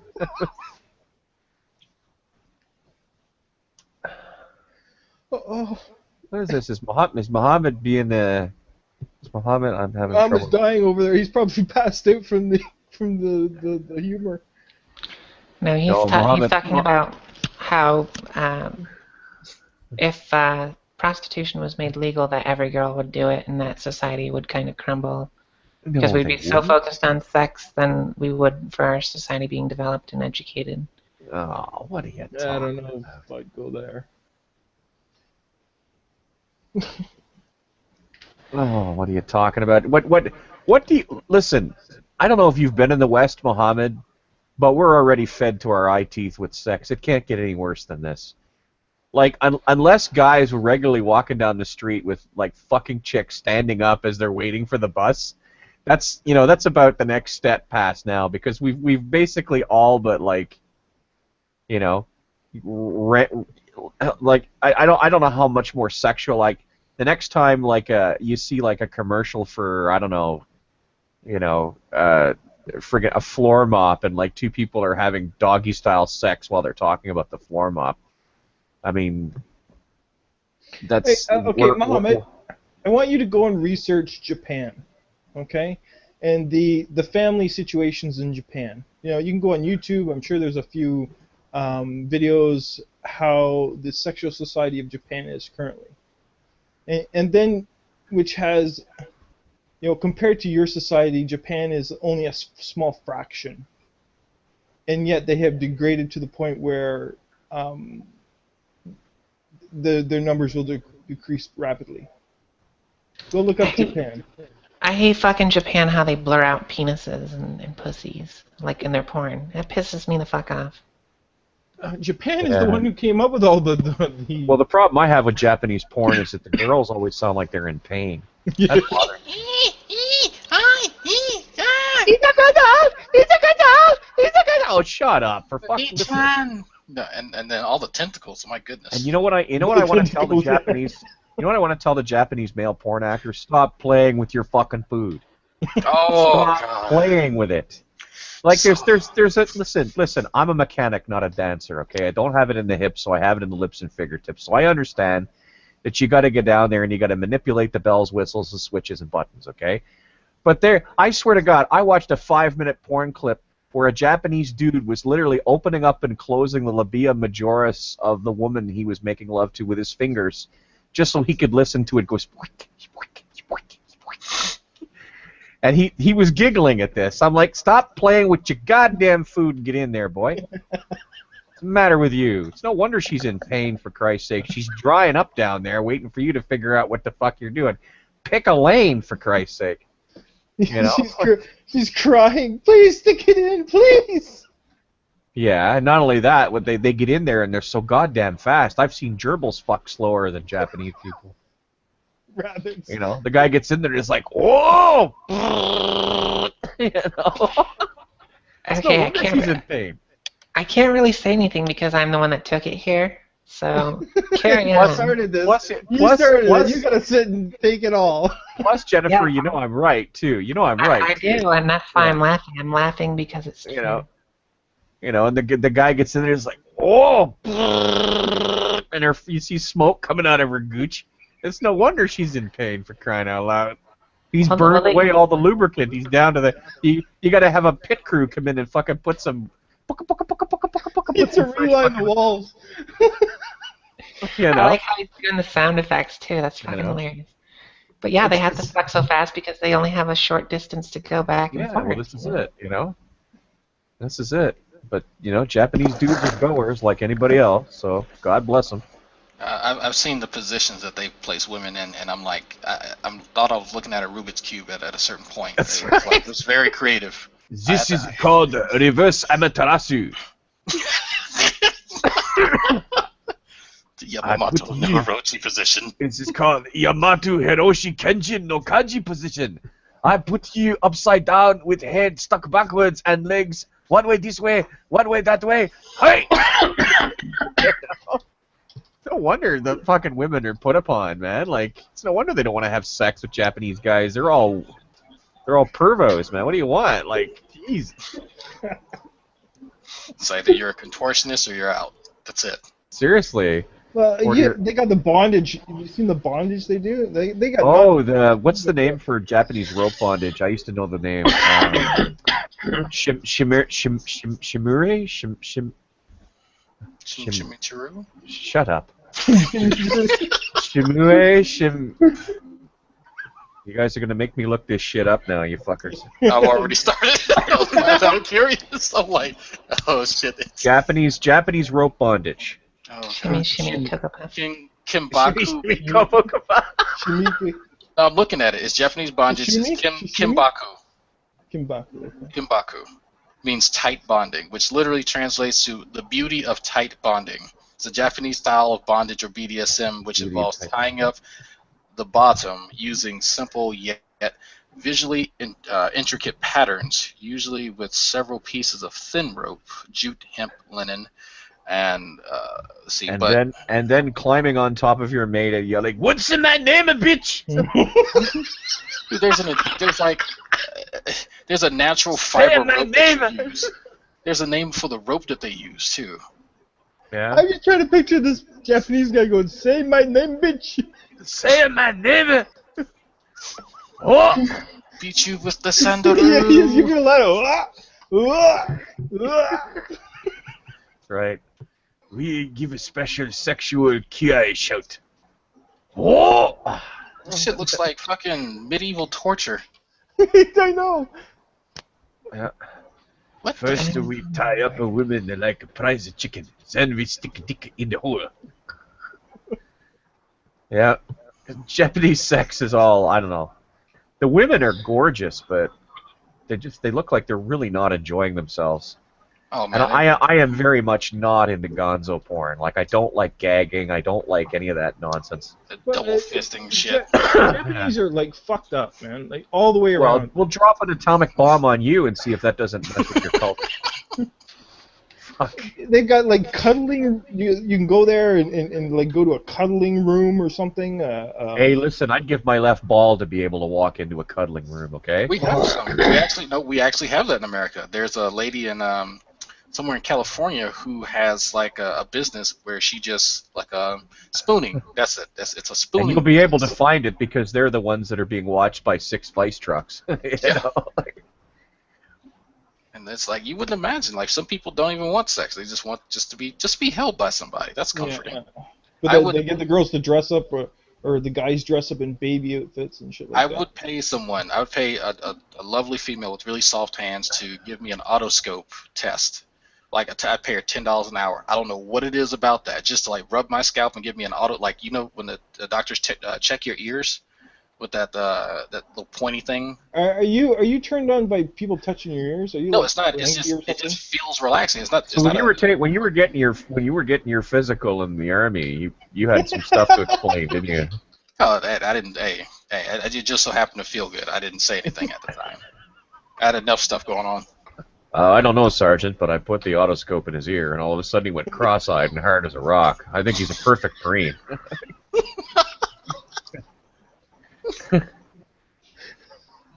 Actually, he shows some medical aptitude. Oh, interesting. I love it. The temperature went up, way up. So how's life over there in sunny Guam, anyways? Well, it's 4:40 in the morning here, and 4:40 in the At morning. the 440, Yeah. fuck, I thought that was the temperature. I'm like, Jesus no, Christ. it's about 85 out right now. It's usually around Celsius? 85. No, I'm sorry, it's 82 right now. 5 o'clock in the morning, and she's still up yakking with us. Hey. No, I went to sleep last night around, I think it was around 6:30 or 7 o'clock, and woke up at around midnight. So 85 degrees, that's what, like 20 some odd degrees Celsius, so that's still pretty hot for nighttime. yeah, but it doesn't usually get much hotter. It usually just hovers anywhere between 80 and 90 degrees at the most. So Well, that's not too bad. What's the humidity like? oh, it sucks. Yeah, it's like 90% all the time. There you go.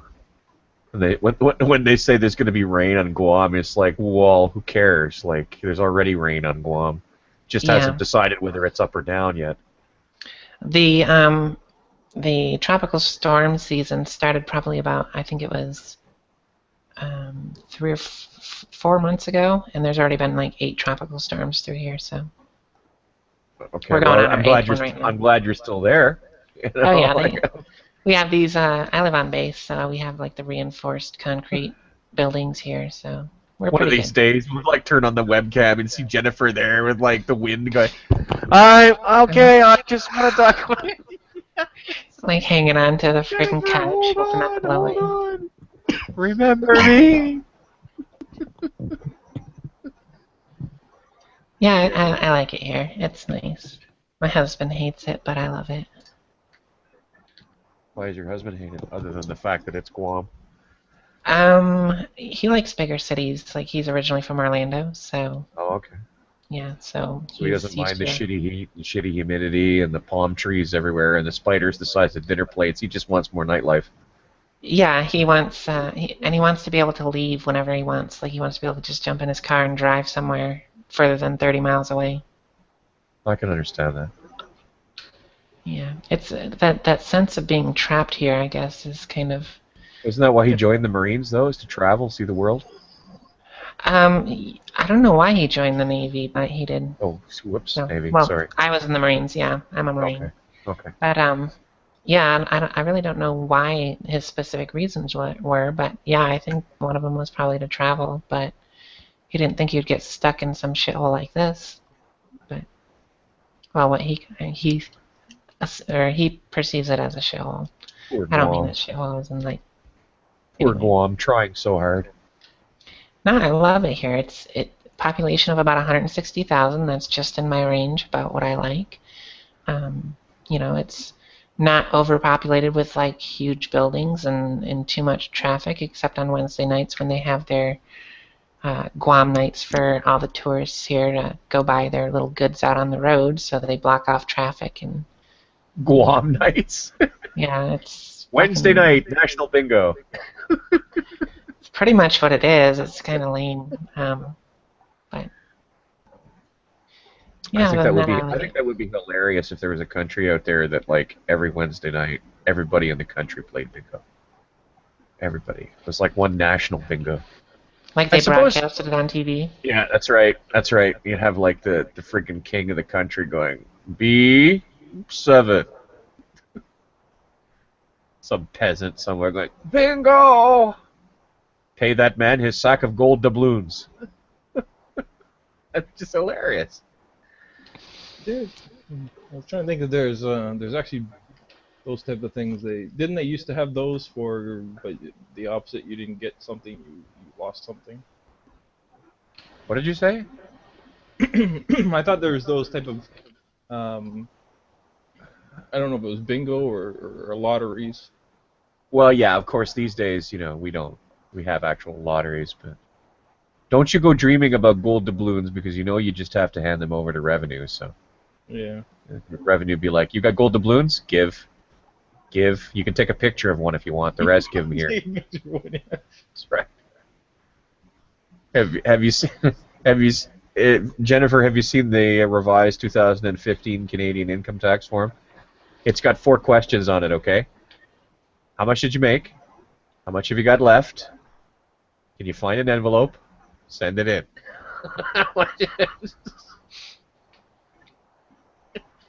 It's not even a name at the top, really. It's just... Yeah, and I think that's a lot of people's fear when it came to our healthcare initiative, the Obamacare or whatever. Well, it's actually called the I can't even remember the real fucking name of it now. Obamacare. I mean, Affordable Care Act. Affordable Care Act, yeah, Affordable Health Care.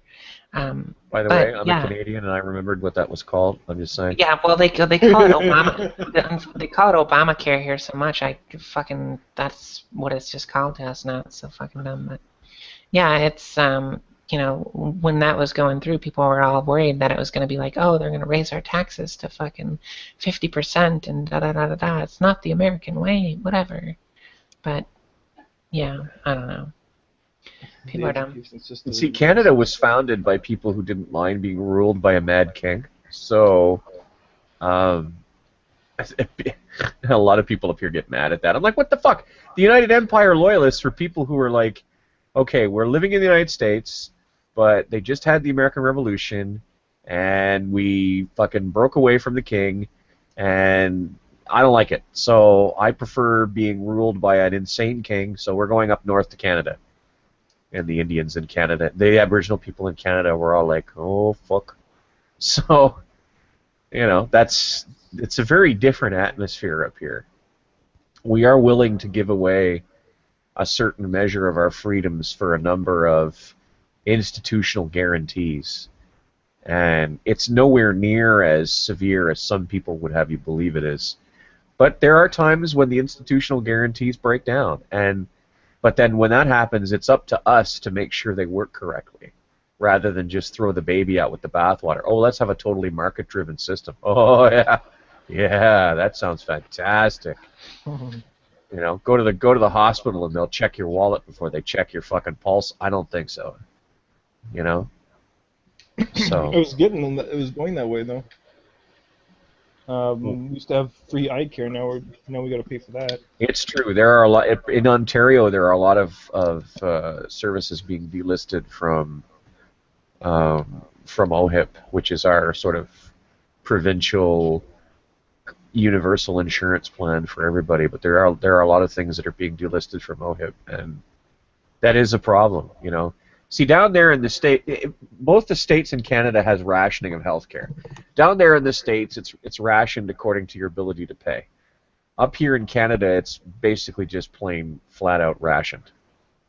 So what ends up happening is we get, you know, people will get hip replacements for free, but they will often have to wait years to get them because there's a long waiting list and there's only so much money that's been allocated for hip replacements.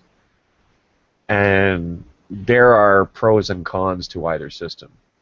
Certainly, if I was a person of money, you know, I wouldn't want to be stuck. But I mean, that's the thing. Like, I'm not stuck in my country. If I want to go to the United States and have a hip replacement done, OHIP won't pay for it, but I can.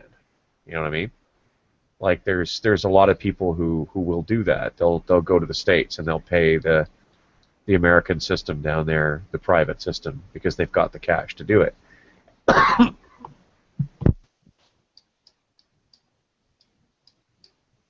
Well, I don't know. I don't know what to say about this coming election. Yeah, we'll have to see in a couple of days what happens. We're electing our prime minister. I'm almost sure that Harper's not going to be there. Yeah, I'd be very surprised if he was still there. My current concerns are we going to, like, you only have Liberal and NDP then, and I don't know, to have that fresh, out of the box. Yeah, Pierre with hair. Yeah. Yeah, I don't know. It'll be tough to tell. There's only like one option then, like, honestly. Well, I mean, ideally, Canada's been governed best when there's been a coalition, a minority coalition. Mm. But then you're shortened to a re-election. What was it? Every 2 years there? That's not set in stone. What tends to happen is that the coalitions fall apart, and then you have no choice but to have an election because, one side of the coalition or the other says that they no longer have confidence in the ruling party, and then we have to go to an election. But that doesn't necessarily have to be. There have been coalitions in Canada that have functioned for years just fine. So why not? I hope it does. Democracy in action. Because I don't want to see Justin Trudeau run the fucking country. I don't think that guy can make a decision about what he wants for breakfast in the morning, much less. But the only positive thing on his behalf is the fact that this idea of legalizing marijuana. Yeah, that's an idea that's long past due. It's a progressive way of thinking. Chasing people around for fucking pot convictions is insane. Especially depends on the quantity, like, honestly. It's like fucking, I'm sorry, but pot doesn't lead to higher crime. It leads to munchies. What is it? There's more crimes committed via drunken... Oh, absolutely. I mean, when somebody gets banged out on fucking marijuana, the only thing they want is a fucking bag of Doritos. Yeah. That's all they want. Boost the economy. Seriously. Yeah. Okay, there we go. Sorry, my shit's fucking up. Yeah, of all the things Scott needs to be broadcasted. Of all the things to arrest people over, stupid shit like that shouldn't. Then it just seems like you're preying upon the population because then now police have to become the real bad guys that have to enforce stupid laws, and with a lot of them, especially here in the United States, already aren't trusted because a lot of them bring their prejudices into the workplace. So that's just one more fucking checkbox. I try to be fair in the assessment of the situation, and I know that doesn't help at all. Okay, so who wants mods here? No, don't put them mods on me. I don't want them. Uh-oh. Okay. I'm out of here in like, I don't know, 8 minutes. Yeah. Okay, There- yeah, he's I'm out gonna of go- here. I gotta he's go got- for my run. Well, okay. Well, if you're going and if Skeptic's going and Scott's not saying anything, so he's good for fuck all. And, That just yeah, I'm gonna fuck off too. That's like fuck off. I love you, Scotty. You know I loves you, man. Fucking You're my- narcissist. You're my brother from another mother. Super triggered.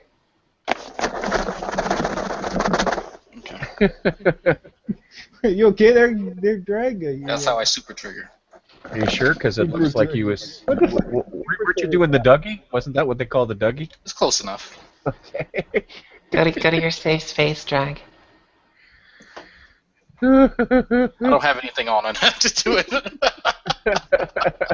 I was about to get it. I was like, oh wait, we're still He's alive. gonna stand up and creep away, and then suddenly, man, penis. You will know no fear. You shall see man flesh. I did have to laugh at Gus when he said I was always appropriately dressed. I was like, man, I'm like the only time I usually get on is like right after work or at least. Well, I mean, I've seen you in like I don't know, camisoles or whatever. Like I've seen you in, but you don't see anything though. Like it's not like. Yeah, we need to fix that. No. I mean, I'm just saying. Like I don't like. You've worn elements of negligee, but despite that, there is no inappropriate. There is no untoward display of any flesh. So. Not like you're, leaning back in a sultry type of, manner, with your nipples clearly exposed through, a wife beater that's seen better days. Somebody's got a vivid imagination, I hear. Although I'm referencing a picture that was put up by a particular person. Yeah, I know that picture. Who's the particular person? Clue me in. I'll let you know later. You're ruining the joke. Drag is too cross-eyed thinking about it. He can't tell you right now. Oh no, that one wasn't really. I couldn't get my rocks off on that one. That was just odd. Felt like my high school principal looking at me. Okay. So yeah, I guess we're just gonna shut this down and we'll just call it a day, and we'll go. And some of us will be productive, and others of us will play Minecraft while others are being productive. Productive. Fucking Drag has got it all planned out. Fuck. Yeah, everybody's got a job to do. Well, I just checked my homework, and I only have like 3 problems instead of 10. So Why don't you do the damn problems instead of fucking around on the Minecraft? What's the matter with you? But there are creepers, and there's a house that I need to build, and there's stuff. Well, man's got to have his priorities, I suppose. Oh yeah. Meanwhile, Skeptic's gonna go take this opportunity to go down and pay his taxes, and Scott's just gonna sit there and look decorative. There's gonna be a screech over the microphone in a second. It's coding. He's coding. Oh, I loves my coding. Gus is To others, it's foreboding. Coding. I'm just putting out ideas. I'm not saying that I actually. Jeez, what side of the bed did you get up on this morning? I'm just putting out some ideas. No, I think just that final solution thing. I heard about it. I'm just gonna say it, but I'll give you an idea, all right? Here's an no idea. particular reason. Point yourself to the East River, start walking, and don't stop until your hat floats. There's an idea for you. I don't wear hats. My tits will float. Speaking of Drag, how come no one's ever come up with the idea of asking these flat earthers to, who deny gravity, to go up on their second floor window and I stuff? have. No, they have an an explanation. They say that there's something to do with atmospheric intensity, pressure. Enjoy the Darwin Awards. I mean, that's award. that's kind of I feel like that's a Stizor answer, but at the end of the day, it's if you really want to be this fucking asinine about the entire situation, or just throw out asinine fucking comments like atmosphere, and you really don't know anything about atmospheric pressure, you don't know that there's an actual scale, then Listen, just, skeptic, if there was some rational way to get these flat earthers to fucking start playing with explosives in order to prove their theories, we would have figured it out a long time ago. I They wish. need to like cut back on all this stupidity. It's starting to be overwhelming. But it's funny. I actually had a lab where I had to calculate atmospheric pressure and account for it in a fucking temperature reading. Well, there Like, you go. We have a solution. You just They don't drop believe the it. math, ask them to do it. By the time they figure it out, their head will explode. I had an hour-long hangout with Redline where we literally went through the math. We showed No, you gotta everything. let them figure it out. The brain cells won't pop if you do it for them. The dude was in the comments commenting saying, "I'm not going to check your math, but I know it's faulty." That's literally a quote from him. You know what? I got no fucking sympathy for you whatsoever, Dragnot. You know that was coming. You knew, Yes. just like, but you could Yes. have seen that coming like Nostradamus. Yeah. The Archangel fucking Gabriel could have come down and told these people that the Earth was fucking round, and they would have went, no. You're a shill for the corporations. Where's God? I want to talk to God. It's bad because I fucked up at the beginning, and I didn't put my it's calculator joke. I didn't put my calculator on the right setting. I've had it in radian and not degrees, so they could have called me on it if they had. And it's honestly them following us, doing exactly what we were saying, point for point, and they could have chimed in and said, "Nope, you're wrong." And I announced what my answer was, and then I had to go back and say, "You know what? I had my calculator in the wrong setting." And here's the actual answer, and then somebody else checked it who was also in the call and said, okay, yeah, that's what it is. So they had the opportunity, and we presented it before them, and they didn't want to. So, I mean, that's how I know people who actually study the topic from those who sit back and fucking, armchair quarterback the entire field. But, Yeah, I had posted a meme. It was actually an addition to a meme that was pretty popular. I don't know if you guys saw it on the feed or anything, but it was about NASA, supposedly spending millions of dollars on, the space pen, and the Russians' solution to the problem was to use a pencil. Yeah, Well, I remember that. Yeah, on the bottom part it explained why they couldn't use pencil, because the graphite would cause issues in the fires and electrical shorts in the pure oxygen atmosphere. And it talked about the Apollo flight that, the simulation that blew the fuck up and killed everyone in it, and why they needed this pen. And someone had was like posting down below, he's like, oh, I see this all the time and I have to correct it every time because it irks me that people can only survive in 21% oxygen and mostly nitrogen and a few other trace elements are in the atmosphere, and otherwise people would die. And I'm like, do you not understand? Like, it was like, let me correct your correction of my correction, or of the correction, because if you change the atmospheric pressure of the oxygen, people can survive off of it for extended periods of time without getting oxygen poisoning. And surprisingly, he shut the fuck up. He didn't. Maybe he checked. Maybe he checked that it was actually right. You should have taken Dragnot's approach and gone towards the phlogiston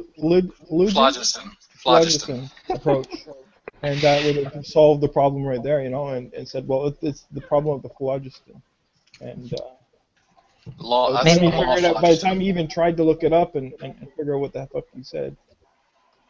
Maybe that's what I should have did, is just pulled out some old debunked theory. Yeah, it's called the Fabio effect. I want to start calling it that now. It's a good way of thinking. Like, I don't get me wrong, I will give credit where credit is due, and Fabio is the one that came up with that concept, and it's his now. I'm gonna have to thank him for that. Yeah, now that I have a name for it now instead of just bullshitting. So yeah. All right. Well, it's 5:01. We're late, but it was have a fun, good day, guys. Girls, germs. It was a pleasure as always, Jennifer. It's so good to see you again. Likewise. You take care. Yep. You guys too. Bye-bye. See y'all later. See ya. Bye, bye, bye.